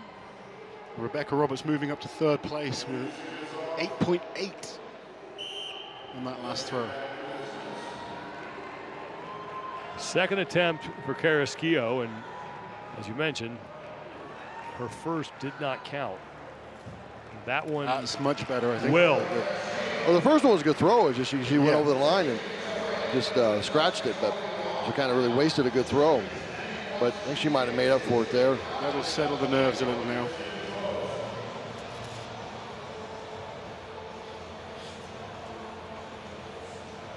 well, she doesn't have the luxury in the second round of maybe being able to toy with something different because you have that third one. She's got to get on the board, and then she's got to make this third one count as well. The really interesting thing looking at the leaderboard right now is our top few athletes are all the top athletes overall except for Hannah Linzay, who is going to get between people if it stays. Yeah, she's going to take some points away, possibly. was a much safer release point. She can probably afford to get a bit closer on this third attempt. Yeah, she almost was too far away. But she had to be safe, She had to be, yeah. She had to get a number on the board.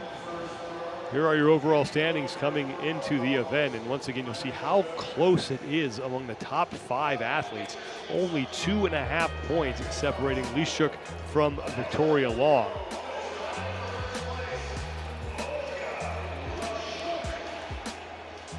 I think this women's battle is going to be so close. Now here is Olga Liaschuck for her second attempt. 10 feet 10 inches, that is your top mark. Yeah, those frame carry races later in the day are going to be very exciting to see how this ends up.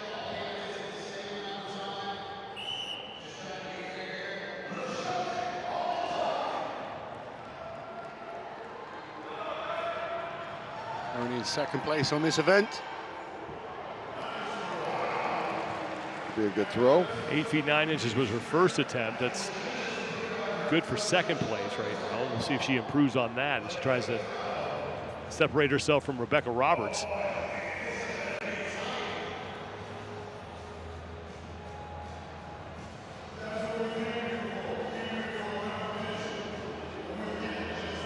Olga will maintain her second place position.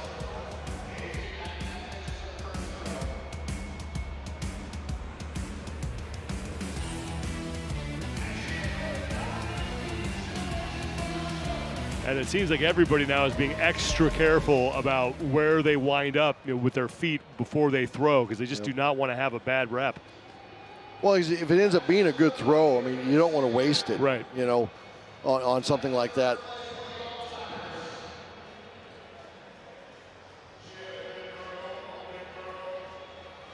Andrea Thompson. She had a great throw to start. To close out round 2. Using the power of her shoulders and triceps to launch that thing. 8 feet 3 That's what inches. she needs to rely on. She doesn't have the height of some of the other athletes. She needs to use that power that she has, that log pressing power that we saw yesterday. Yeah. She's got strong legs. Right now in 5th place in the event.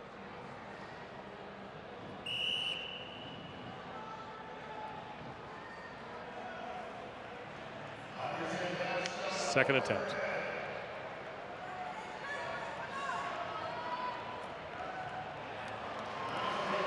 Pretty good. It's good. It's so hard to tell from the angle. It really is. You don't see. It's so much harder to see from this angle. Hopefully we get a nice replay from the side.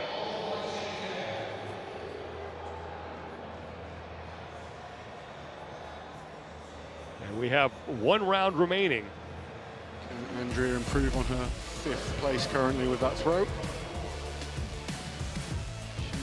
She started way far too back. safe then. She had a good half a foot. Yeah, she really wasted a good 1.5 feet or more.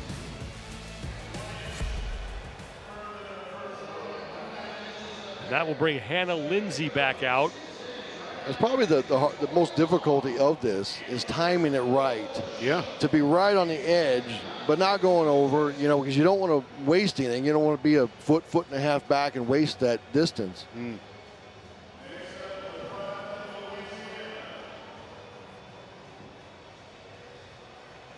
here comes Hannah Linzay. Fired up, get this last one. For her final attempt. See if she can improve on it. Currently 4th with her best throw at 8 feet 5 inches.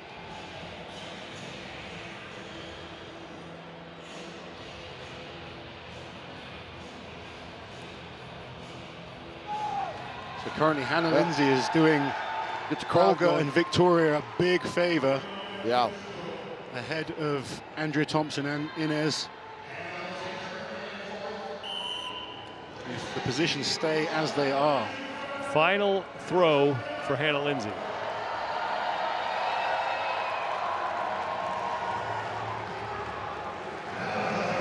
Used to be a good throw, but Yeah, definitely short of the lead, but is it good enough to get her ahead of Roberts and Liaschuck? Good to see her putting in a solid performance, though. She's a great athlete, has not had the contest that she was expecting, but showing now what she's capable of, and she'll want to finish strong.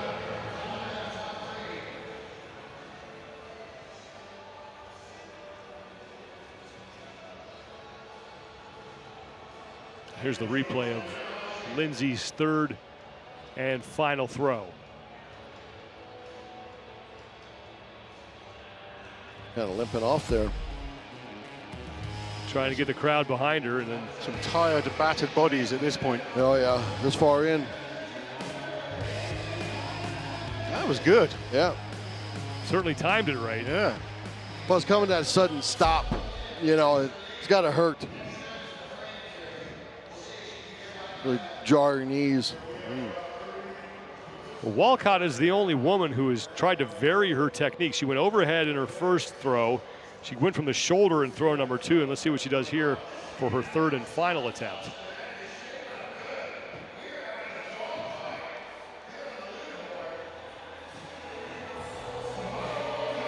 Fantastic deadlift earlier on in the day. Hannah Linzay has gone up to third. Wow. Again, if she can stay ahead of Rebecca Roberts, Olga and Victoria are going to be very happy. Really going to help out them. Walcott still at 6 feet 1 inch. That was her first throw.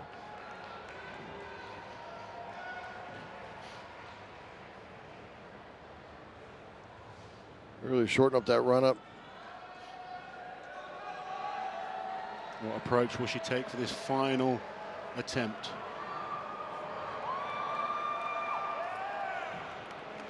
And Tamara Walcott going with the overhead technique for her third and final throw, and we will see if that beats her first attempt at 6 feet 1 inch.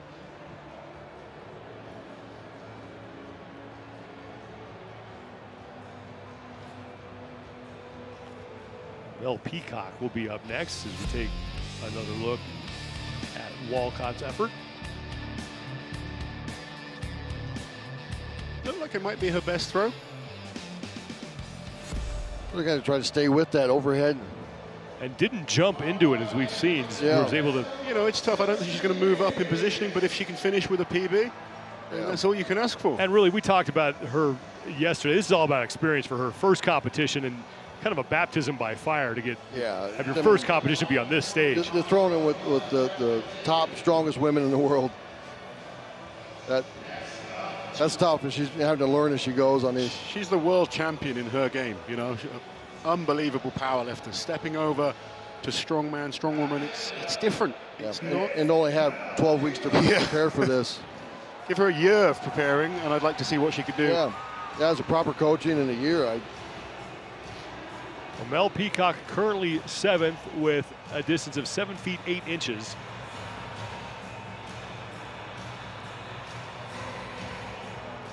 She can add a little bit of distance to that. She can put herself into 6th.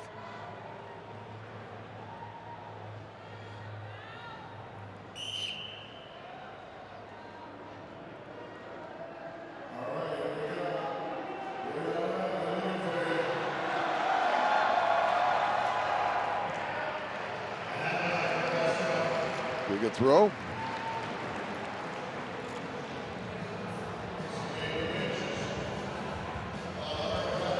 We'll await the measurement on that. As Peacock is now done with event 4. One event remaining today. It is the frame carry to close things out here at the 2023 Arnold Strongwoman Classic.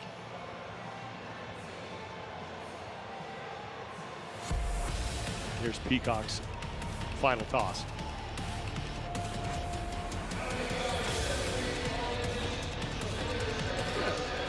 Good final throw there.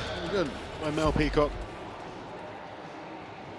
Samantha Beliveau will be the next woman out here in the third and final round.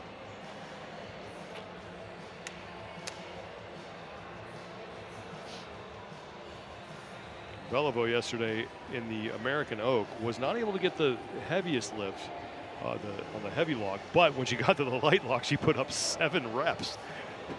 Yeah, absolutely crushed that.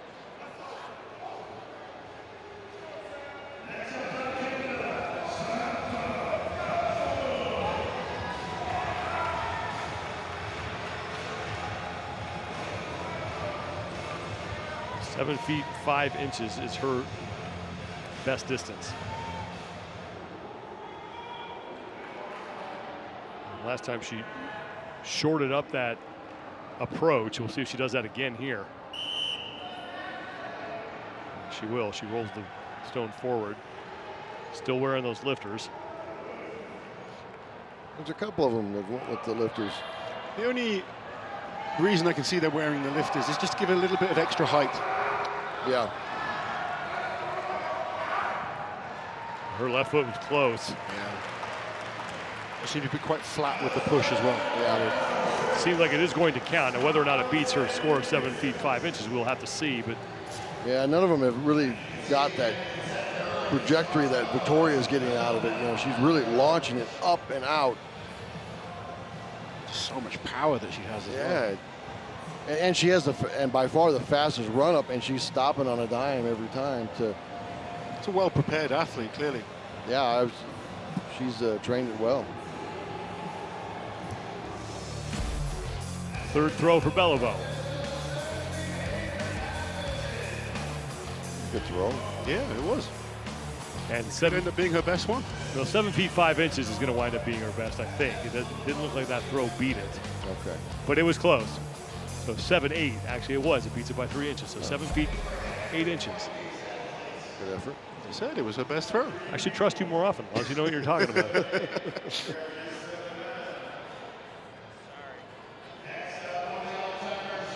Well, Donna Moore will be up for her final throw.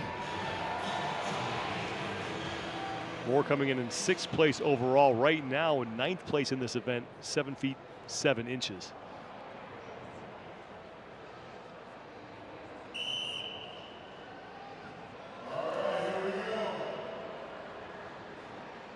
Donna's won absolutely everything there is to win in Strongwoman. She's been doing it so long. One of the greats. Dominated it for so many years. She really did.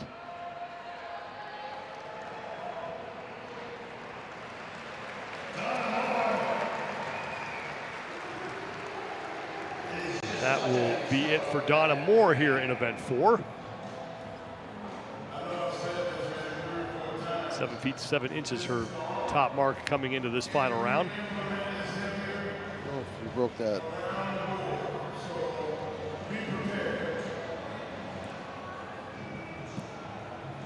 Right now, it looks like 7 feet 7 inches will be her top score.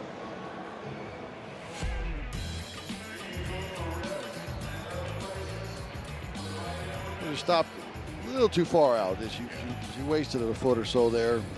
I think that last attempt, you may as well go for broke. Yeah.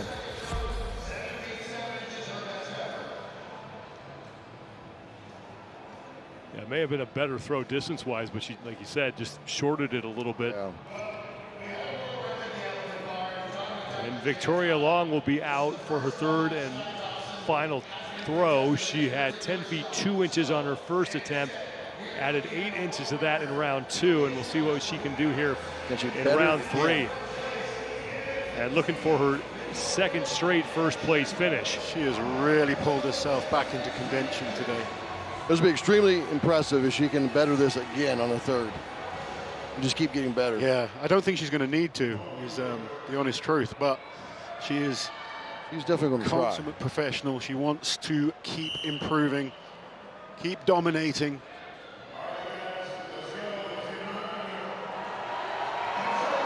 Final attempt for Long. Not power she has. Launches. Wow. Whoa. Looks like that's going to beat it. She did it again. I feel confident in saying that. It sure looks like it. I think you got this one right, Sean. Every now and then.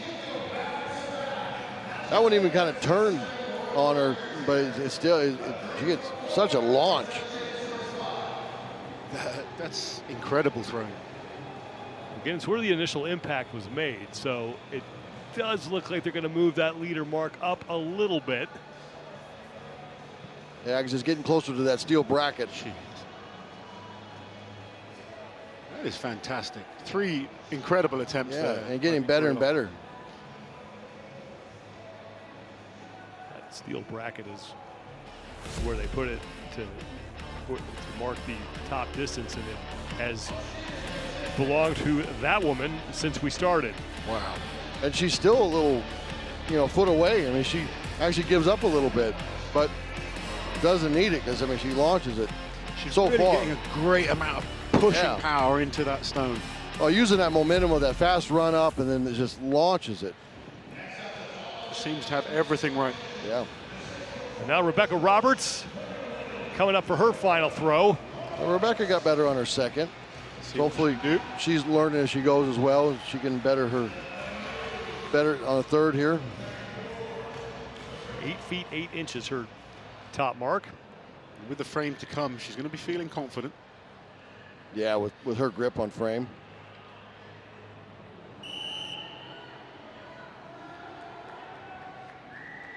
She was telling us that she not only has the Hercules hold record at her gym for the women, but also for the men. Well, she's got an unbelievable grip. She has the all-out record at her gym. That was pretty good. Yeah. Thumbs up from Magnus. Looks like she's using her height more than she was in that first throw. Looks like she saved her best for last. Yeah, like she got. And this could be big for Victoria Long as well if Rebecca is able to get up the leaderboard a little bit more and take more points away from the people that Victoria Long is chasing. Yeah, she takes more points away from Andrea and Olga.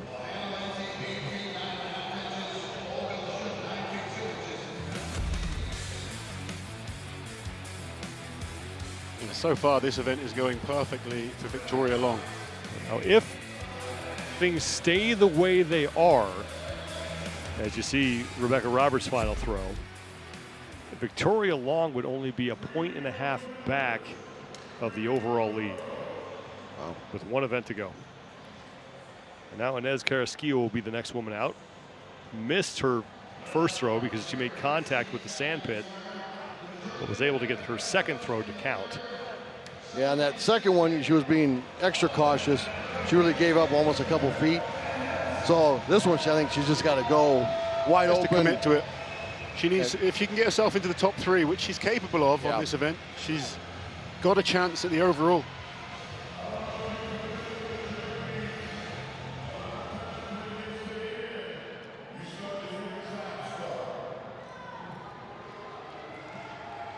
Seven feet 9 inches, good right now for 6th for Carrasquillo.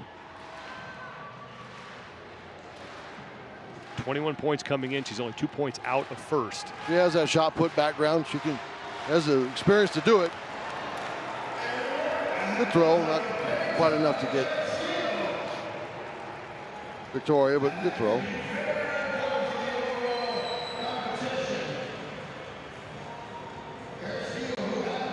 Definitely not going to catch up Victoria, but no. Is it going to close the gap on any of the other athletes? That's the question. We only have 2 women left, Olga Liaschuck and Andrea Thompson.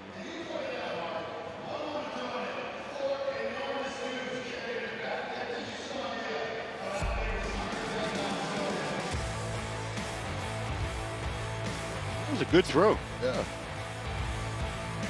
It generates a lot of power.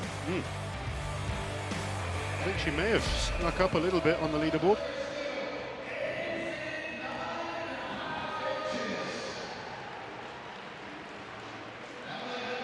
So Olga Liaschuck will try to improve on her 9 foot 2 inch throw. I think Olga's exactly where she wants to be. Second place on this is perfect for her. I don't think she's going to catch up with Victoria, but if she can maintain that second place, she's going to be very pleased going into the final event. She will be in our current leader. And Inez Carrasquillo moved up to 4th with that last throw, 8 feet 9 inches for her, tying Hannah Linzay.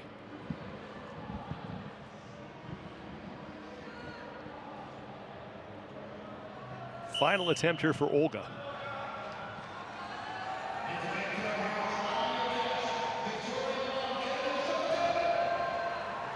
Big feet. Oh, her left foot came up clearly there. And unfortunately, that's not going to count. It was one of those go for broke, stand on the gas, see what you could get. Hey, there was you really had nothing to lose there. Absolutely. It was worth going for. She's in a great position in second place. Yeah. Why not go for it? Yeah, she's a good spot going to that frame carry. It looks like maybe the stone left a mark on the top of her head. Just having a good laugh about that. They can cut your head up quite easily. So not a bad throw, but unfortunately the left foot clearly came up on the sandpit. Yeah. I mean, she was almost in the thing. Yeah, she was almost in the sandpit, yeah. But still looking at second place in this event. So Andrea Thompson will be the last woman to go to close out round 3. Andrea needs to go for broke here. She's currently in 6th place. She can't drop down. She's the last athlete to throw. Yeah. If she can pull back a couple more plays, it's going to be big points for her. She needs to take a risk here.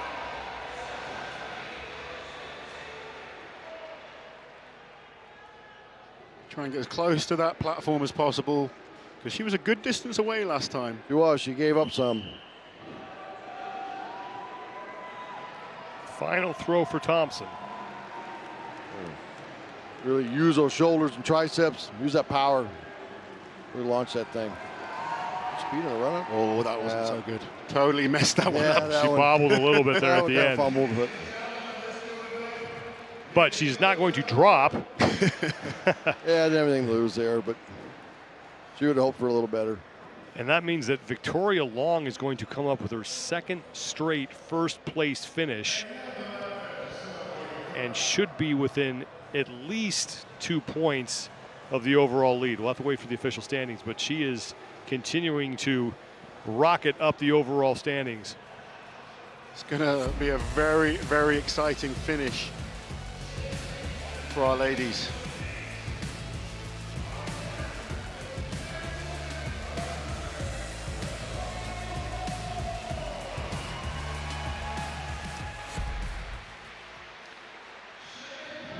Event 4 is now done for the women. One event remains. It is the frame carry, and for the second straight event, it's Victoria Long finishing first, 10 feet, 10 inches. Olga Liaschuck, who is tied for first at 9 feet, 2 inches, and Rebecca Roberts rounding out the top 3. And Victoria Long started at 10 feet, 2 inches, went up to 10.8, and then finishes with 10.10. Got better every time. As you take a look back at her third and final throw to clinch the victory.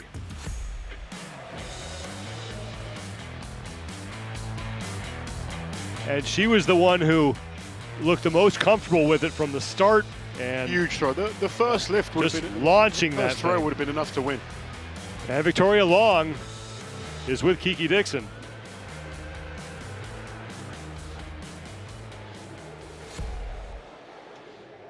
Victoria, you dominated this event. Why?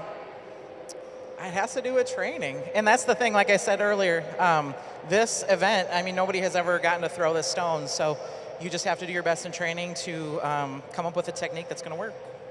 And how did you go about coming up with your technique? There was a lot of chatter about that. Trial and error. Absolutely, with sandbags and medicine balls and all sorts of stuff. So, with 2 event wins today, you've put yourself not only in podium position, but to win the Arnold Strongwoman Classic. How do you feel about frame carries?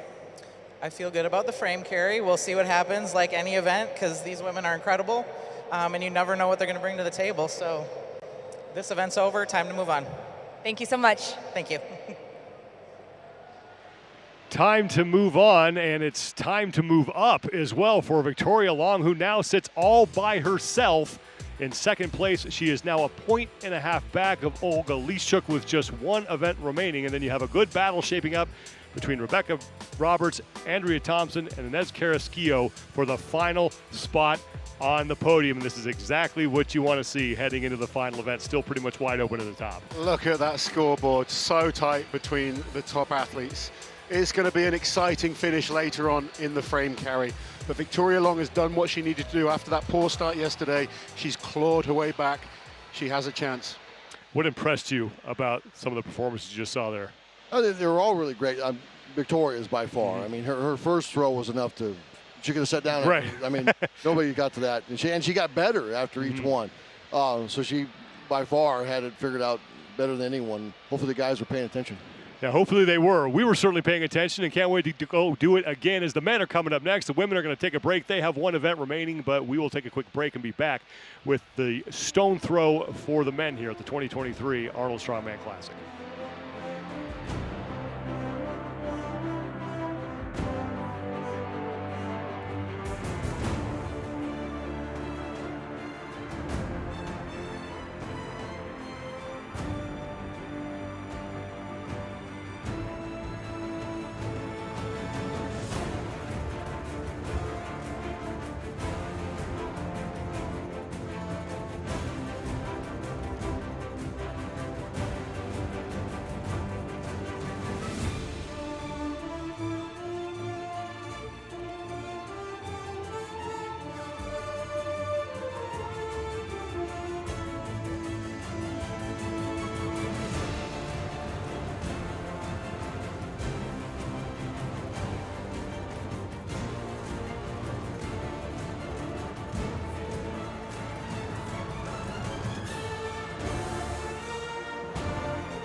The oldest piece of equipment is featured in a brand new event here at the 2023 Arnold Strongman Classic.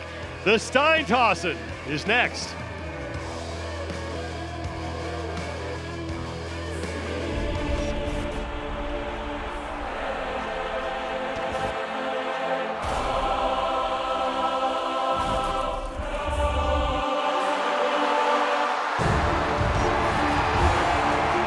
Has done it. He is your Rogue Invitational Champion.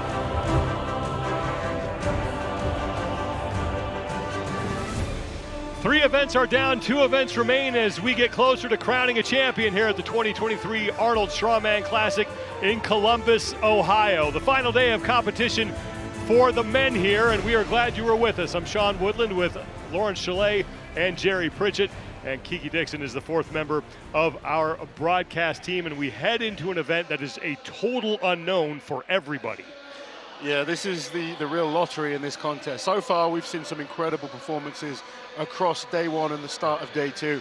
This is one, based on watching the women, seems to suit the taller athletes, so maybe Tom Stoltman can kind of pull back some points on this one. Yeah. Mateusz, he has a chance here to get some points back if it has seemed to suit the taller athletes better. But it's the wild card one. We don't know, how it's going to go.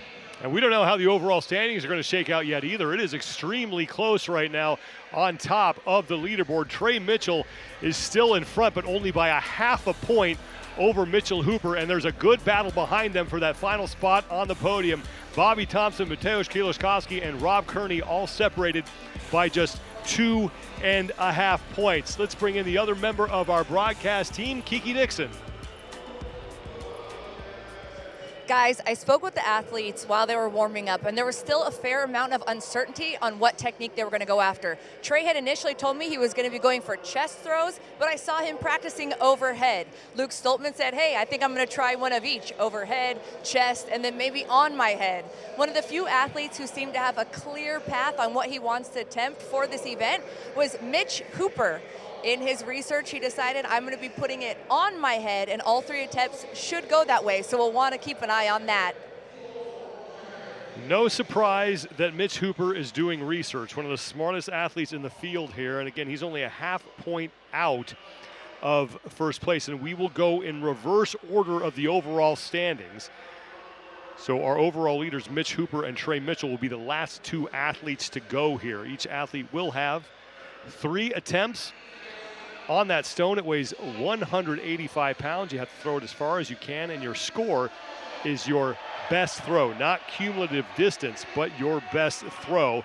It's an unknown event, Laz, but the keys to the event are presented by Beyond the Whiteboard. What are you keeping an eye out for here? Well, we've got the women's event to look back on, and we've got a little bit of information based off that. Being a good athlete seems to help, having tall, rangy levers, creating good speed on that run-up, and just making sure your trajectory is correct as you release that stone, trying to force it as far as possible. Kevin Ferris is going to be the first man up. Yeah, definitely that overhead position seemed to be the best, and then really the go-to for all the athletes. And the biggest key is how fast that run-up is to create that momentum, and with getting as close to that line as possible. That's the key, is timing the run-up so you kind of get that front foot planted just before. Now Kevin's got a little different. It looks like he's going to kind of throw it from the using side. his face. That's an interesting technique. I don't think he got much out of that. Kind of almost ended up just shot putting it with one arm rather than getting both arms into it. Too heavy with. And with 3 attempts, and it is your best throw, you do have a little bit of time to sort of figure this thing out. Yeah. But that was the first time we've seen someone open with that technique. Most of the time we're seeing people go with the overhead throw. And we'll await the distance on Kevin Ferris. And again, it's where it makes contact, not where it ends. Because he's holding at the side there, you really can't create any speed as you run up. Yeah, it really makes that run up difficult, doesn't it? Yeah. You know, this is a big, heavy stone. It's not a shot put. No, it's huge. You kind of 180 pounds off the one hand. It's from what I've seen, from what Jerry and myself have picked up on, having that stone pressed out overhead, having your release point as high as possible, creating speed as you approach that line, they seem to be the key factors for success on this one. And also being tall. Yeah. Height is an advantage in this event. And Luke Stoltman will be up next. You got to figure, Laws, the Stolmans, with the history of Scotland, and they got to probably pride themselves on the stone events. This has got to be one they want to do well on. Yeah, very much so, but this is a very different type of stone than they're used to.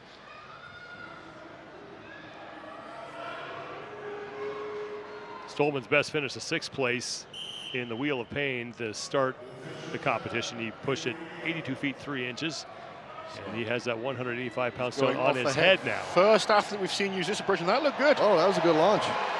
Very good approach there by Luke Stoltman. That was allowing him to engage that tricep and shoulder power. And the release point was good as well. He's just going to have to cope with a sore head. That bald spot on his head now. But it's going to be worse as the day goes on. A little callus up there by tomorrow. And now we'll see how many people copy that, because that clearly was effective for Luke Stoltman. Yeah. Yeah, we didn't see any of our ladies use that technique earlier on. We've heard that Mitch Hooper is going to use that approach. And obviously the athletes have been talking backstage. I think the ladies were a little smarter than to use their head for the stone throw. But it's why they outlive us. They might not outlift, but they definitely outlive. I'll tell you what, Luke released quite far back there. Yeah, so he gave up potentially really a lot of. Well, you look where he wound up, and his feet He were did hop, though, right so. there. You cannot touch any part of that sand pit. Now here comes Pavlo Nakonechnyy. Now he's got a knee that's bothered him from that deadlift, possibly from yesterday from that log, but it carried over into today. Yeah, we weren't sure if it was like hamstring or quad, but apparently it's a knee issue that he's, a patella issue that he's suffering with, particularly after the log yesterday. And really one of the bigger surprises that we've seen in this entire competition, he came into the elephant bar deadlift as maybe a favorite to win the whole thing and failed to put up a good lift, finished 10th and didn't get any points. Yeah. It's just hard, you know, if he really strained that knee yesterday on the log to try to push on it on deadlift.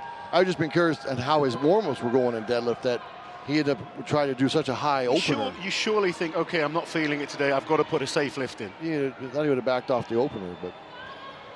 He's still, I mean, let's remember he is the youngest athlete competing, still lacking experience.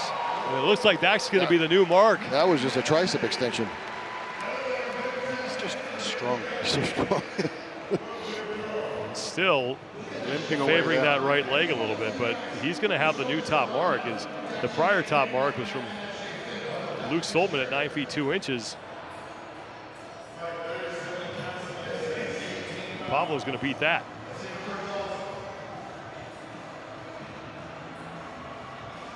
We've seen some incredible athletes over the years that just decide just being strong is enough, and sometimes it is. Take another look at Pavlo's first throw. So really couldn't create any speed on the run-up, but plenty of power. Yeah, just pressed it out there.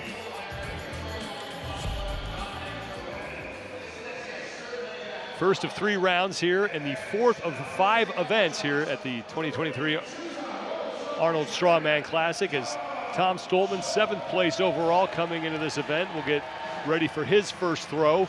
Now this is a man you look at and you think, this is an event built for him.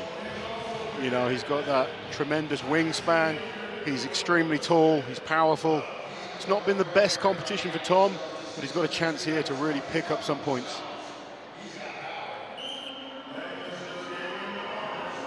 10 feet 2 inches is now. Look how high up that stone is.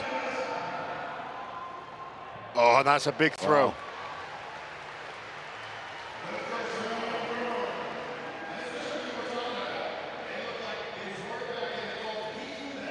Await the official measurement. And it does not look like it's going to best Nakonechny's mark, but it is going to be probably second.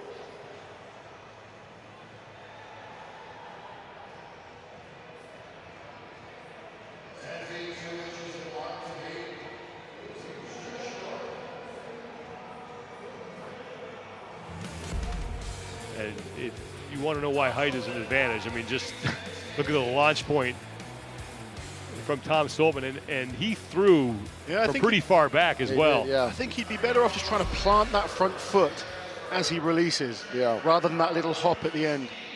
Tom Evans generate a bit more power then. Be up next, and he's had a really solid competition for his first appearance here at the Arnold Strongman Classic. 6th place overall, 13.5 points. His best finish was in the Austrian Oak. This might be a good event for him too. He's athletic. He comes from a football background. I've been super impressed with Tom. You know, he's really made a great showing in his first big pro show. You know, he's come from the amateur scene. Now he's stepping in with the best in the world, and he's really holding his own. Former offensive lineman from the University of Richmond. His grandfather also played in the NFL, played 2 seasons with the New York Giants back in the 60s.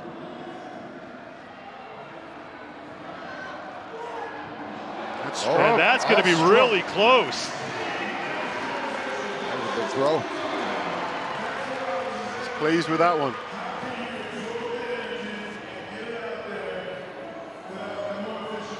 From the angle we saw, it looked very close to where Pavlo Nakonechny's first throw wound up.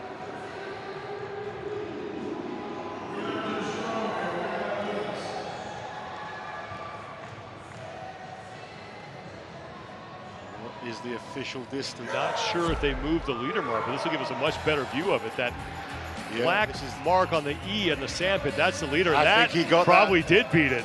That looks like it. That looked like a great throw there. Rob Kearney's going to be the next man up, as Tom Evans is now in first place with a throw of 10 feet 4 inches. Just talking to Rob backstage, he's done amazingly well in this contest. Great to see him lifting so well, but he's very nervous about this one. One of the shorter athletes competing. And also coming back from that tricep tear that he suffered. Can't really rely on that explosive power that maybe some of the other athletes will be able to. Kearney will be the 6th man to throw, 5th place overall. Best finisher in the last event, the Elephant Bar Deadlift, where he took 3rd after a 961-pound lift. 185-pound stone.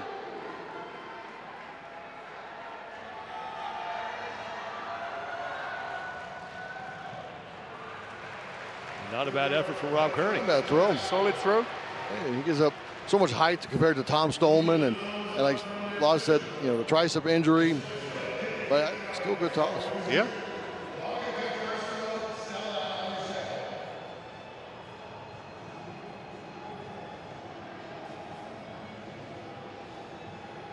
We've seen 2 men so far eclipse the 10-foot mark, and Pavlo Nakonechnyy and Tom Evans, as we'll show you another look at Rob Kearney on his first attempt.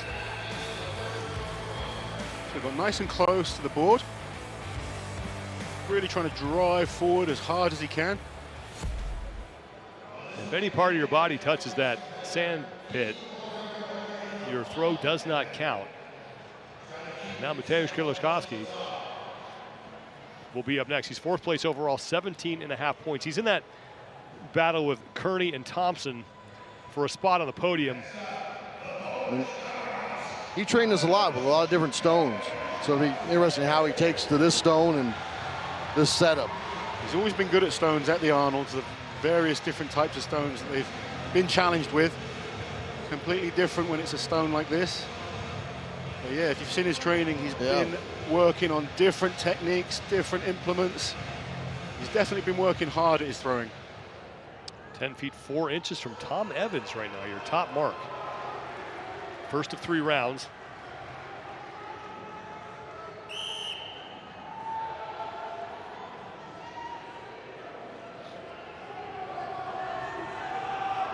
Here goes Mateusz Kieliszkowski. That's going to be very close. He's having a good look at that, wants to see where it is. Now, he did more of that 1 foot plant and throw. He did have to kind of stutter step a little bit. Well ahead of. Still launched it. Evans' mark.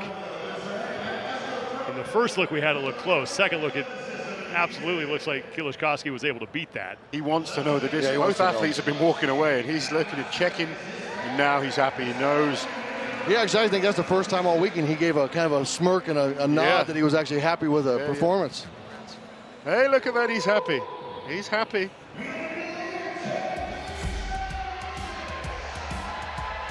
You can see signs that Kieliszkowski is really coming back. Some things not quite where they need to be. It shows this, you know, because he put out, you know, some YouTube that how much work he was putting into this, and it shows. Kieliszkowski is going to be your new leader at 10 feet 7 inches as Bobby Thompson, currently in third place, will make his first of 3 attempts. He has 19.5 points.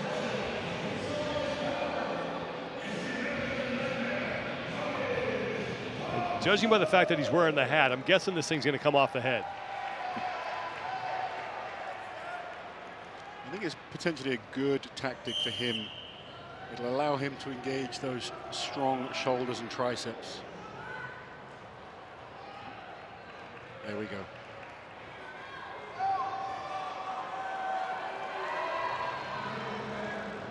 That wasn't a bad throw as well. That should be enough to get him in the top 5 at least. Good throw.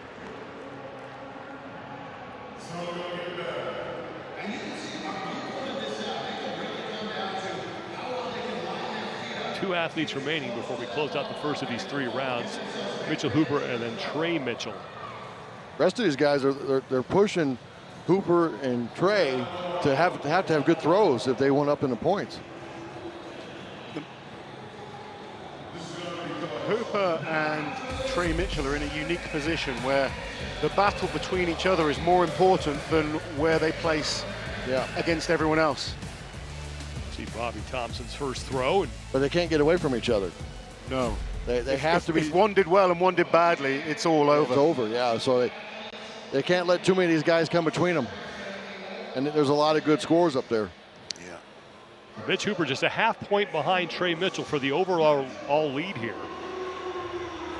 And the pressure is. Look at that, he's marking out where he feels he needs to be. As you mentioned, he's just a smart athlete. It's the first time we've seen anybody put a visual marker down as to where he wants to stop.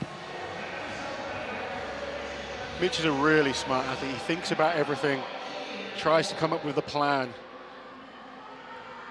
And he's also got the ability to adapt as well when needed. Also wearing a hat, so he's going to go off the head as well. Let's see how Mitch Hooper's first throw goes.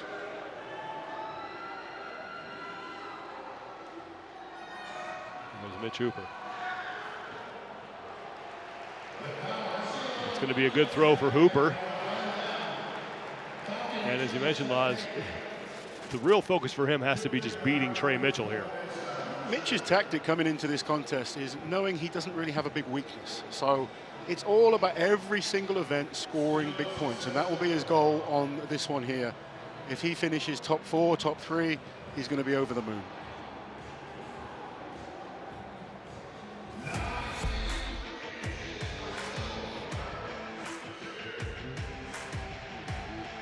Not quite enough to go into the lead, but it looks like a solid first throw.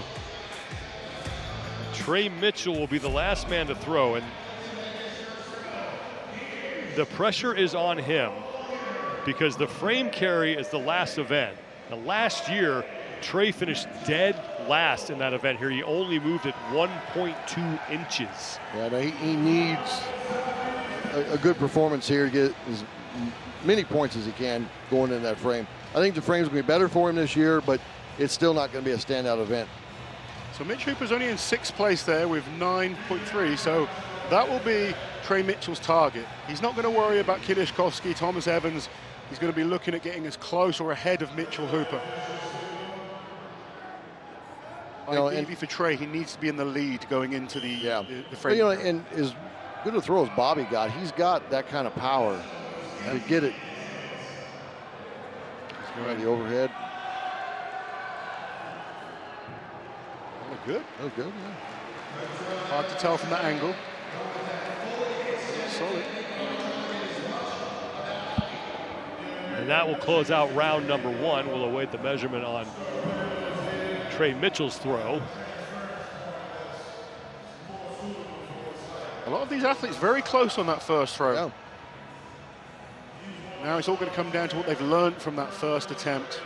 Do we see changes in technique? Do athletes just stick with the plan? Let's see from the side how this was. Hard to tell how close that was to some of the guys. With 1 round down, let's take another look at the overall standings coming into the event. Trey Mitchell with that half-point lead over Mitchell Hooper.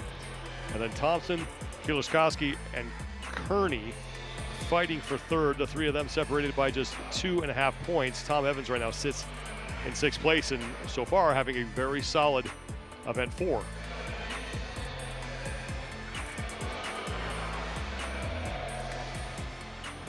Kevin Ferris. See if Kevin changes it up some for round 2 here. Yeah, I think he needs to. I'm not sure that kind of pushing off one arm. I don't think that worked too well. Kevin's athletic enough, strong enough to get that overhead and get a good fast run up, launch it. There we go. Now he's still kind of that side position.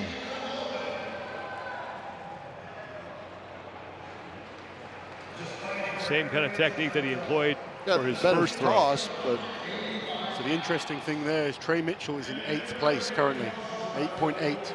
Mitch Hooper is 2 places above him after the first throw. Both lower than they'd want to be compared to the other athletes, but really the battle is between those 2. Kevin Ferris's 2nd throw. Yeah, you know, it really could change a few things going into frame if some of these guys that were at the bottom end take away those big points from those guys. Yeah. I mean, so they really can't gain any ground away from each other, you know. When Kevin Ferris fails to improve, he's 6 feet 5 inches on that. We've seen so many toss. twists and turns in these contests. Yeah. It's been exciting to watch. Nothing is guaranteed.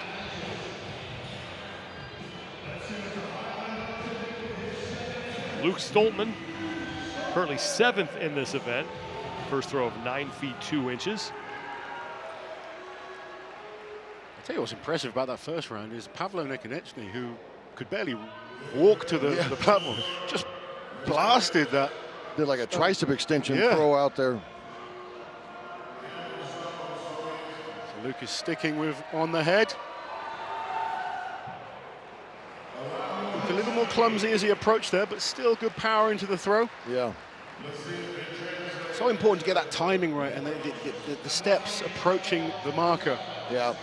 Well, you can keep the momentum going. Those stutter steps, they take too much of your momentum away.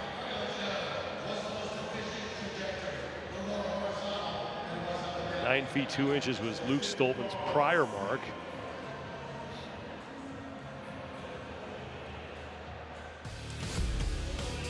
This is his 2nd attempt, and really started throwing about 3 feet short of where he needed to be, but still stopping very close. Yeah, he's almost requiring himself to throw early to stop himself going into the sand pit. Luke will stay right where he is. Another throw of 9 feet 2 inches. Now Pavlo Nakonechnyy, his first throw was 10 feet 2 inches. He's got that right leg that he either made worse in the deadlift or outright just injured in the deadlift, but was able to deal with it pretty well on his first attempt.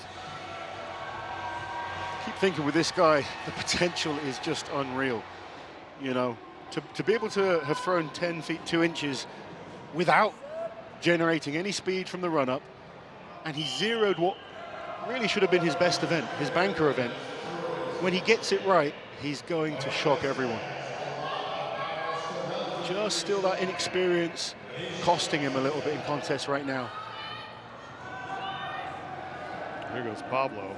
That's 185 pounds he's just casually holding in front of his head. Not gonna beat Kieliszkowski's mark.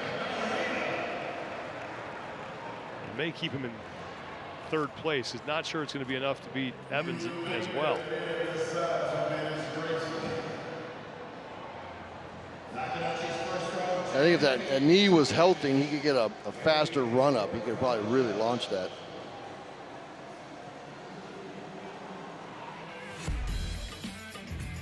Nakonechnyy's second attempt. At 25 years old, he's got such a bright future ahead of him. Yeah, he really does. The size and strength that he has, he's just got to clean up a few events. The 10 feet 2 inches is still Nakonechnyy's best throw. He'll stay in third place. Tom Stoltman,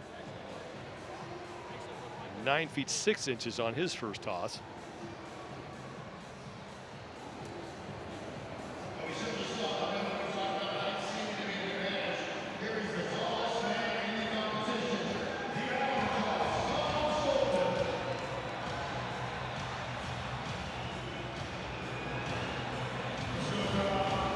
I'm sure Tom is going to want to get into the 10-foot mark.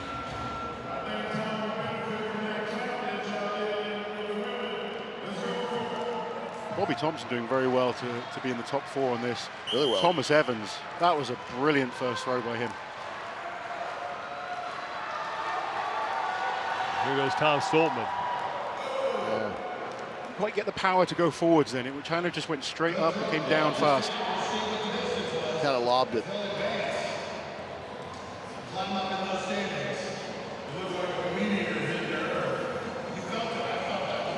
See that they measure to where the stone initially made impact. And the leader mark on the bottom of your screen. That's where Mateusz Kieliszkowski's stone landed. He is still your leader here in round number 2.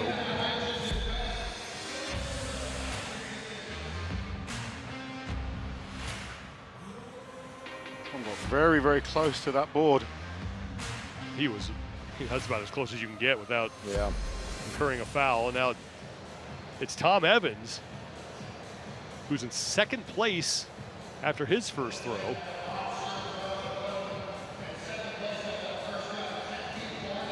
"10 feet 4.5 inches. 13.5 points coming in. Looking to get himself inside the top 5 going into the frame carry this evening.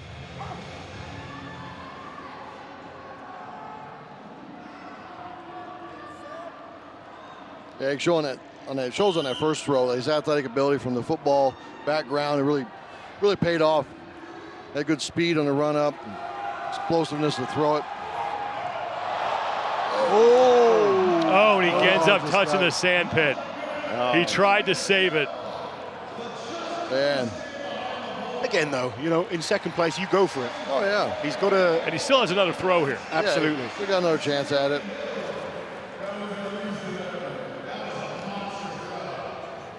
I know when I messed around with this just training, I think 50% of the time I went over the line. It's really hard to You can see distance-wise, that is just ahead of where Kieliszkowski's throw was, but unfortunately it's not going to count. But Evans certainly has the technique down here to possibly win the event. And if that were to happen, this leaderboard might get thrown into a blender a little bit. Yeah. Oh, if he could win this event. If those guys in the bottom of the lineup can take big points away. Just couldn't get there. He even stopped kind of back within that. Just that he had so much momentum. And these are big men we're talking about. You know, when you're 300 plus pounds, and he's probably closer to 360, 370. They do not stop on a dime very easily when gaining forward momentum. Now Rob Kearney will be up next. Kearney currently 5th place overall, 9th place right now in the event. His first throw 7 feet 7.5 inches. He is only 2.5 points back of Bobby Thompson for 3rd place overall.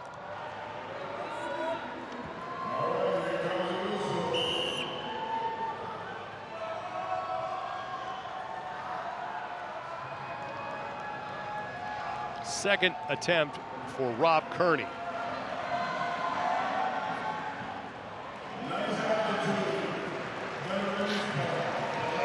We'll await the measurement to see if Rob Kearney improves on his initial throw of 7 feet 7.5 inches. It's kind of a damage control event here for Rob, as you mentioned earlier. A little worried about this event coming in.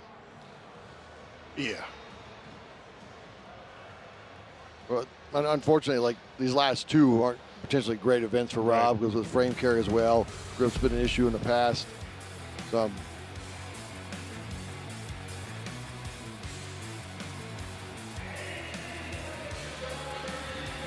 pretty good technique, but it's the height now that's making the difference for Rob Kearney.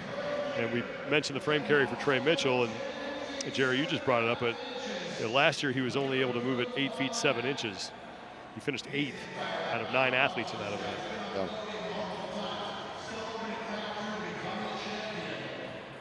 He finished it at the Shaw Classic back in August, but it took him probably 5 or 6 picks to finally finish it. I mean, and you know yourself, on this ramp, if you put that frame down, it's so hard. It's very difficult, and you might get 1 or 2 picks, and after that, your posterior just won't take anymore.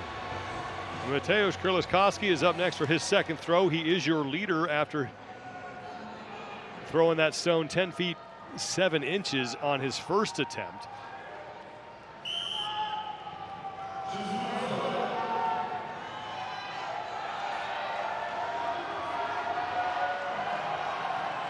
Tall, rangy, explosive athlete. That's another decent throw there. Wow. And I think that's going to improve. And I'll tell you what, I love the way his he score. stares it down. Every time he's looking to see how far that stone's gone. He wants to know right now. Yeah, from that angle, it looks like he's going to be ahead of his last mark, and he will be, as you're going to see. There we go. He's just moved inching up the leader mark. So Mateusz Kieliszkowski, who comes in 4th place overall, is leading this event, and the man who is in 2nd place, Tom Evans, is in 6th place overall. Well, we knew this was a wild card event going into it. You know, we could guess on who might be good at it, but we really don't know until we get into it. Well, we do know that height matters, and Mateusz Kieliszkowski is one of the tallest athletes here in the field.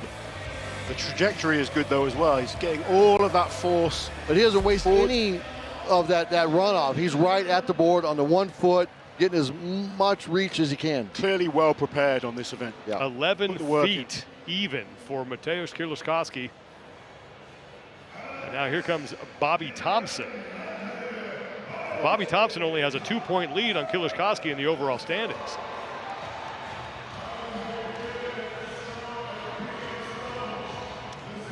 This will be his second attempt. His first throw, 9 feet 7 inches. Bobby, other than that Wheel of Pain, has had a fantastic performance at this year's contest.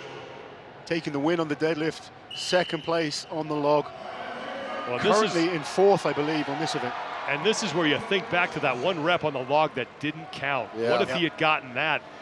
He's in a much more comfortable position in the overall standings, but now he has to focus on the stone toss, and that is a great throw for Bobby Thompson.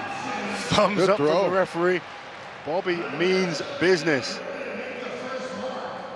Bobby's even going to stick around and see what this one is. Yeah. That's a good throw. Can he improve on his first round throw? That had to be an improvement. Looks like it could be in the 10, maybe close to the 10-foot range.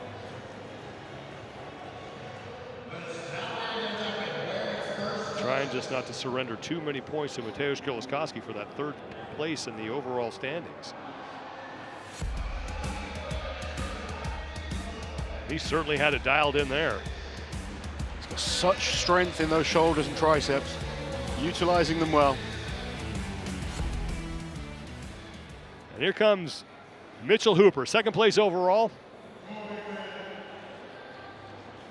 The Bobby Thompson just missing 10 feet, 9 feet 11 inches on that last throw. So progressing from his first throw, though. Now 4th place overall in this event.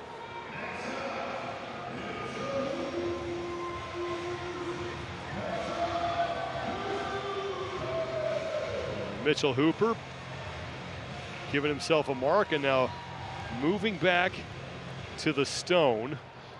No hat this time. No hat. We're going to see a change of technique.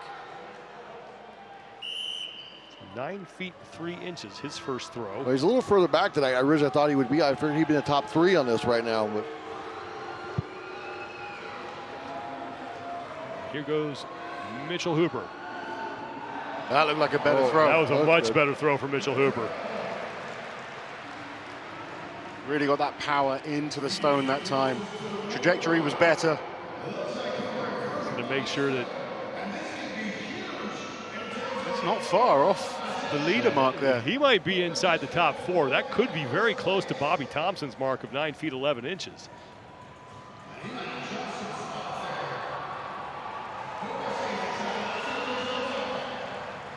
He looks happy.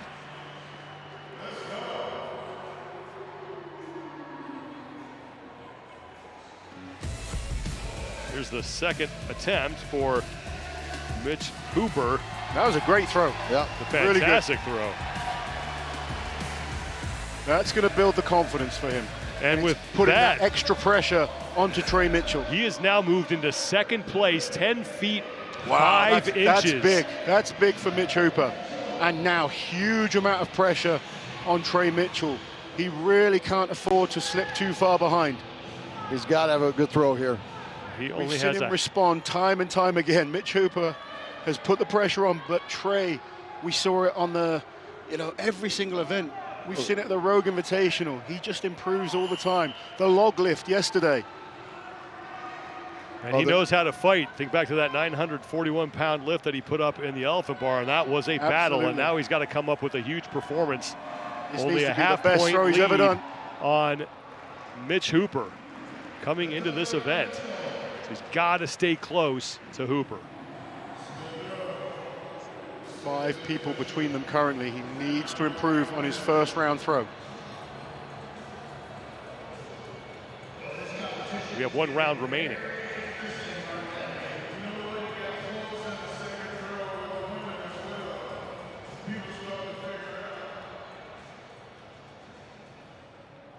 Trey Mitchell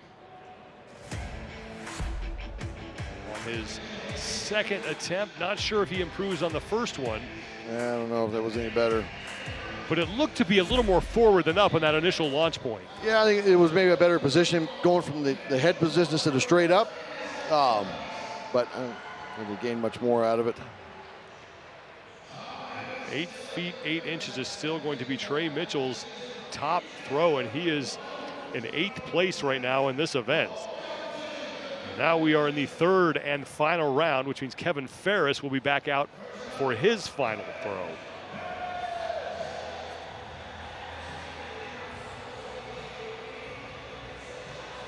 Ferris choosing to go with some headgear.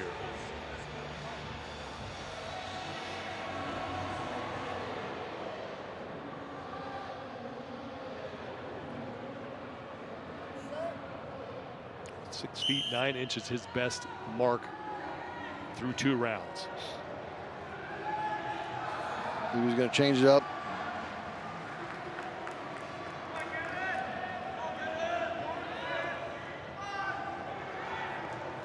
Trying to find a good balance point before he starts his approach. Going off the head this time. And he winds up touching the sand pit, so that attempt will not count, and it looked like it may have been his best one. Tried to give it a little more. I think it was definitely the furthest, but unfortunately for Kevin, the risk didn't pay off. 6 feet 9 inches is going to be what he ends up with.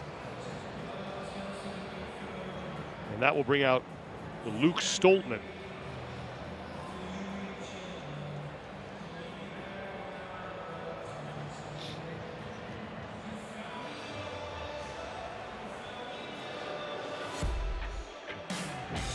Watch Kevin Ferris's feet, and they and his hand to catch his balance down there. That's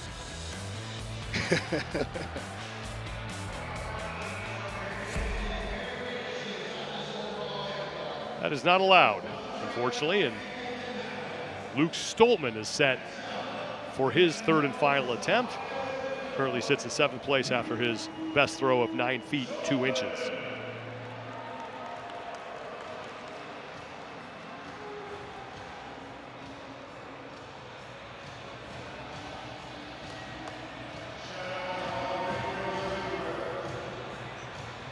See who wins the battle of the brothers, is both Luke and Tom right next to each other in the standings as far as this event is concerned, separated by just 4 inches. Yeah, they're really close. Luke's hand looks like some decent throws. It's just it's not getting the same distance as some of the others. See if Luke Stoltman's able to catch his brother, who will be coming up here in a little bit. Pavlo Nakonechnyy will be the next man. Then Tom Stoltman will be out. So hard sometimes when a competition doesn't go how you kind of plan in your head, and you end up disappointing on your strongest events. When you're not in that battle to challenge for the podium, sometimes you just kind of lose that motivation to keep fighting. He's putting on a professional performance, but you can see in his face, you know, last year he was battling for third and every event meant something, whereas now he's kind of like, he's probably thinking about the next contest, believe it or not, you know, even though he's still here battling. It's slipped away from him. That log lift would have been disappointing. Luke is unable to improve on his score. And here comes Pavlo Nakonechnyy in 4th place, 10 feet 2 inches. If he can just get a little more distance out of that, he can put himself in 2nd place.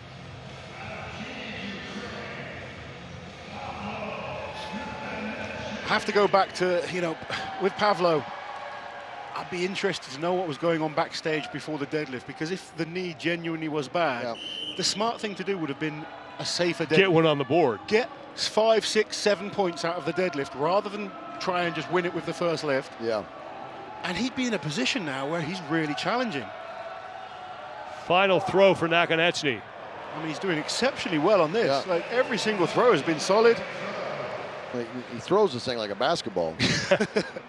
Could probably palm it.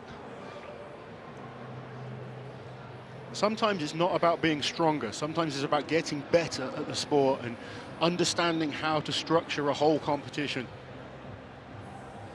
He's got all the potential in the world, and I expect to see him winning major shows in the future. This is his first appearance here at the Arnold Strongman Classic. This is his last throw in event 4. And that was close. Good throw. Yeah, another good solid throw. He generates so much power from his shoulders just to launch it, because his run-up is really slow, and just it's all just a push press out there. Tom Stoltman, 9 feet 6 inches, as Pavlo Nakonechnyy is now in 3rd place in the event, 10 feet 4 inches. He's tied with Tom Evans, who has yet to make his 3rd and final attempt.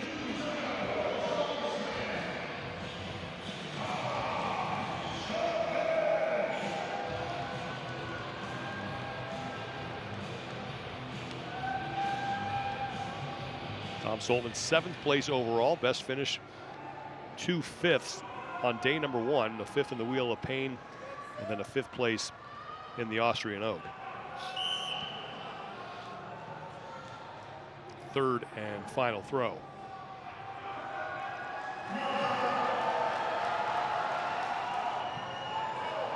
That was a good, powerful throw. He's just lacking a little bit of speed on the run-up. Yeah. The actual throw was Never good. better than the 2nd throw, though. Yeah. May have progressed a little from his first 2 attempts. Yeah. 9 feet 6 inches is his best throw to this point. We'll await the measurement on that. I think some of the angles always make it look closer than you think. Yeah. We'll wait for the official results. Really hard to tell. Was that enough to move Tom up the leaderboard? We're about a foot shy of Kieliszkowski's top throw. But we'll await that measurement for Tom Stoltman. And now we move on to Tom Evans. Now, Tom's 2nd throw was very, very big. He just went over the line. He needs to try and get it right, but he's got a chance. And that throw would have been the top mark, because it was clearly past Kieliszkowski's. He's definitely more than capable of doing it. He just got to stop himself. 11 feet is the best throw so far. This is the final attempt for Tom Evans, who's right now tied with Nakonechnyy for 3rd.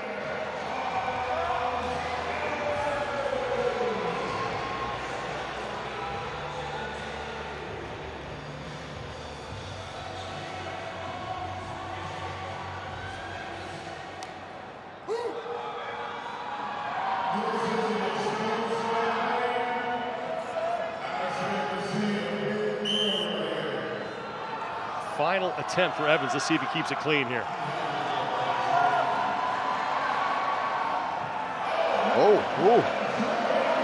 Didn't get to see the impact point, but no question he did not touch the sand pit. Stone's gone a far distance. It's out of screen. It's not sure on the landing point.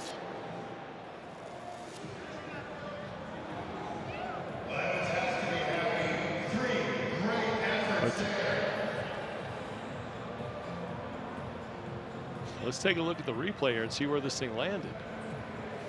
If it was close to that 11-foot mark. That was right really, there. That's That's going to be very close. That looks like it's there. Shaking his head, but 10 feet 7 inches puts him in second place. Wow. And I'll tell you what, if it stays like that, that's really good news for Kieliszkowski. To have Thomas Evans between the rest of the athletes, it's going to allow him to get back into a real good position to get on that podium. And Mateusz was only 2 points back of Bobby Thompson for third place. Now here comes Rob Kearney.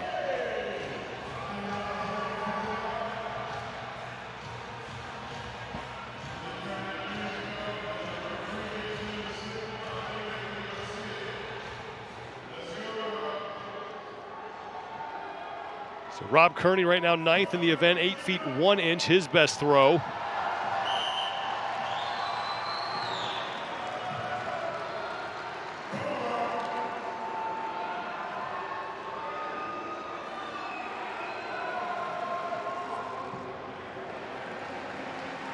See there, as he was throwing, that stone was just dropping lower and lower.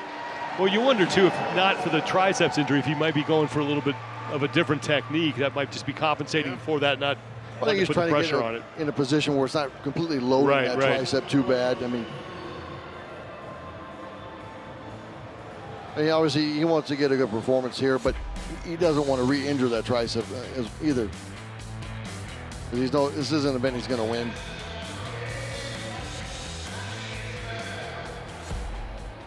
Well, next man up will be your current leader, Mateusz Kieliszkowski, who has the best mark at 11 feet.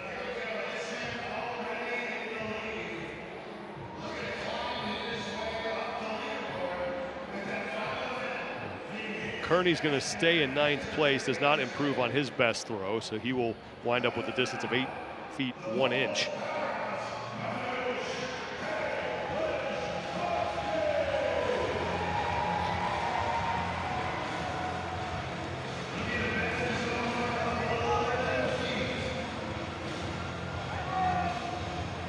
Mateusz Kieliszkowski, who is making his first appearance in a competition in nearly 2 years. And for him, just getting through this thing cleanly, all 5 events, has got to be a big confidence booster for him. Yeah, we should point out that if it stays as it is, this will be his second win of this competition, with potentially his best event still to come. He could end up taking 3 wins in his first contest back. And that's going to be really close. Throw as well.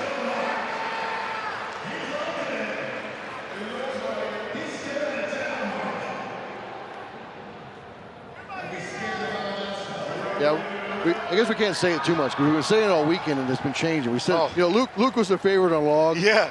Pablo was the favorite on There's no favorites anymore. So I think we won't curse him and say he's the favorite on frame. But when you look at the past results, he's a clear that's all we're favorite. doing when we're basing it not off myths. These are the things that people have done in the past. But obviously it doesn't mean it's going to play out like that. But to see him back winning events at the Arnold Classic, it's just good to see him back, especially as a strongman fan. Having Mateusz involved, it makes it exciting. And hopefully he goes away from this, lets that confidence build, and we'll see more of him in the future.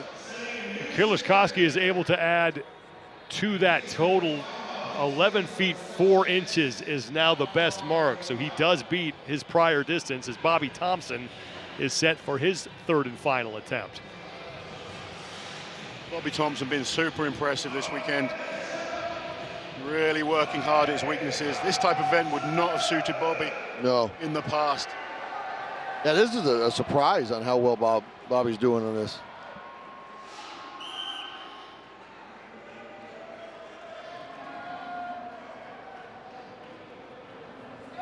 Onto the head. 9.11 is his best throw so far. Good foot speed. Thumbs up from the referee. I'm not sure he's going to move up at all, but it was a good, solid final throw. Thompson just trying to stay within striking distance of a spot on the podium here. And judging by his reaction, I don't know if he was able to improve on his second throw.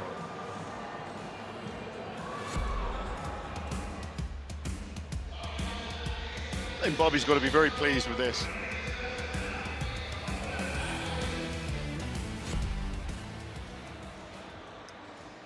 Two men left, Mitchell Hooper and Trey Mitchell. 10 feet 5 inches is Hooper's best throw. So really the pressure is all on Trey Mitchell right now. Yeah, Trey has got to better that throw to get some more points. Mitch is where he needs to be, top 3, that is the goal. Trey Mitchell in 8th place. Really needs to try and maybe overtake the Stoltmans, overtake Bobby Thompson, and narrow that gap as much as he can. Yeah. Yeah, he can at least overtake the Stoltmans. At least narrow it up some. And Mitch could add even more pressure here with his final throw. I think to try to get Bobby would be a pretty big ask at this point. Here goes Mitch Hooper. Can he improve on 10'5"?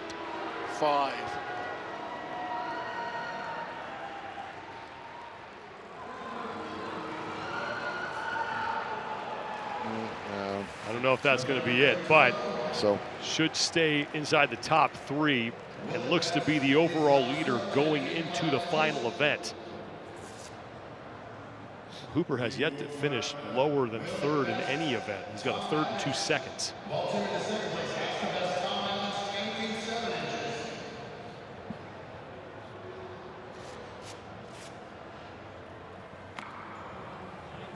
We spoke about it at the start of the show, how consistency is so important in strongman. You don't need to be the best at anything, but we've seen so many athletes take points off each other. As long as you can consistently get those 3rd, 2nd, 4th place finishes, you're always going to put yourself in contention come the end of the day. But Trey Mitchell has some work to do here. 8th place right now in the event. 8 feet 8 inches is his best throw, and he's got to come up with a really big effort to do some damage control as far as surrendering points to Mitchell Hooper is concerned. You know, until this point, Trey has not put a foot wrong. Incredible performance on every single event. Day 1, he only dropped 1 point.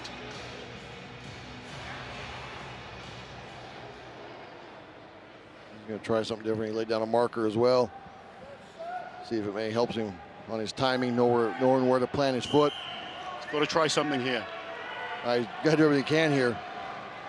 This has got to be a better throw. Goes on the head.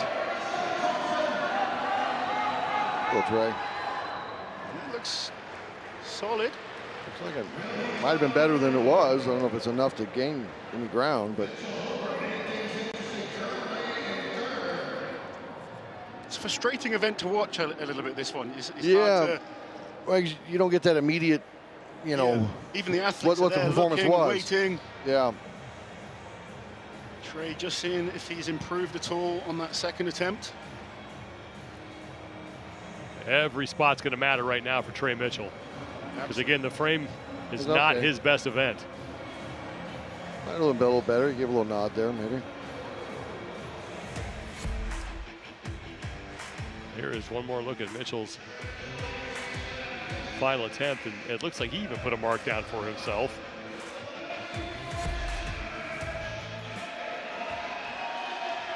Here are your event results for the Steintassen. Kieliszkowski, 11 feet 4.5 inches, will pick up his 2nd event win.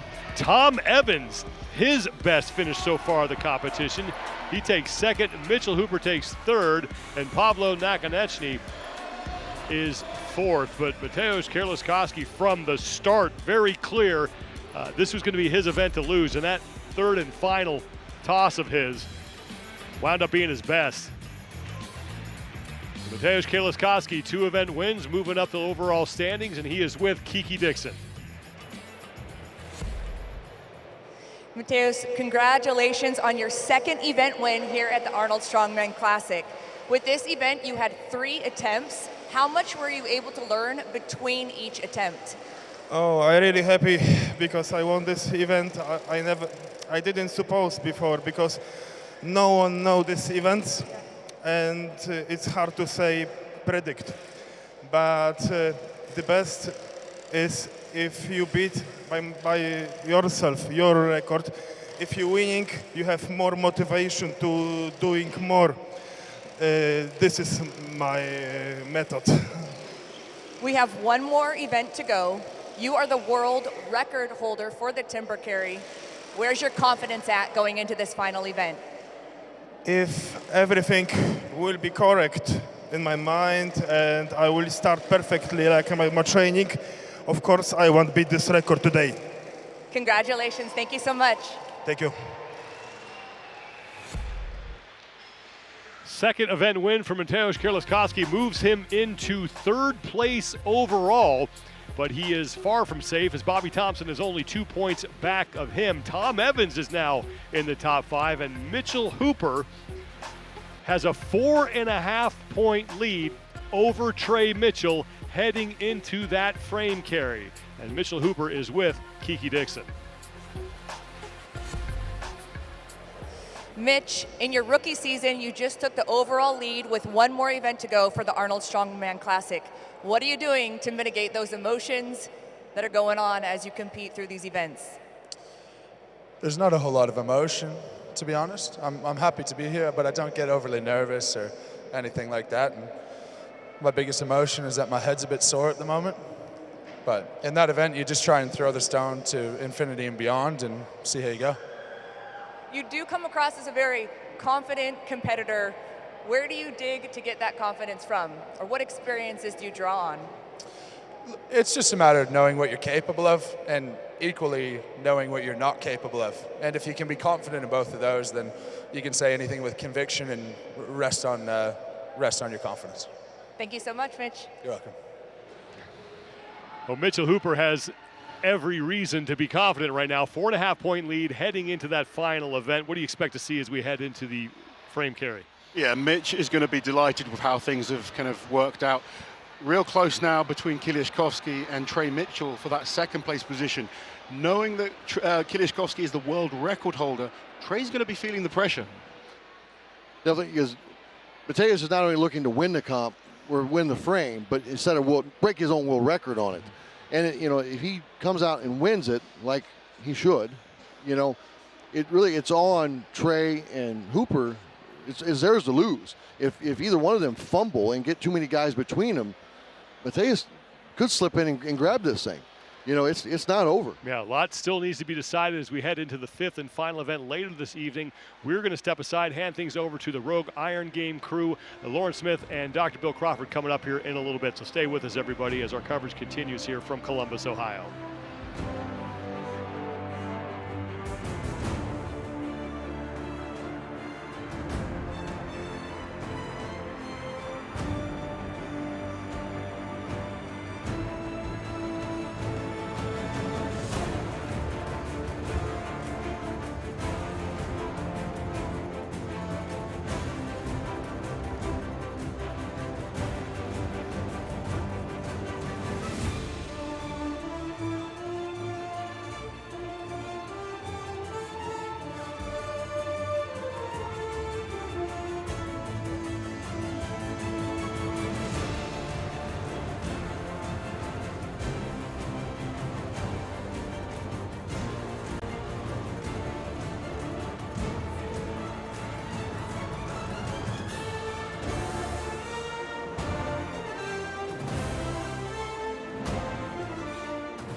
welcome back to the Columbus Convention Center and the 2023 Arnold Strongman Classic.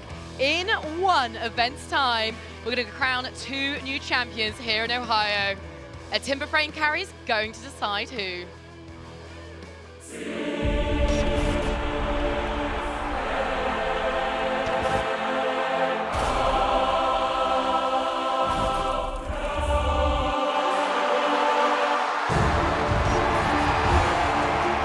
Has done it. He is your Rogue Invitational champion. Hey guys, this is Rogue Iron Game. My name's Lauren Smith, and wow, we are 4 events down, 1 more to go here at the Arnold Strongman Classic, and I'm delighted to be joined by Dr. Bill Crawford and Jerry Pritchett to preview this one last test that's going to crown some champions. But first, Dr. Bill, the Unspunnen Stone Throw, it threw up some unusual options in it. I mean, God, it took a while for the athletes to get their heads around it. No one looked comfortable with the implements because it's brand new and it's something that, you know, is not normally an event. But I think that people showed their athleticism and their grit, and they really were back in the back, you know, talking about it, and they warmed up very well. But it did stir everything up. It completely changes up. I mean, ones that we didn't expect that were, you know, kind of at the bottom of the pack, like Thomas Evans, had a great performance. He showed his athleticism, you know, had his football background coming out and you know, getting a great performance.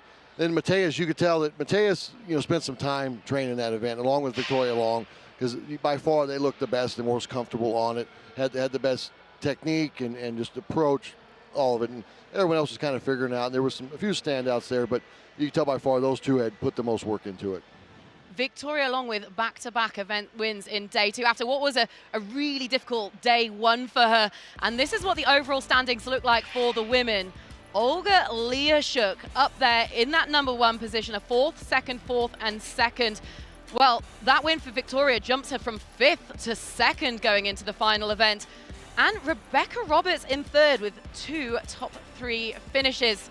A really impressive display, and honestly, only a few points separating the top 3. There's still all to play for in the battle for first. But, Dr. Bill, what's Victoria Long's chance here? Victoria has a very good chance. I think she's an athlete who has figured a few things out today. She's got a lot of momentum. I'd like to see her continue to push on that momentum. We know she's got a big motor, so she can finish up very strong. I think she needs a little bit of help, though. I don't think this is something that she can cleanly do on herself, probably. But what she has to do is she has to go out and continue to win.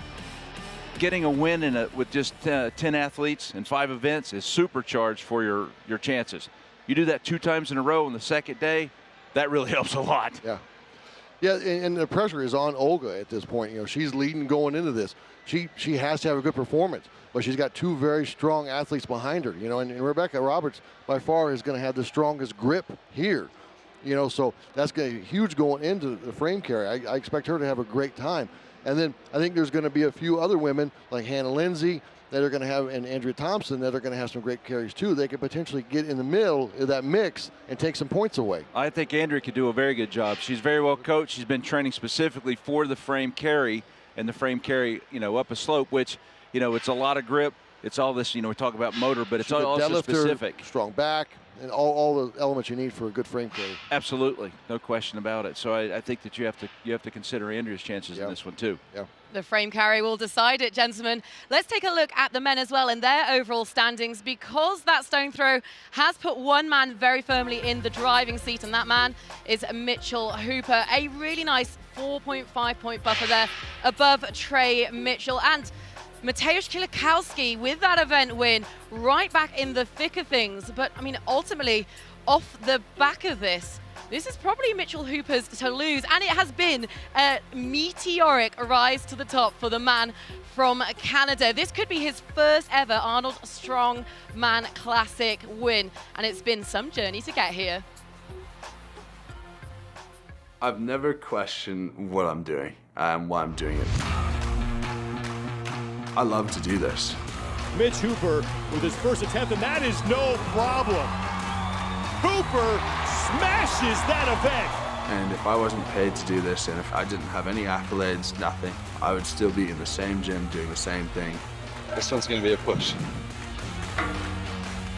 And there's something just so pure about being able to push yourself physically to the limit. Oh, those are hard. The mentality to push myself physically has always been there. And the outlet for that has been many different things before it was strongman. It's just a matter that the ceiling is higher. In other sports, I was average, above average. And in strongman, I can be the best in the world. Mitch Hooper could be the new leader here, and he will do it! Hooper finishing strong. This is my first year on the professional strongman scene, and thus my first year experiencing everything to do with the Arnold Strongman Classic.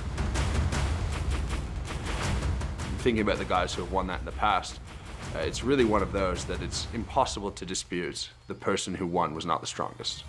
That title is so iconic.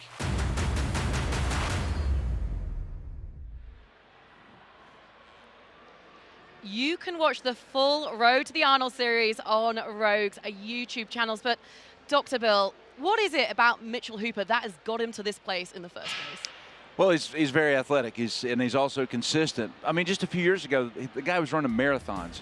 So, you know, I tell people he's disgustingly good at everything he tries. I knew he'd figure out that stone. He did. He's never seen that. He's never seen the Wheel of Pain. Unbelievable ability to also hang in there with the static events and get these huge lifts and to continue to push forward. But the main thing, I think, he just learns how to figure things out. Just like on the stone, he continued to improve. He had a great series and had his last toss was a big one. So you've got to always understand that there's an athletic intelligence, and he's got it. Jerry, Trey's lost his lead in the overall standings, and he's coming into what's possibly his most difficult event. Can he see this through? Really rough last event for Trey. We expected probably a better performance on that toss, and it just wasn't. He struggled with it from the get and warm-ups, and it just never came to. And then going into frame, which we knew that was going to be his worst event, it's got to be a PR day to stay in it. There's a huge podium battle coming up because Mateusz Kieliszkowski has actually put himself right back in the fight, and we're going into his favorite event, Dr. Bill. Yes, he's been very dominant on the frame carry, and Mateusz can have magical moments. He's had some of the greatest moments in Arnold history. The stone to shoulder, one of the greatest feats of strength I've ever seen, and many people said that. And then the frame carry just flies up. He does have some weaknesses, but when he has good events, they're magical. Yeah. And I think he's going to call on that magic today to pull something out. He has a chance to actually go ahead. He does, because he's not only going after the win on this frame, he's going after he'd break his own world record, which he does so will give him the win. And he wins and gets some luck on his side, and some of these guys that are very capable, like Kevin Ferris, Bobby Thompson, they get in between him and Hooper. He possibly comes out with the win on this deal. It's not over. It's not over, and there's still a huge amount at stake. And it's all coming down to this timber frame carry. It's up an incline, it's exceptionally heavy, and you're not allowed to use wraps. You can see that current world record set by Mateusz Kieliszkowski of 7 seconds, and you only get one attempt at this in a 30-second time frame. I mean, this is a big one to finish, Jerry, and I know it was a firm favorite of yours when you were competing out on that floor. I love this event. Charging up that ramp, hearing the crowd roar, get to the top and climb to the top of that frame when you're 12, 15 feet above everyone. It was amazing. The crowd going nuts. I love this event. I'd like to go right now with them. Dr. Bill, what are the keys for doing well on this? So basically you have to have a good grip, and the grip also kind of alternates because you're going up a ramp. The other one is you have to move smoothly because the front of that frame will bounce off the ramp, and that'll stop you or make it hard to hang on to it. It has to be a very smooth heel-to-toe glide. You can't stomp because you'll upset that frame, like Dr. Bill said, and it'll start banging the ramp when it goes up. So, and that's why Kieliszkowski is so fast at it, because he's just a smooth glide all the way up that. Can you give us some context, Jerry, on how good Mateusz's record is on this in 7 seconds? He's extremely good. I mean, I was damn fast at it, and he's at 7 seconds. I mean, he's blistering fast on it. You know, he sprints up this ramp. The average person can't jog up that ramp in 7 seconds. Yeah. He carries a Speak for yourself, Dr. Bill. He's carrying 900 pounds up there with him. So unbelievable. And what about Mitch Hooper? Because we have discussed it being very much a grip event. Is this something that he's got in the locker? Well, he's been working on the frame weight, but he's been using some straps. Jerry told me he heard about that. But I have a saying that he's a Canadian, so he's got a good grip, and that just kind of holds water. You know, the first time we saw Maxime on the international stage, he won the farmer's walk that was really brutal, and it was, you know, he's got a great grip. So we'll see how that actually pans out. Now I'm going to do the worst thing in the world for you guys. I am going to sit here and I am going to ask for your predictions of who will be the Arnold Strongman champion in 2023. Jerry, floor is yours. I think for the women, I'm going with the underdog going into this. I think Rebecca Roberts. I think she wins frame and has a little luck on her side. The same thing with Mateusz. And they come out on top because I think both of them have a shot at winning this frame. They just need a little luck on their side to get some other athletes in between.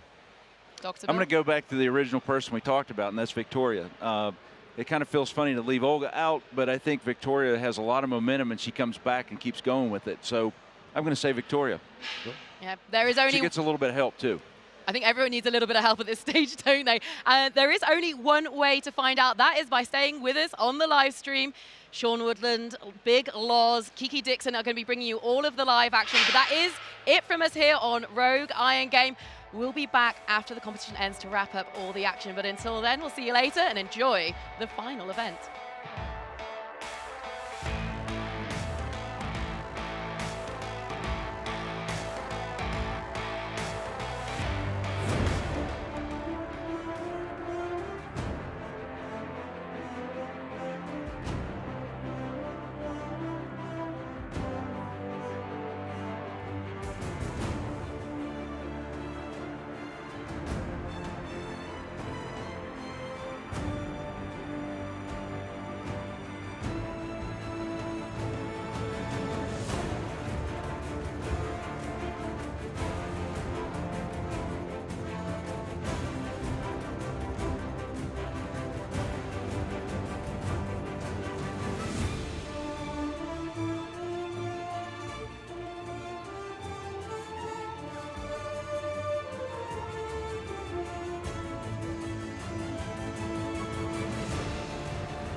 35 feet and 507 pounds stand between one athlete and a 2023 Arnold Strongwoman Championship.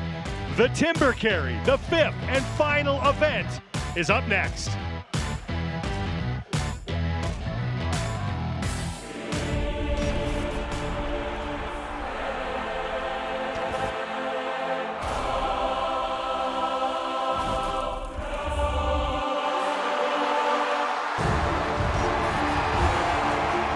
Has done it. He is your Rogue Invitational Champion. We are set to crown a champion here in Columbus, Ohio, as we are down to the final event of the 2023 Arnold Strongwoman Classic. Thank you so much for being with us, everyone. I'm Sean Woodland with Lawrence Chalet. Kiki Dixon is the third member of our broadcast team. We'll be hearing from her in just a second. But we come into the final event, and still, it is wide open for the women. This women's contest has been absolutely epic. We've seen everything. We've seen surprises. We've seen world records. And we've still got a really close battle going into this final event. 5 women have a legitimate chance of being crowned the 2023 Arnold Strongwoman Champion. Olga Liaschuck is your leader right now, but only by a 1.5 points over Victoria Long, who has been rocketing up the overall leaderboard throughout day 2. Rebecca Roberts, Andrea Thompson, and Inez Carrasquillo, they are all alive as well, as only 4.5 points separate first from fifth. Now, despite the stakes here, everyone seems to still be in good spirits, and Kiki Dixon has more on that.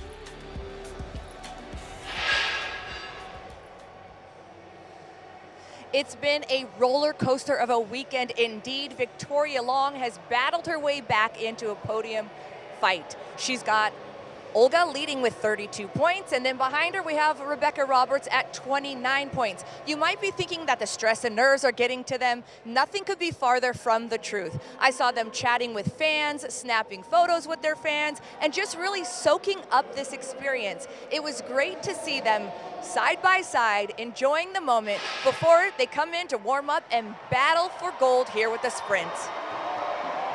Thank you, Kiki. Hannah Linzay's the first athlete out, and she's going to make it to the top. And Hannah Linzay rocketed up that ramp there.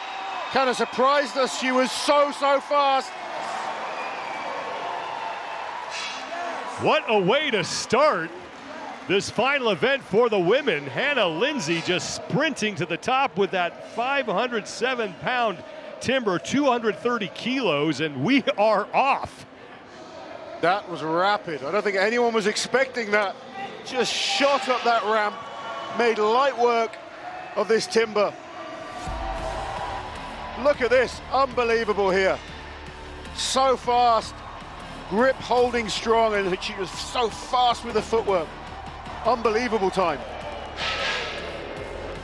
We will wait for her time, as that looks to be a very good mark for Hannah Linzay as she closes out her 2023 Arnold Strongwoman Championship. The timber carry is the fifth and final event, so 8 seconds flat for Linzay.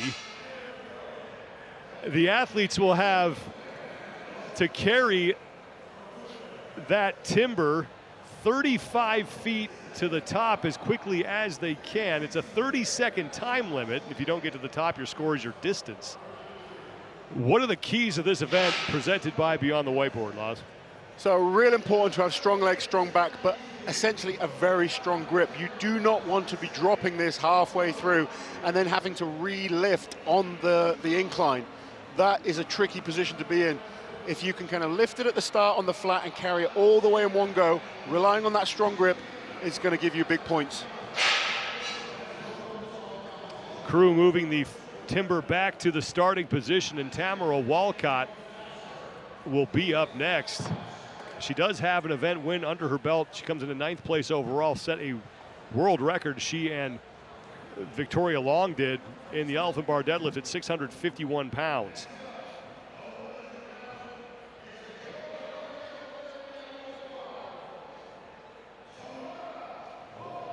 There's Tamara Walcott, who is making her first ever appearance in any strongwoman competition. Yeah, and I was talking to her backstage, and she says she wants to do more. She's loved the experience here. Obviously, we know she's very, very strong, lacks the actual event practice and experience, and I think if she comes back next year with another year of training, we may see a completely different athlete. We mentioned her first place finish in the elephant bar deadlift. She was the prior record holder at 646 pounds. She did that last year here at the Arnold in the Rogue Record Breakers, and this was 651, and it was a fight. Yeah, she worked really hard for it, but she showed us what she's capable of. The strength and power is there, and I look forward to seeing her compete again next year. Now, she has all the tools to be very good at this event. The frame carry, we know her grip is strong, we know her back is strong. Has she got the experience to balance this implement? That's a factor with such a big, cumbersome piece of equipment. Sometimes you'll find it tilts forward, it tilts back. You need to get that balance point right. And then obviously the foot speed is important as well. Tamara Walcott now, her attempt. Second athlete to go in this fifth and final event.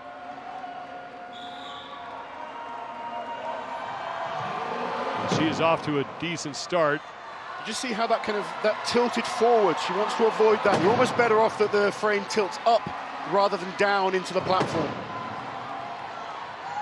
And this is also showing us how impressive Hannah Linzay was just then. And now Walcott has it sorted. Looks like she's in the right spot as far as picking it up is concerned. She's got 7 seconds remaining to get to the top. Every time you have to re-pick up that 507-pound frame, it's exhausting you. She's close to the finish line, but cannot quite get across. The Walcott score will be her distance, and they will measure that.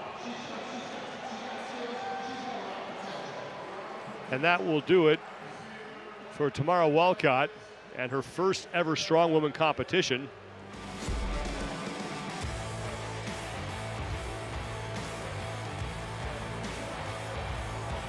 And this is where I think she got the right grip point at least, but was pretty much out of gas. Yeah, every time you've got to re-pick up that weight, it's going to tax your body, uses up more energy, the legs start to kind of feel wobbly, the back's pumping up, and it's the last event of the competition.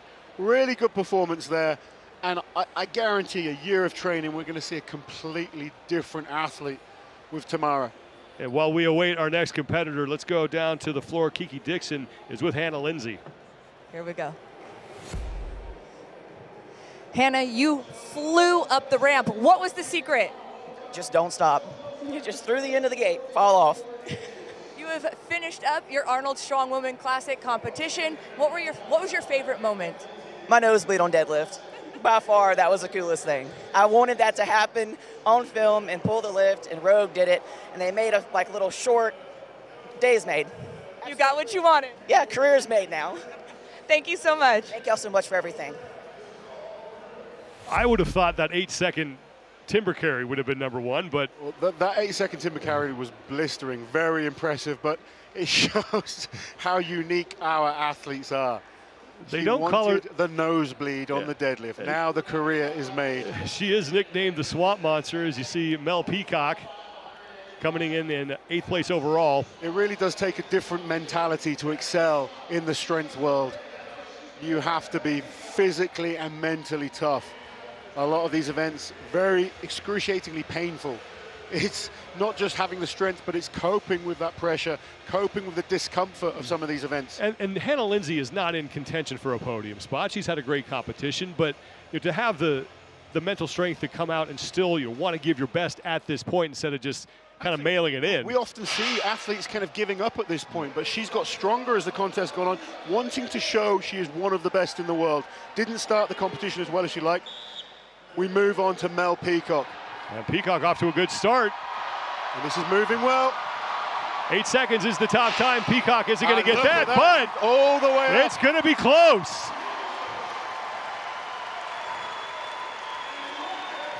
A great effort from Mel Peacock, who's looking for her best finish of the competition. So far, it's a 6th place in the elephant bar deadlift with a lift of 581 pounds, and that is a great way for her to close out her weekend. You know, the ladies have been working so hard to get this opportunity. I've watched them compete at the Arnolds a number of times, but they're always off on another stage.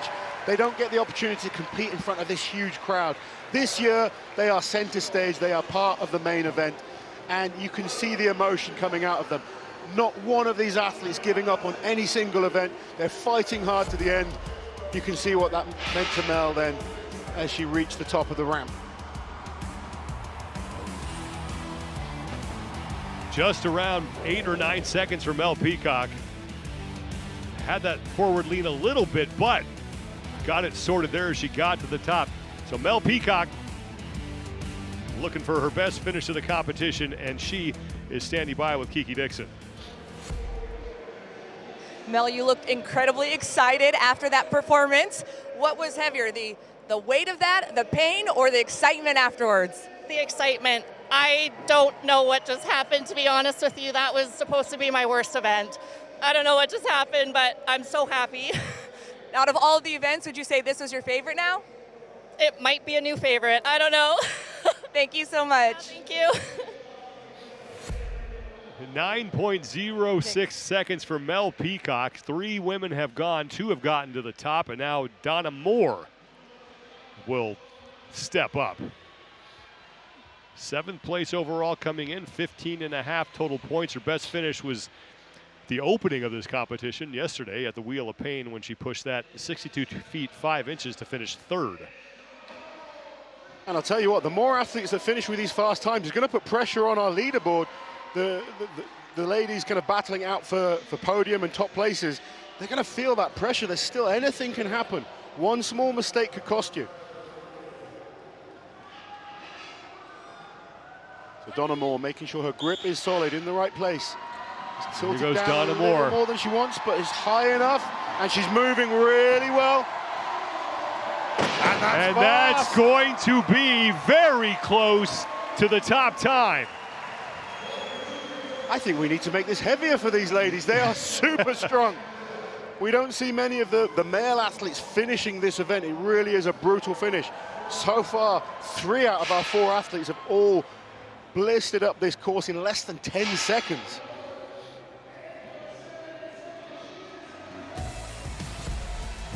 Here's another look at Donna Moore. Fast feet, grip holding solid, running hard all the way through the line. Well, Donna Moore will have to wait for her official time, but it's going to be crowded at the time. 8.78 seconds for Moore, and she's with Kiki Dixon. Nicely done. What were your expectations for this event, and did you meet them? I hope so. We'll find out when everybody else goes, but it's an event that I enjoy. It's so cool looking. Like I said to you before about the Wheel of Pain, it's iconic, so I'm really happy that we've got the opportunity to do it. So hopefully it's a decent time. All right, we will wait and see. Thank you so much. Thank you, thank you. Yeah. The timber is back to the starting position. Sam Beliveau will be up next, as we've seen 3 women get to the top with very impressive times. 8.78 for Donna Moore. Should be good enough for 2nd right now.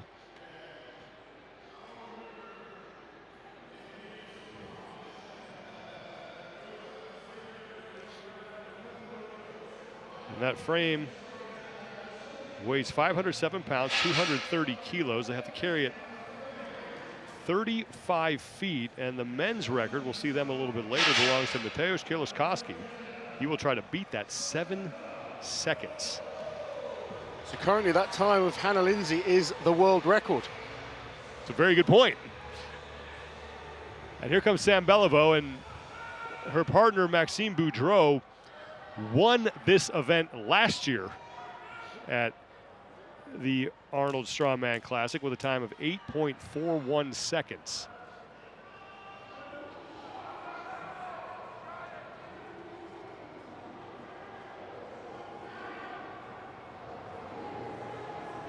So she's just making sure those hands are chalked up well. Wants to make sure there's no moisture on the hands at all. She'll want to make sure as she grabs the bar, the thumb and the index finger click in tight to each other. You don't want any slipping whatsoever. She'll squeeze tight with the grip, and then it's like a deadlift to lift the weight, and it's all about rapid foot speed. Beliveau is set. She's moving quick. Oh, she just went down just before the top. Beliveau gutting to the top, around 12 seconds away from the official time, but was off to a great start until that drop. So quick till she went down there.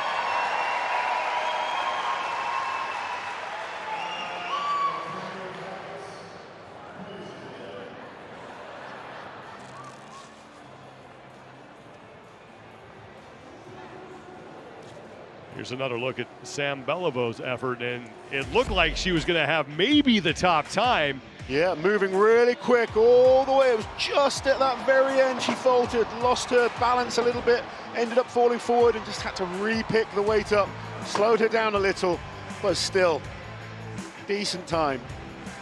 13.21 seconds for Sam Beliveau, and she is with Kiki Dixon. Sam, you eat, sleep, dream strong women events and everything to do with it. How much did it mean to you to be here? Absolutely everything. This is history, and it's paving the way to the younger ones. Older one that wants to start. Strong women is a beautiful sport, and here we are on the main stage with the guys. We're all in. Let's go. Thank you so much. I think as exciting as the women's competition has been, I think the men might say they're on the main stage with the women. Yeah, the women have been unbelievable. They've really put on a great show. The way they've conducted themselves has been so good.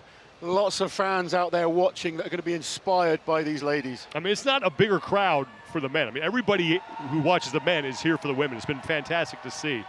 And your overall standings coming in, because we're getting into the top 5 now, as Inez Carrasquillo is coming up next. Only 4.5 points separate Carrasquillo from first place Olga Liaschuck. So these next 5 athletes had the pressure on them. Cost athletes, and we've already seen some fantastic times.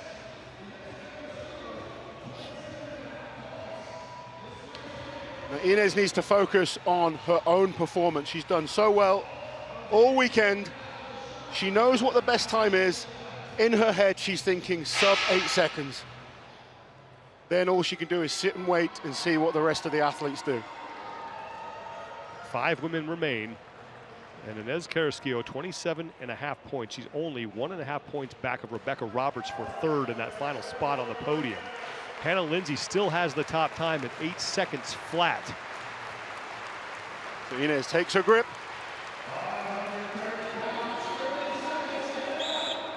And here she goes. Moving well. Can she hold on all the way up? She's moving good. And all the way to the top in one go. What was the time? It looked close.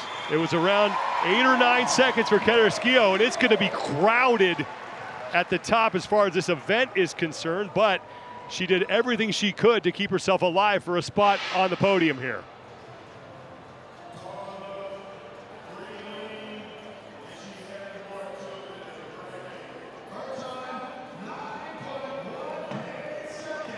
A little more than 9 seconds unofficially right now for Carrasquillo as we get the timber reset.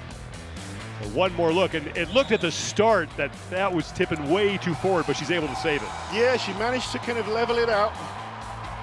The most important thing is that front end doesn't hit the floor, and she managed to make sure it stayed up.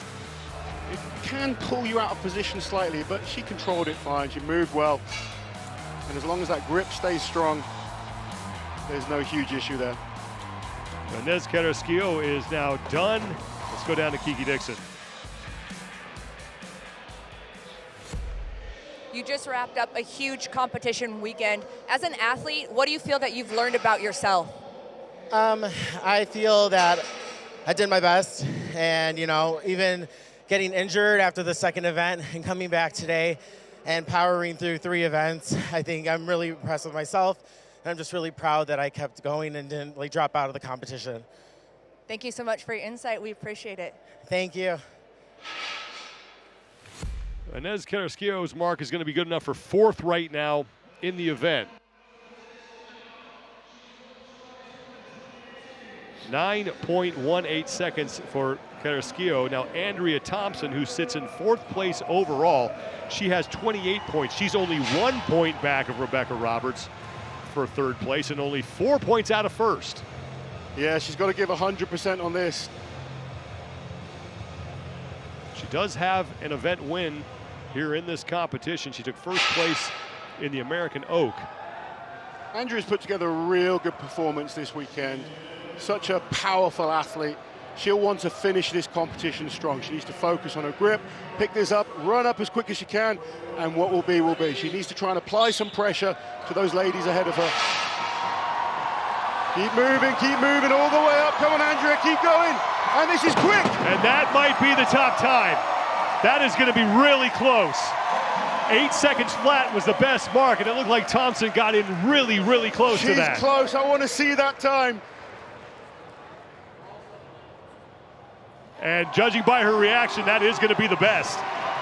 So Andrea's done everything she can do. She's put the pressure on the top 3 athletes. With 7.83 seconds unofficially for Andrea Thompson, that was impressive. She's moving so fast up this ramp. Grip held out. Andrea, unbelievable performance this weekend. I know, I'm super proud of her. She's done what she can do now. We will wait and see. There's still 3 incredible athletes to come. Unofficially 7.83 seconds. That's only 0.17 seconds faster than Hannah Linzay. So that's how tight it is towards the top. Hannah Linzay being so good, that's put pressure on the other ladies as well. Because it's so close at the top, you can't afford to have Andrea and Hannah Linzay ahead of you. Let's go down to Kiki Dixon. You just had an exciting finish to your Arnold Strongwoman Classic final event. How is the body holding up? I'm tired now. My back's hurting. I'm tired. I really want a glass of wine. But that was such a good event. I'm really pleased. Well, you should be. We'll see how that time holds up. Thanks for joining us. Thank you so much. I think Thompson has more than earned a glass of wine at this point. She definitely has. She's enjoyed this weekend, put in a great performance. But now we move on to our next athlete. We only have 3 women remaining. Rebecca Roberts will be out next, currently in 3rd place. Now, Rebecca is really known for her grip strength, so I don't think holding on to this is going to be a problem at all. The question is, can she be quick enough to beat Andrea's time there? Now, Roberts with 29 points in 3rd place. His 4.5 points are all that separate Inez Carrasquillo from Olga Liaschuck. Now, Liaschuck will have the luxury, and I'll put that in quotes, of going last to know exactly what she needs to do to hang on to that top spot. It's definitely an advantage going last, but the more and more ladies that finish this, she'll be feeling that pressure, especially with these fast times that we're seeing. 7.83 is first, 8 seconds is in 2nd place right now. Rebecca Roberts, who won the opening event in impressive fashion, moved the Wheel of Pain 92 feet 9 inches, won that event by almost 30 feet over 2nd place. That was such an incredible start to the contest, and you know, an alternate for this competition. She's been so amazing. We're underway. She's up fast. She's moving quick up this ramp. This is rapid. Wow! Unbelievable! Come on! Rebecca Come on, Laz. Finishing super strong at the Arnold Strongwoman Classic. That was a world record performance right there. And she is very much alive for the victory now. Yeah, she's done everything she can. We spoke about Andrea doing everything she can to put the pressure on.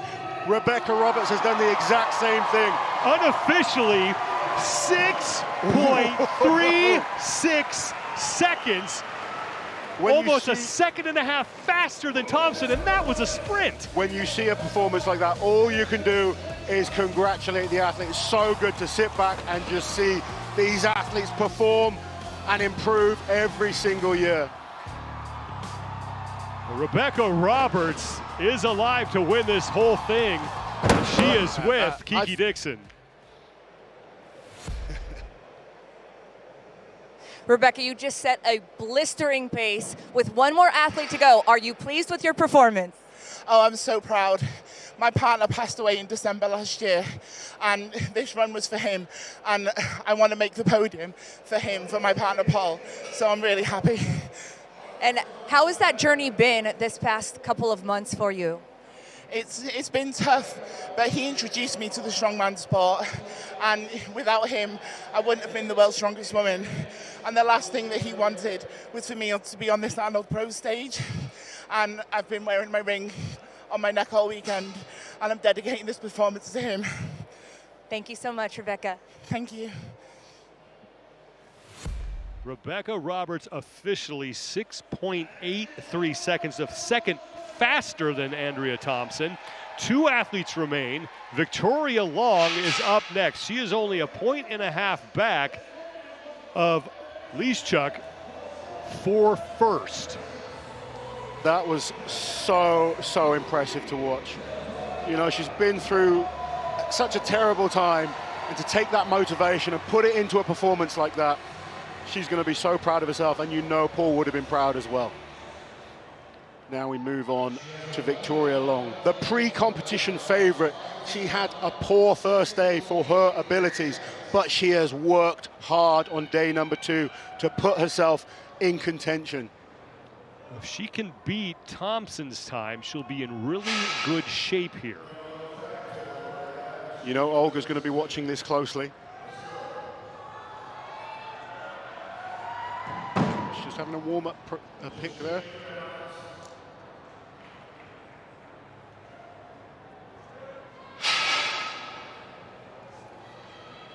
Victoria Long has finished first in both events today. Here she goes. She's up fast, and she's moving quick. Wow! Victoria Long just is going to threaten to take the lead here. That we've seen the best we can possibly see. The next athlete comes along and does even better. I watched Andrea go, oh, we're not going to get faster than that. And then here comes Rebecca Roberts. And now it looks like Victoria Long is your new leader, unofficially 6.19 seconds. These women just keep surprising us. The organizers of the Arnolds are going to have to make this harder because these ladies are just too strong. 6.19, and that might be a championship effort for Victoria Long with 1 athlete to go. Victoria Long looking to sweep all 3 events here on Saturday, and she's with Kiki Dixon. The times just keep getting faster and faster, Victoria. What were your expectations for this event time-wise? I didn't have one. I just watched the other competitors because I had that luxury. And then you just try and get the best time, fastest time. It's that simple. If it only were that simple for the mere mortal. Congratulations. Thank you so much. I appreciate it. So good to watch. 6.36 seconds is her official time. That is the best that we have seen. And now Olga Liaschuck has got to find a way to beat that if she wants to hang on to the top spot. You know, who knows what's going to happen? We've seen so many ridiculous performances this weekend. Olga knows what she needs to do. Now it's time to perform.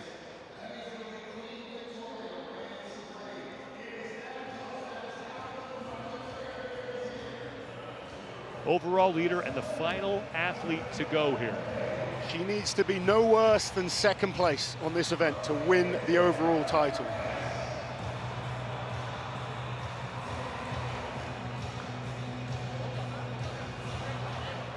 Now, if she finishes in second, then that means that she would have to beat Rebecca Roberts' time. It's not going to be easy. Then it gets interesting. But we just keep seeing these ladies perform and perform and perform. 6.36 seconds is the mark that Olga Liaschuck needs to beat, and she's off. And she's up and moving quick. Oh, and that is going to cost her. Down. What's the time? Liaschuck is not done yet, and that means that Victoria Long, with 3 event wins, sweeps Saturday, and Queen Victoria looks to sit on the throne at the 2023 Arnold Strongwoman Championship. We need to go to the scoreboards though. That was the worst possible result there for Olga. She was moving well to start with, but she goes down and has to re-pick it up twice. It had to be perfect, and right there is where the run ended. 2 times she went down. Victoria has definitely slipped ahead of her, moved ahead of her, but potentially Rebecca Roberts also. Rebecca Roberts looks to finish second overall. And Andrea Thompson may have moved into the top 3, but we'll have to get this sorted out first. Victoria Long with her 3rd event win of the day, 6.36 seconds. Rebecca Roberts is the only other athlete to go sub-7. Andrea Thompson finishes 3rd, and Olga is all the way down in 9th. So that means that we could have a change inside the top 3. Let's take one more look at the championship effort from Victoria Long, 6.36 seconds. She has battled back so well on day 2. Look at this speed. Just incredible. She was in a gigantic hole after day 1, and then comes back on Saturday and wins every single event. She's been such a dominant performer over the last year in the strongwoman world. But after that first day, we didn't think she was going to come back and take the win. And look at that. It's going to be Victoria Long, your 2023 Arnold Strongwoman Classic champion with 40.5 points. Rebecca Roberts finishes 2nd. She was an alternate. And Andrea Thompson by 2 points over Olga Liaschuck for the 3rd and final spot on the podium. Let's go to Kiki Dixon with your champion, Victoria Long. Congratulations, Victoria. You just won the Arnold Strongwoman Classic for the 2nd time. How does it compare? It's amazing. This year has been night and day different with the the sponsorship from Rogue and all the other sponsors, and they really did bring the best of the best. I will never say that I'm the strongest in the world. I'm one of the strongest, and these ladies are right up there. So it's amazing. It's amazing. It was a bit of a roller coaster ride for you. What is the biggest takeaway from this weekend? For me, it's that you have to leave day 1 or a previous event behind, because there's nothing you can do to change it. You have to focus on the next and go with it. So. And what's next on the journey for you? Rest. Well deserved. Congratulations. Thank you so much. Victoria Long needed to hit a home run on day number 2, and she was perfect. 3 event wins. The first 2023 Arnold Strongwoman champion, Rebecca Roberts, will finish in 2nd, and Andrea Thompson will take 3rd. And I don't know, Laz, what your expectations were coming into this, but I think this competition probably exceeded everyone's expectations as far as just the performances we saw and the excitement that we got all the way to the end. I have thoroughly enjoyed watching every single one of our female athletes this weekend. The greatest lineup of females we've ever seen in a contest. We saw battles on every single event, world records, amazing performances. Victoria Long battling back from that awful first day to a perfect day 2. An amazing champion. She says she doesn't ever class herself as the strongest. Today she can call herself the strongest for sure. Unbelievable performance by everyone, but the top 3, congratulations. And hopefully this will now be the first of many Arnold Strongwoman Classics. It was an absolute blast to watch and to call, and it was great to have a front row seat to that, and looking forward to seeing these amazing athletes in action again. Well, we are far from done. We have crowned a women's champion. We will crown a men's champion. We will take a quick break, and when we come back, the final event for the men at the 2023 Arnold Strongman Classic.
How fast can you carry 881 pounds up a 35-foot ramp?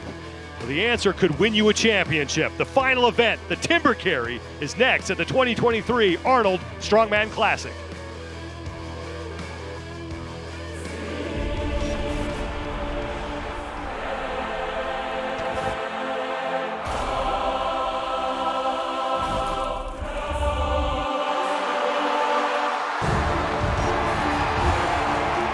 Has done it. He is your Rogue Invitational Champion. One event remains for the men at the 2023 Arnold Strongman Classic here on Saturday in Columbus, Ohio, and we are set to crown a champion. Thank you so much for joining us, everyone. Sean Woodland with Lauren Chalet. Kiki Dixon is the third member of our broadcast team. We will bring her in a second. Mitch Hooper right now sits atop the overall standings. He has a comfortable lead, but he is not safe. There's no safe in this competition. We've seen it far too many times. Some very, very surprising results have happened so far. He's in a great position. He's where he wants to be, but there is still a job to do, and the other athletes can still put pressure on him. Here are your overall standings coming into the fifth and final event.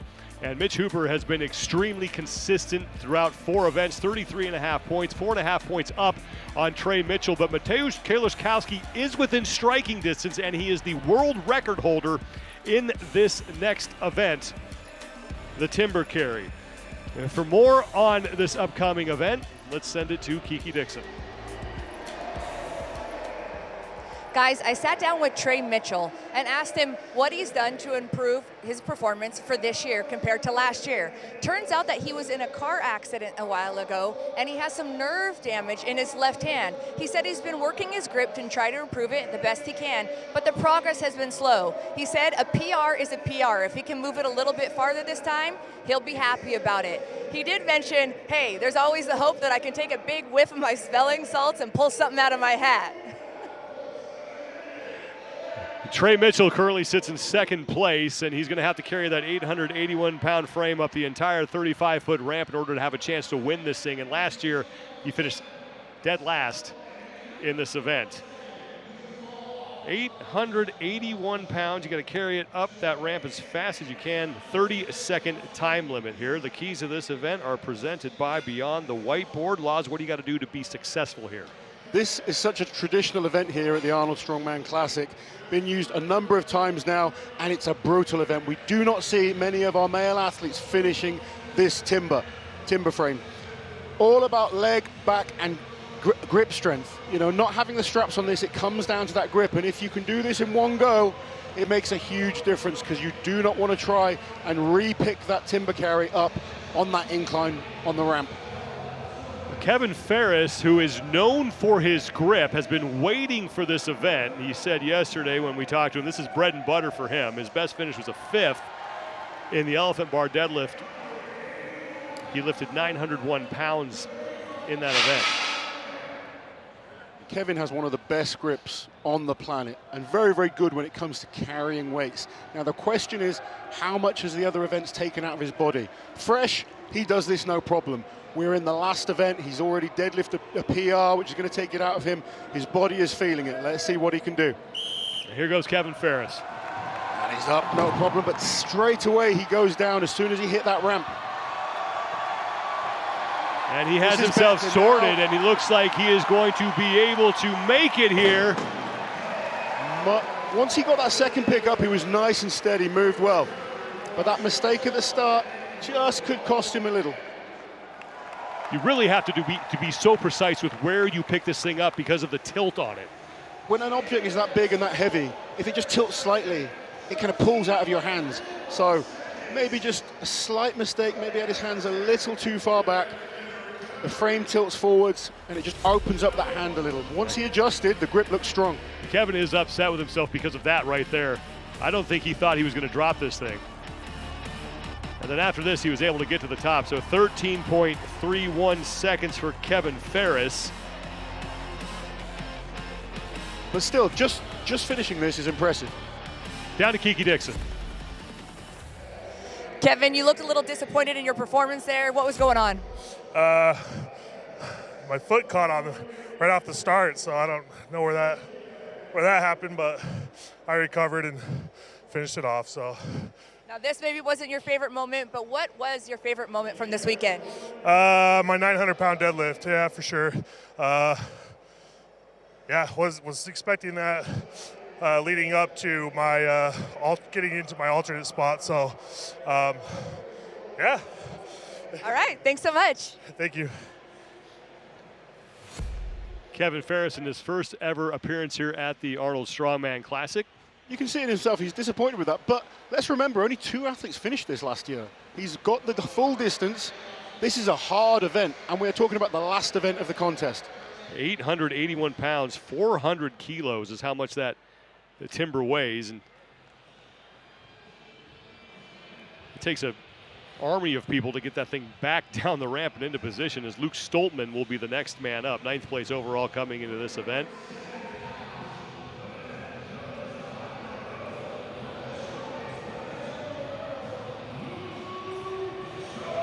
He was on the podium last year at the Arnold Strongman Classic. So many good strongmen right now. You can go from contest to contest and the results chop and change all the time. All often comes down to the events and then what kind of shape you're in on the day. 3rd place last year for Luke. This has not been the performance from last year, but he'll want to finish strong. He's a proud man. And a fan favorite. Every time I turn around here between events, he's out taking pictures with the fans, shaking hands, Absolutely. talking to people.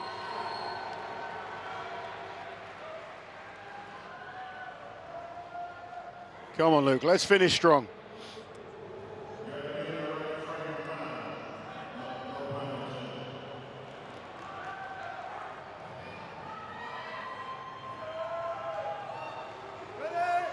Here goes Luke Stoltman.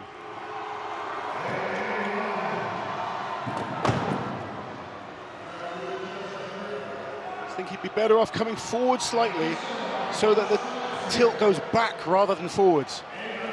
He did look like he adjusted his grip, and that looks a lot better, but just can't keep holding on to it. And you often see the athlete's calluses tear up on this. It's such a sharp, heavy bar. Very, very taxing on the grip. Fatigued from 4 brutal events already as well. And there we go. That will be it for Luke Stoltman, who salutes the fans here, and they appreciate his effort. We'll wait for his official distance. That is a man that's feeling beat up after a heavy contest.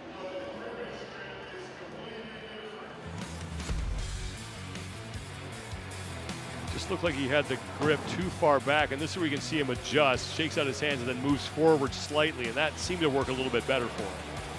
Yeah, maybe if you got it right from the start, it would have been able to go a little further. Once you drop it and the grip's opening up, it's so hard. You're talking about tendons, small muscle groups.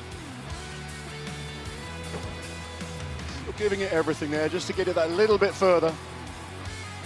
Let's go to Kiki Dixon with Luke Stoltman. Luke, you just wrapped up your weekend. What are your overall sentiments about it? I'm getting too old, man. I mean, these guys are absolutely awesome.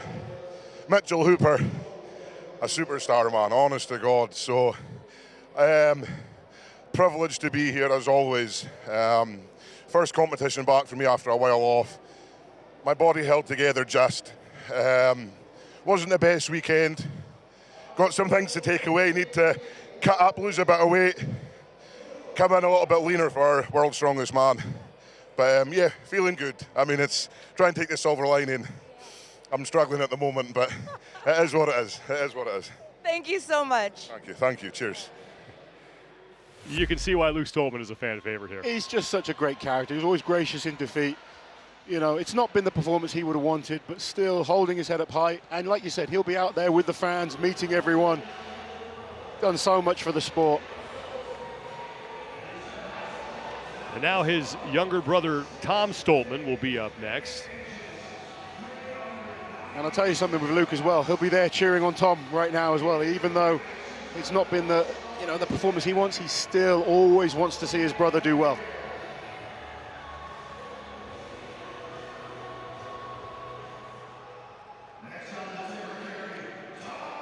Tom Stoltman's best finish so far, 5th place. Did it twice in the first 2 events, the Wheel of Pain and the Austrian Oak. And he is off. Very similar to his brother. He's let that tilt forward. He's holding on well.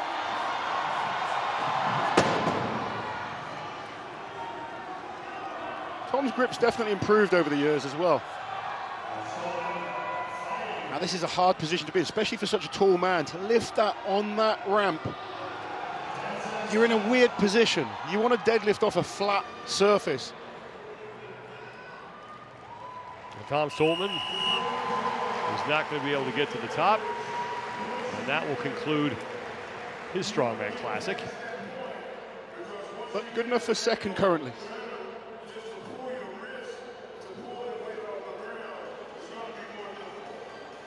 We are through 3 athletes. 7 remain. And like you mentioned, Laz, the beginning of this looked a lot like the beginning of his brothers. Yeah, you see that implement just tilting forward. It's going to pulling him forward as well as he walks. So it's hard to maintain that balance. It's hard to keep those hips through and stay locked.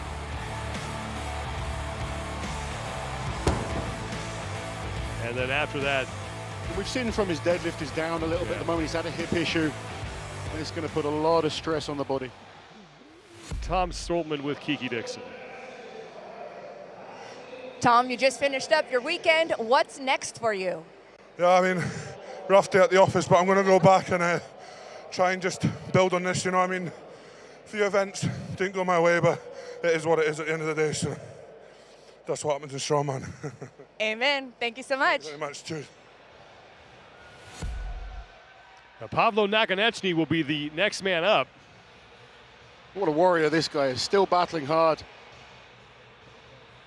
And if you were with us earlier during the elephant bar deadlift, he failed to get a successful lift, and it looks like he did something to his right leg in the process, but he is still competing. And if you've got a bad leg, this is not an event you want to be doing.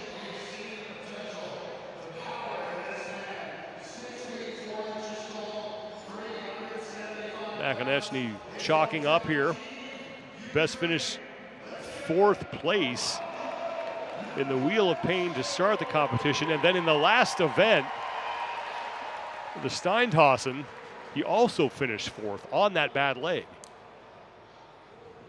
And I'm surprised he fits in that thing. He's so wide. Hence his nickname, Wide Pavlo.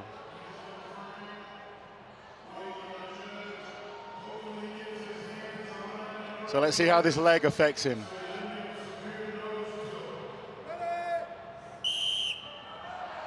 He's up, no problem.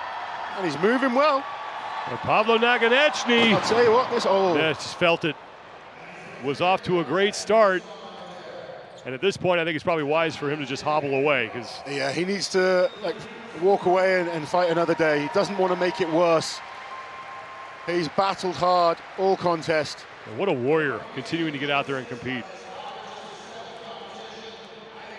To try and do these events when your body isn't functioning at 100%, it's the worst feeling.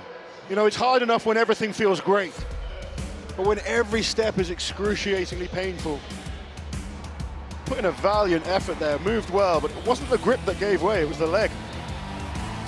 Well, Pavlo Nakonechnyy can leave with his head held high. Great effort from him despite the injury here on day 2.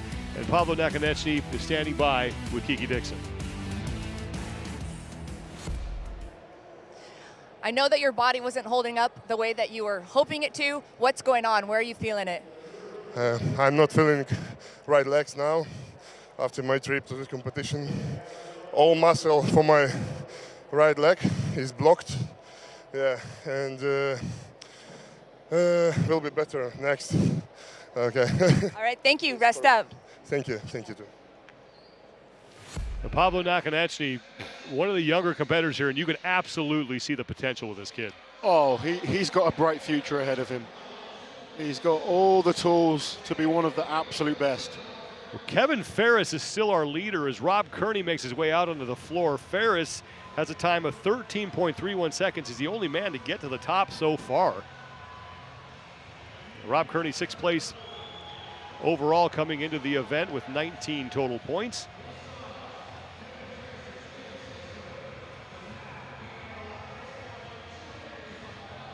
We saw a fantastic deadlift from Rob on the elephant bar deadlift. This, though, is not a strong event for Rob. He's got smaller hands, which just don't help on this type of event. Kearney lifted 961 pounds to take 3rd in that elephant bar deadlift. He's got the back power, he's got the leg power. We've seen him excel in squatting, we've seen him excel in deadlifting. If he was allowed to use straps, it would help him a lot. The grip, though, is going to be the issue. But spoke to him before, and all he wants to do is beat his distance from last year. Hit a PB, that's his. And I'll tell you what, that is not back and leg weakness. That is the grip that's giving out first. If you can't connect to that bar, as soon as he applies that power through the floor, it's the hand that's opening up. And Kearney is going to call it there. Someone that will be happy about that is Trey Mitchell, because it's an easy point to pick up as long as he can get that weight up.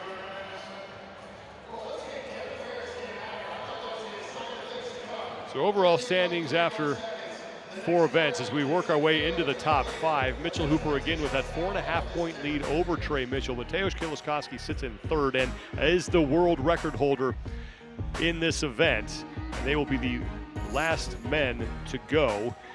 Let's go down to Kiki Dixon with Rob Kearney. Rob, you're one of the most well-known and well-loved strongmen here. What do you love about being a strongman?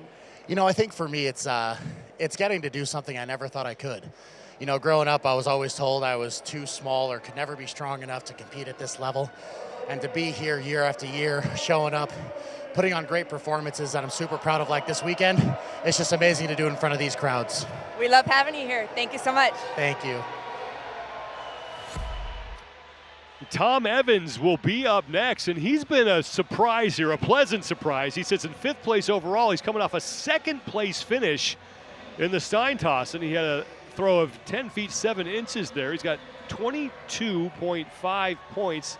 Still has an outside shot and maybe getting himself onto the podium here. It's been a pleasure watching him, the way he conducts himself backstage, just a super guy, and, you know, really deserving. First major pro show, and it's the Arnold Strongman Classic. You are up against the absolute pinnacle of the sport, and he is doing exceptionally well. Tom is a strength coach at the University of Delaware and trying to represent the Blue Hens well here. Again, easy lift, but it's the grip that's giving way.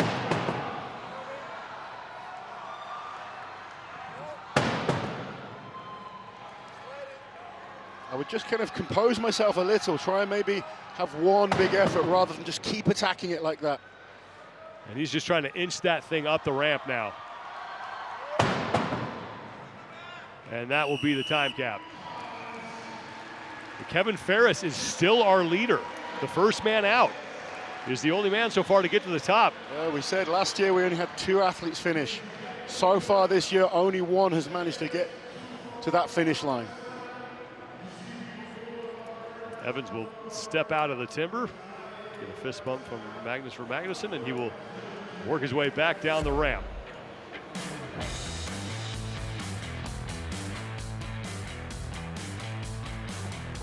Not a bad start, but that's where the grip started to fail. Yeah, the lift was easy. He just, the right hand started opening up early, and then he just kept attacking and kept attacking. I think maybe just pacing yourself would have been better, but he's new, he's done well. And Tom Evans is with Kiki Dixon. Tom, maybe this moment wasn't your favorite, but you had some really incredible and exciting moments here this weekend. What are your biggest takeaways? I think I belong.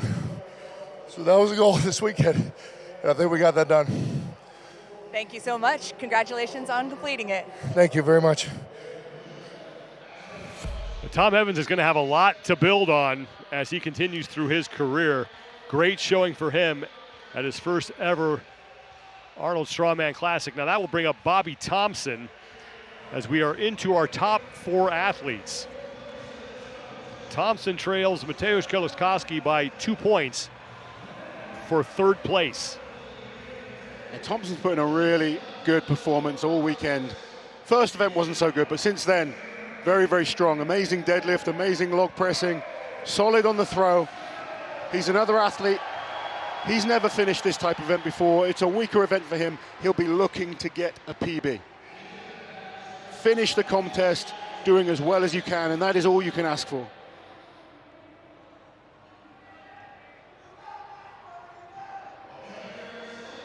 Just making sure the hands are all chalked up, nice and dry. Get that grip as solid as possible onto that bar. We know the back and leg strength is there. This is another athlete where it all comes down to grip strength. Thompson has won an event, finished 1st in the elephant bar deadlift, lifted 986 pounds this morning.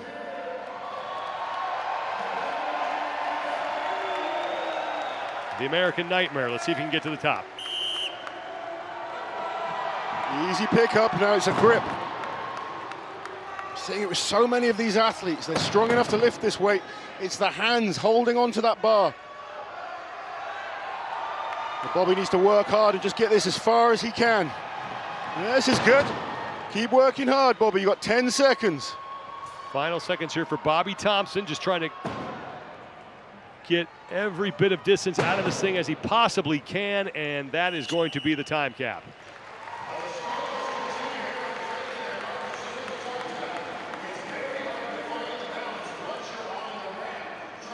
Bobby Thompson checking out his hands for a second, trying to catch his breath before he works his way back down the ramp. Looking at his hands, often you kind of walk away thinking that they've torn. Sometimes they're just so sore. The knurling on the bars inside the timber, very, very sharp. Bobby Thompson will have to see if that is good enough to keep him inside the top 4. And did a pretty good job of just inching his way up the ramp there. Just kept working hard all the way through. Bobby Thompson closes out his competition. He's with Kiki Dixon. Bobby, you were battling that thing back there. What's the biggest challenge with this? It's just the incline, that's all. That's the worst part of it. Nothing more to say. And what's your favorite moment from this weekend? The deadlift event, obviously. Yeah. That paid off pretty well. Awesome, thank you so much. No problem, thank you. So Bobby Thompson makes his way to the back as we are now down to our final 3 men. Mateusz Kieliszkowski currently sits in 3rd place, the world record holder in this event. Trey Mitchell is on the opposite side of the spectrum there. This is one of his least favorite events, and if you heard Kiki Dixon earlier, he is dealing with a little bit of nerve damage in his left hand.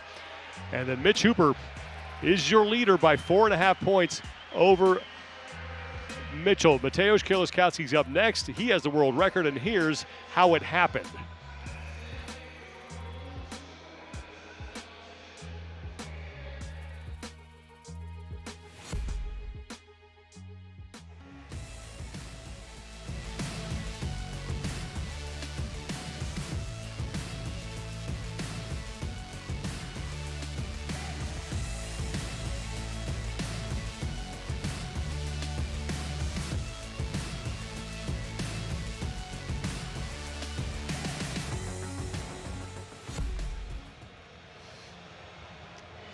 That was in 2020. And now here he is 3 years later. First time we've seen him in a competition in almost 2 years, and he's in position to finish on the podium. Yeah, it's been so good to see Mateusz back at this level.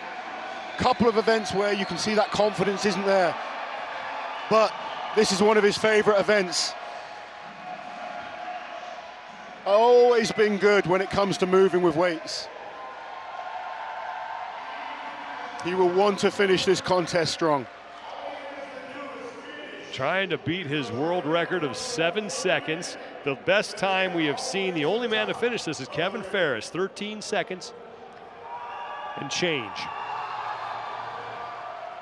He's getting the grip sorted. He knows this equipment well.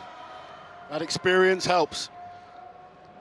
881 pounds, 400 kilos. Mateusz is ready. And he is off. Quickly he moves. He's and holding we strong. may have a new record. We'll have to wait for the official time, but that is going to be close. I need to see that stopwatch. He's asking for the time. He's not happy. He may not have gotten there. But he is in the lead here. Unofficially, we're being told that is a record. But we'll wait for the official time. But unofficially, it is not. 8.35 is now the official time. So 8.35 seconds from Mateusz Kieliszkowski. I'll tell you what, that's still pretty good. And again, we've talked about this throughout the competition. Just to see him back and just to see him get through this competition cleanly has got to be a confidence builder for him right now. Yeah, this is what he needed. He needed a competition back, and he needed... Now he can build on that for future contests. Let's remember, he's still only 29 years old. He's come here. He now potentially could win 3 events. He's won 2 already. He's in first place on this one. He is showing he's still a very dangerous athlete and someone that's got to be a contender for any contest. And keeping the pressure on both Trey Mitchell and Mitch Hooper. Let's go to Kiki Dixon with Mateusz Kieliszkowski.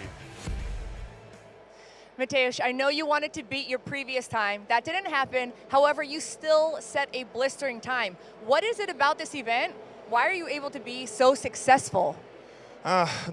This is good for me because it's one of my favorites. When I started Strongman, it was my best event from all. So that's why maybe I not practice a lot of. Just I have strong grip, need strong legs, and just walk. Well, we will definitely keep our eyes on those scores as they roll in. Thank you so much. Thank you. 2 men remain here. Trey Mitchell is going to be up next. Now, last year he was barely able to move this timber. We'll see if that has improved this year. This is something we've all been waiting for. How much has he been able to improve that grip from last year? We know he's an incredible deadlifter, an incredible log presser, incredible at so many events, but this has been one of those events that's caused problems for him in the past. He's been working hard on his grip. Now he needs to step up and show what he can do. Trey Mitchell had a great start to his event. Day 1, he was your overall leader with 19 out of a possible 20 points. He took 2nd in the Wheel of Pain and then 1st in the Austrian Oak.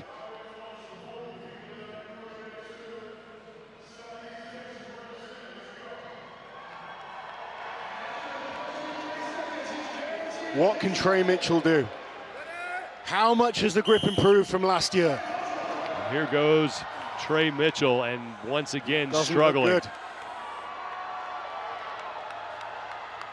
We know he can lift these kind of weights. We see it on the deadlift. It's a comfortable weight for him. It is all about that grip.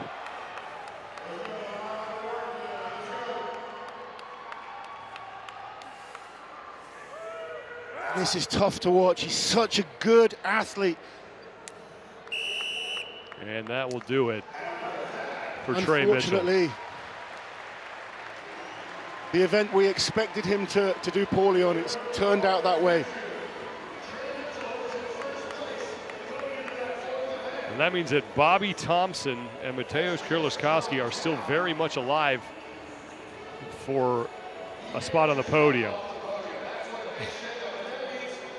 And I know he's got to be disappointed in that, but overall he's had a spectacular competition. Trey is one of the absolute best athletes in the world. He's just got that one weakness.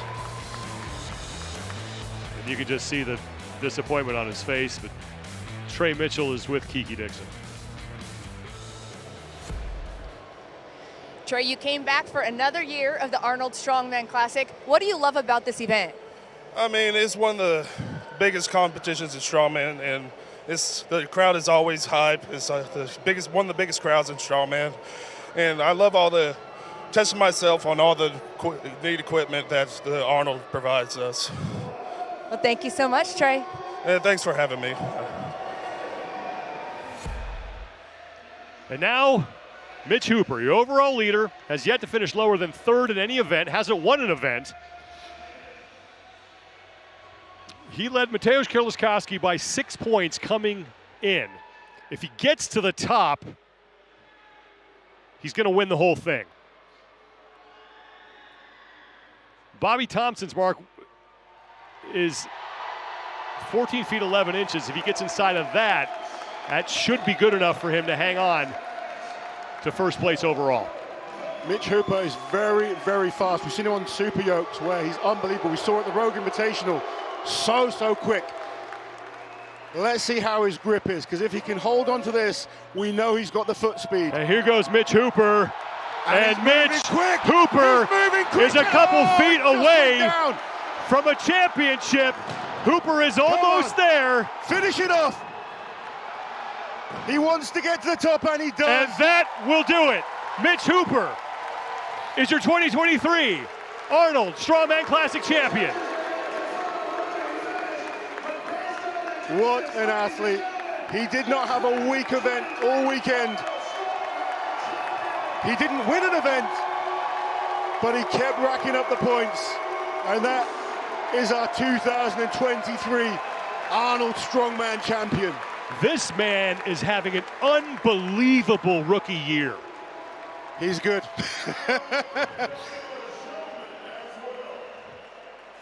The first champion from Canada as well. He has done in 1 year what many strongmen try to just accomplish in their careers.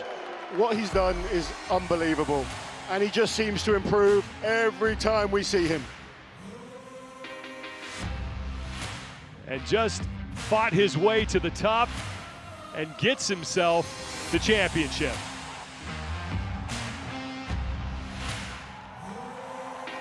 Mitch Hooper. Consistency across 5 events.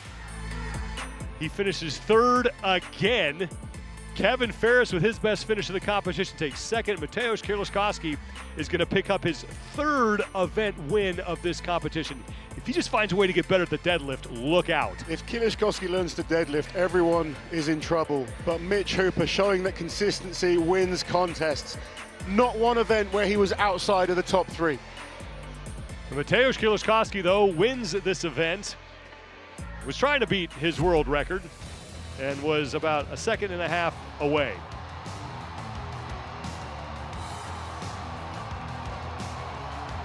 And that may have gotten him onto the podium. Looks like it will. As Mateusz Kieliszkowski comes short of a record, but is going to earn a silver medal. Mateusz Kieliszkowski will take 2nd overall. Mitch Hooper is your champion, and Bobby Thompson by 0.5 point over Bobby Trey Mitchell. Snuck into 3rd place there. Wow. What a finish to this contest. Mitch Hooper, 41.5 points. Kieliszkowski, so good to see him back. Trey Mitchell, who's been so impressive, incredible day 1. That grip just costing him at the last hurdle. And how good has the newbie Tom Evans been? 5th place in his first ever pro show. Mitch Hooper's your champion, and Mitch Hooper is with Kiki Dixon. Mitch, you just won the Arnold Strongman Classic in your rookie season. What does it mean to you? I'm not sure it means much, other than a stepping stone to do the next thing. I always say, it's not what you do, it's who you are. So to me, it's a stepping stone to what kind of impact can I make with this type of platform. Continue to inspire people to get out there and move, and get ready for World's Strongest Man and be able to get to the next step. I know you're a very calculated athlete. What are your biggest takeaways from this event? Athletically, my grip could improve, but I just continue to know what I'm capable of and know what other people are capable of. And that's my biggest advantage, is that nothing that happens at these comps to date has surprised me. And it's really easy to see, okay, I'm a few behind Trey going into day 2. I see myself as a favorite to win, and I text you that. I'd say I'm pretty comfortable. And yeah, so just being able to determine where people are going to be and learn off the back of that is really valuable. But I'm just trying to soak it all in right now. At a rare loss for words. How are you going to celebrate tonight? We got a big rain dinner. So probably going to get drunk, but going to try to break a couple of records tomorrow too. So we'll try and do that hungover, I guess. All right, have fun, and we'll see you back for some records tomorrow. Thanks, Kiki.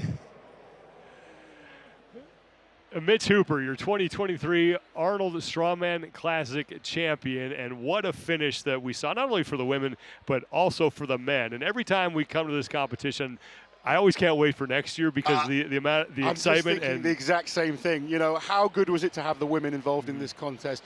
What a finish to the men, and I'm already excited to look forward to next year's contest. So good to be here and part of the Arnold Strongman Classic. Amazing athletes, amazing performances.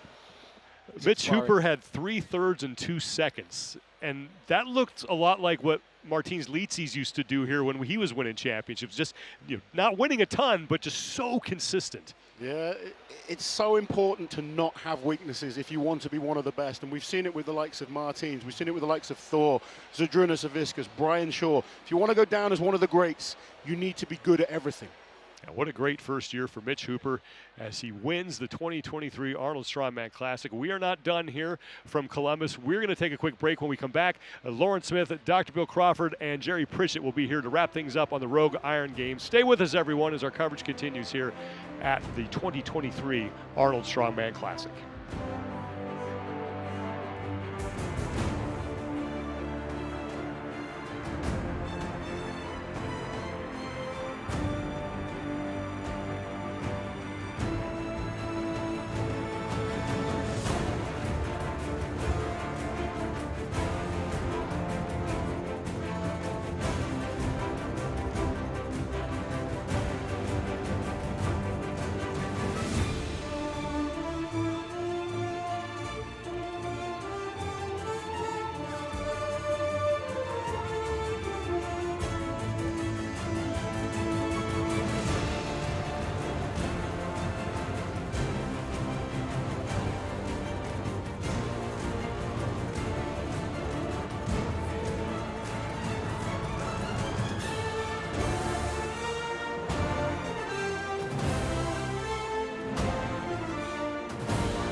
weights were lifted, records were broken, and winners have been crowned here in Ohio. After 2 huge days of competition, we have our champions.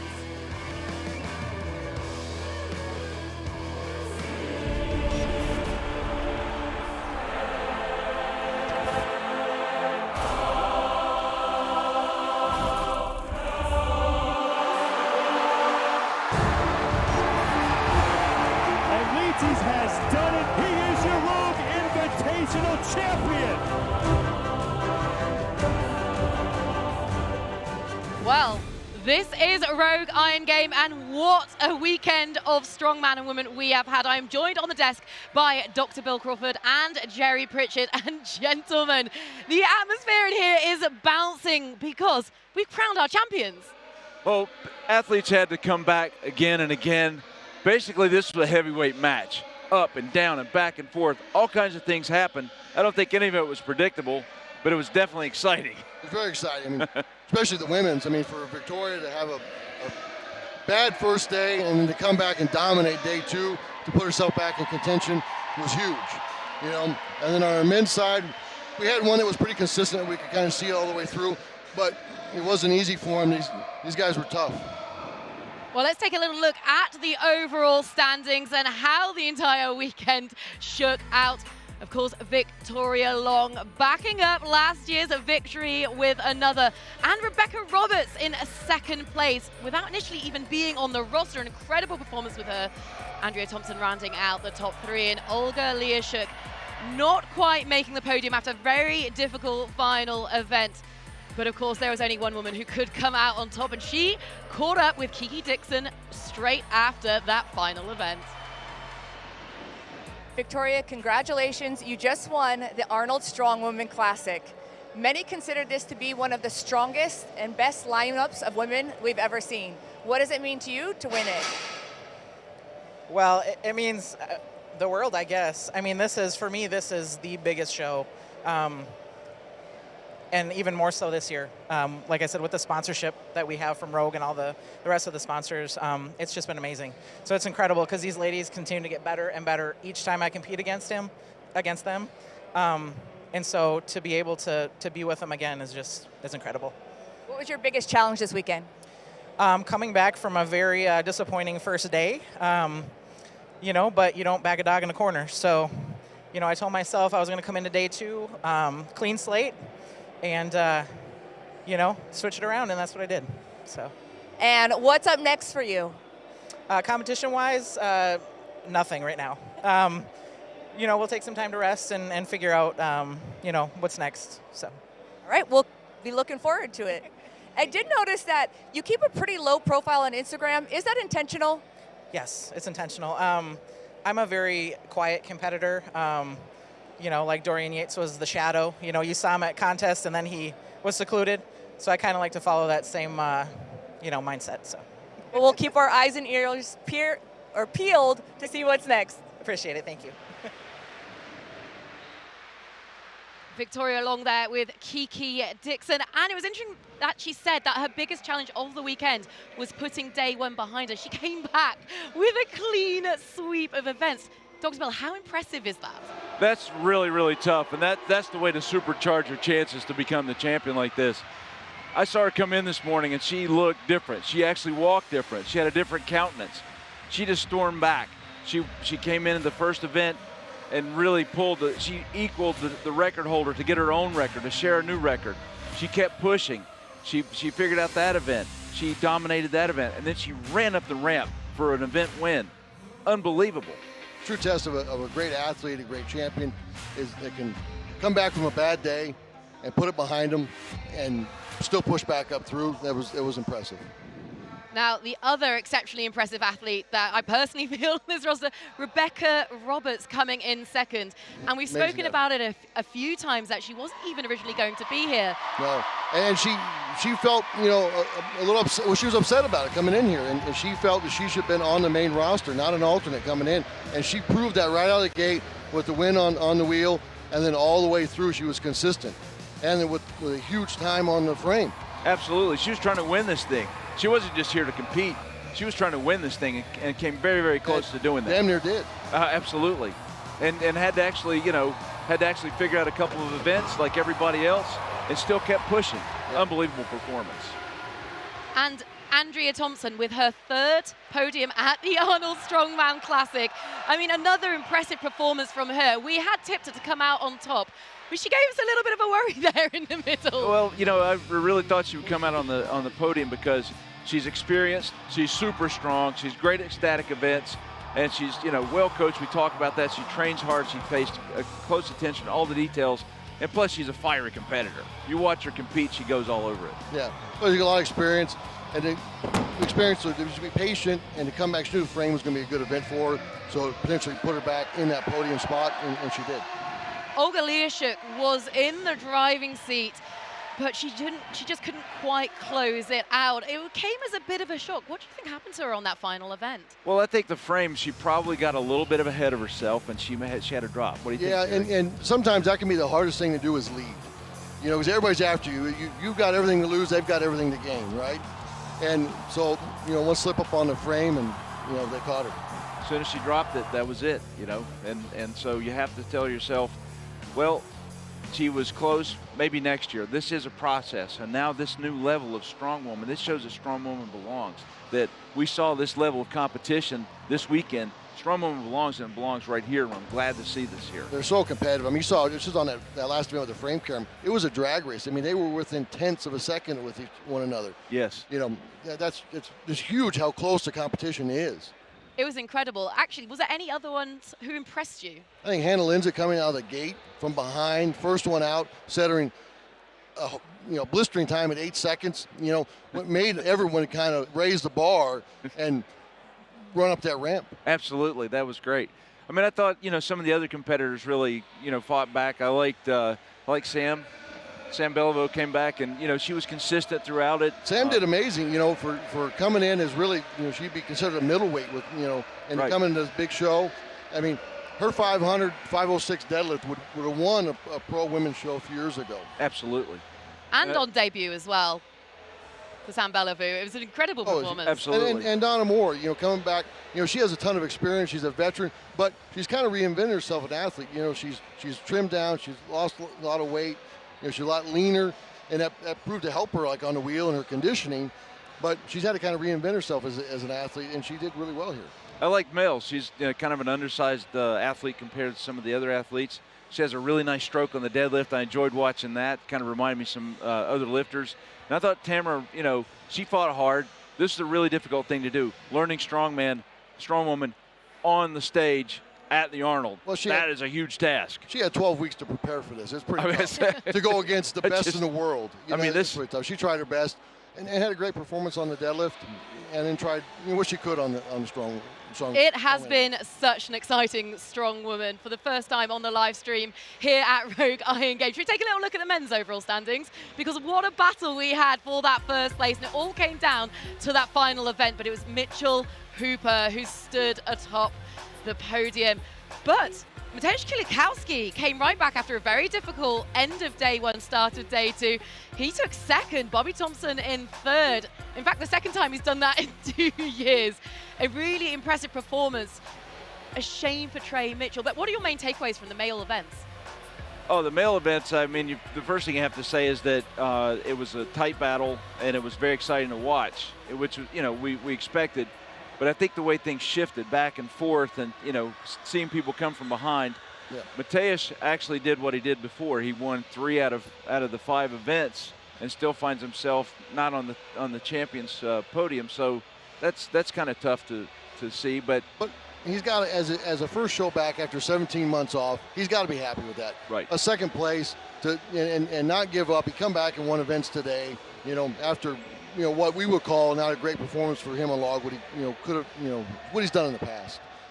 So he's got to be proud with that and build from here. He's not injured. He's healthy. He can build, his confidence back. He can build on this. And these other guys, there's some that Trey had some great performances. The 4 reps on the log was huge. That was big, very big. Kevin Ferris had a great frame carry up there. He a little stumbled. I think normally for Kevin, he would run straight up the ramp. Everybody was having a little trouble with that start of the ramp. But he still ended up with a great frame carry. Well, second place. Then Mitchell, He won. Yeah, and then he won it. He won it. He was consistent across the board. Didn't win anything except their overall.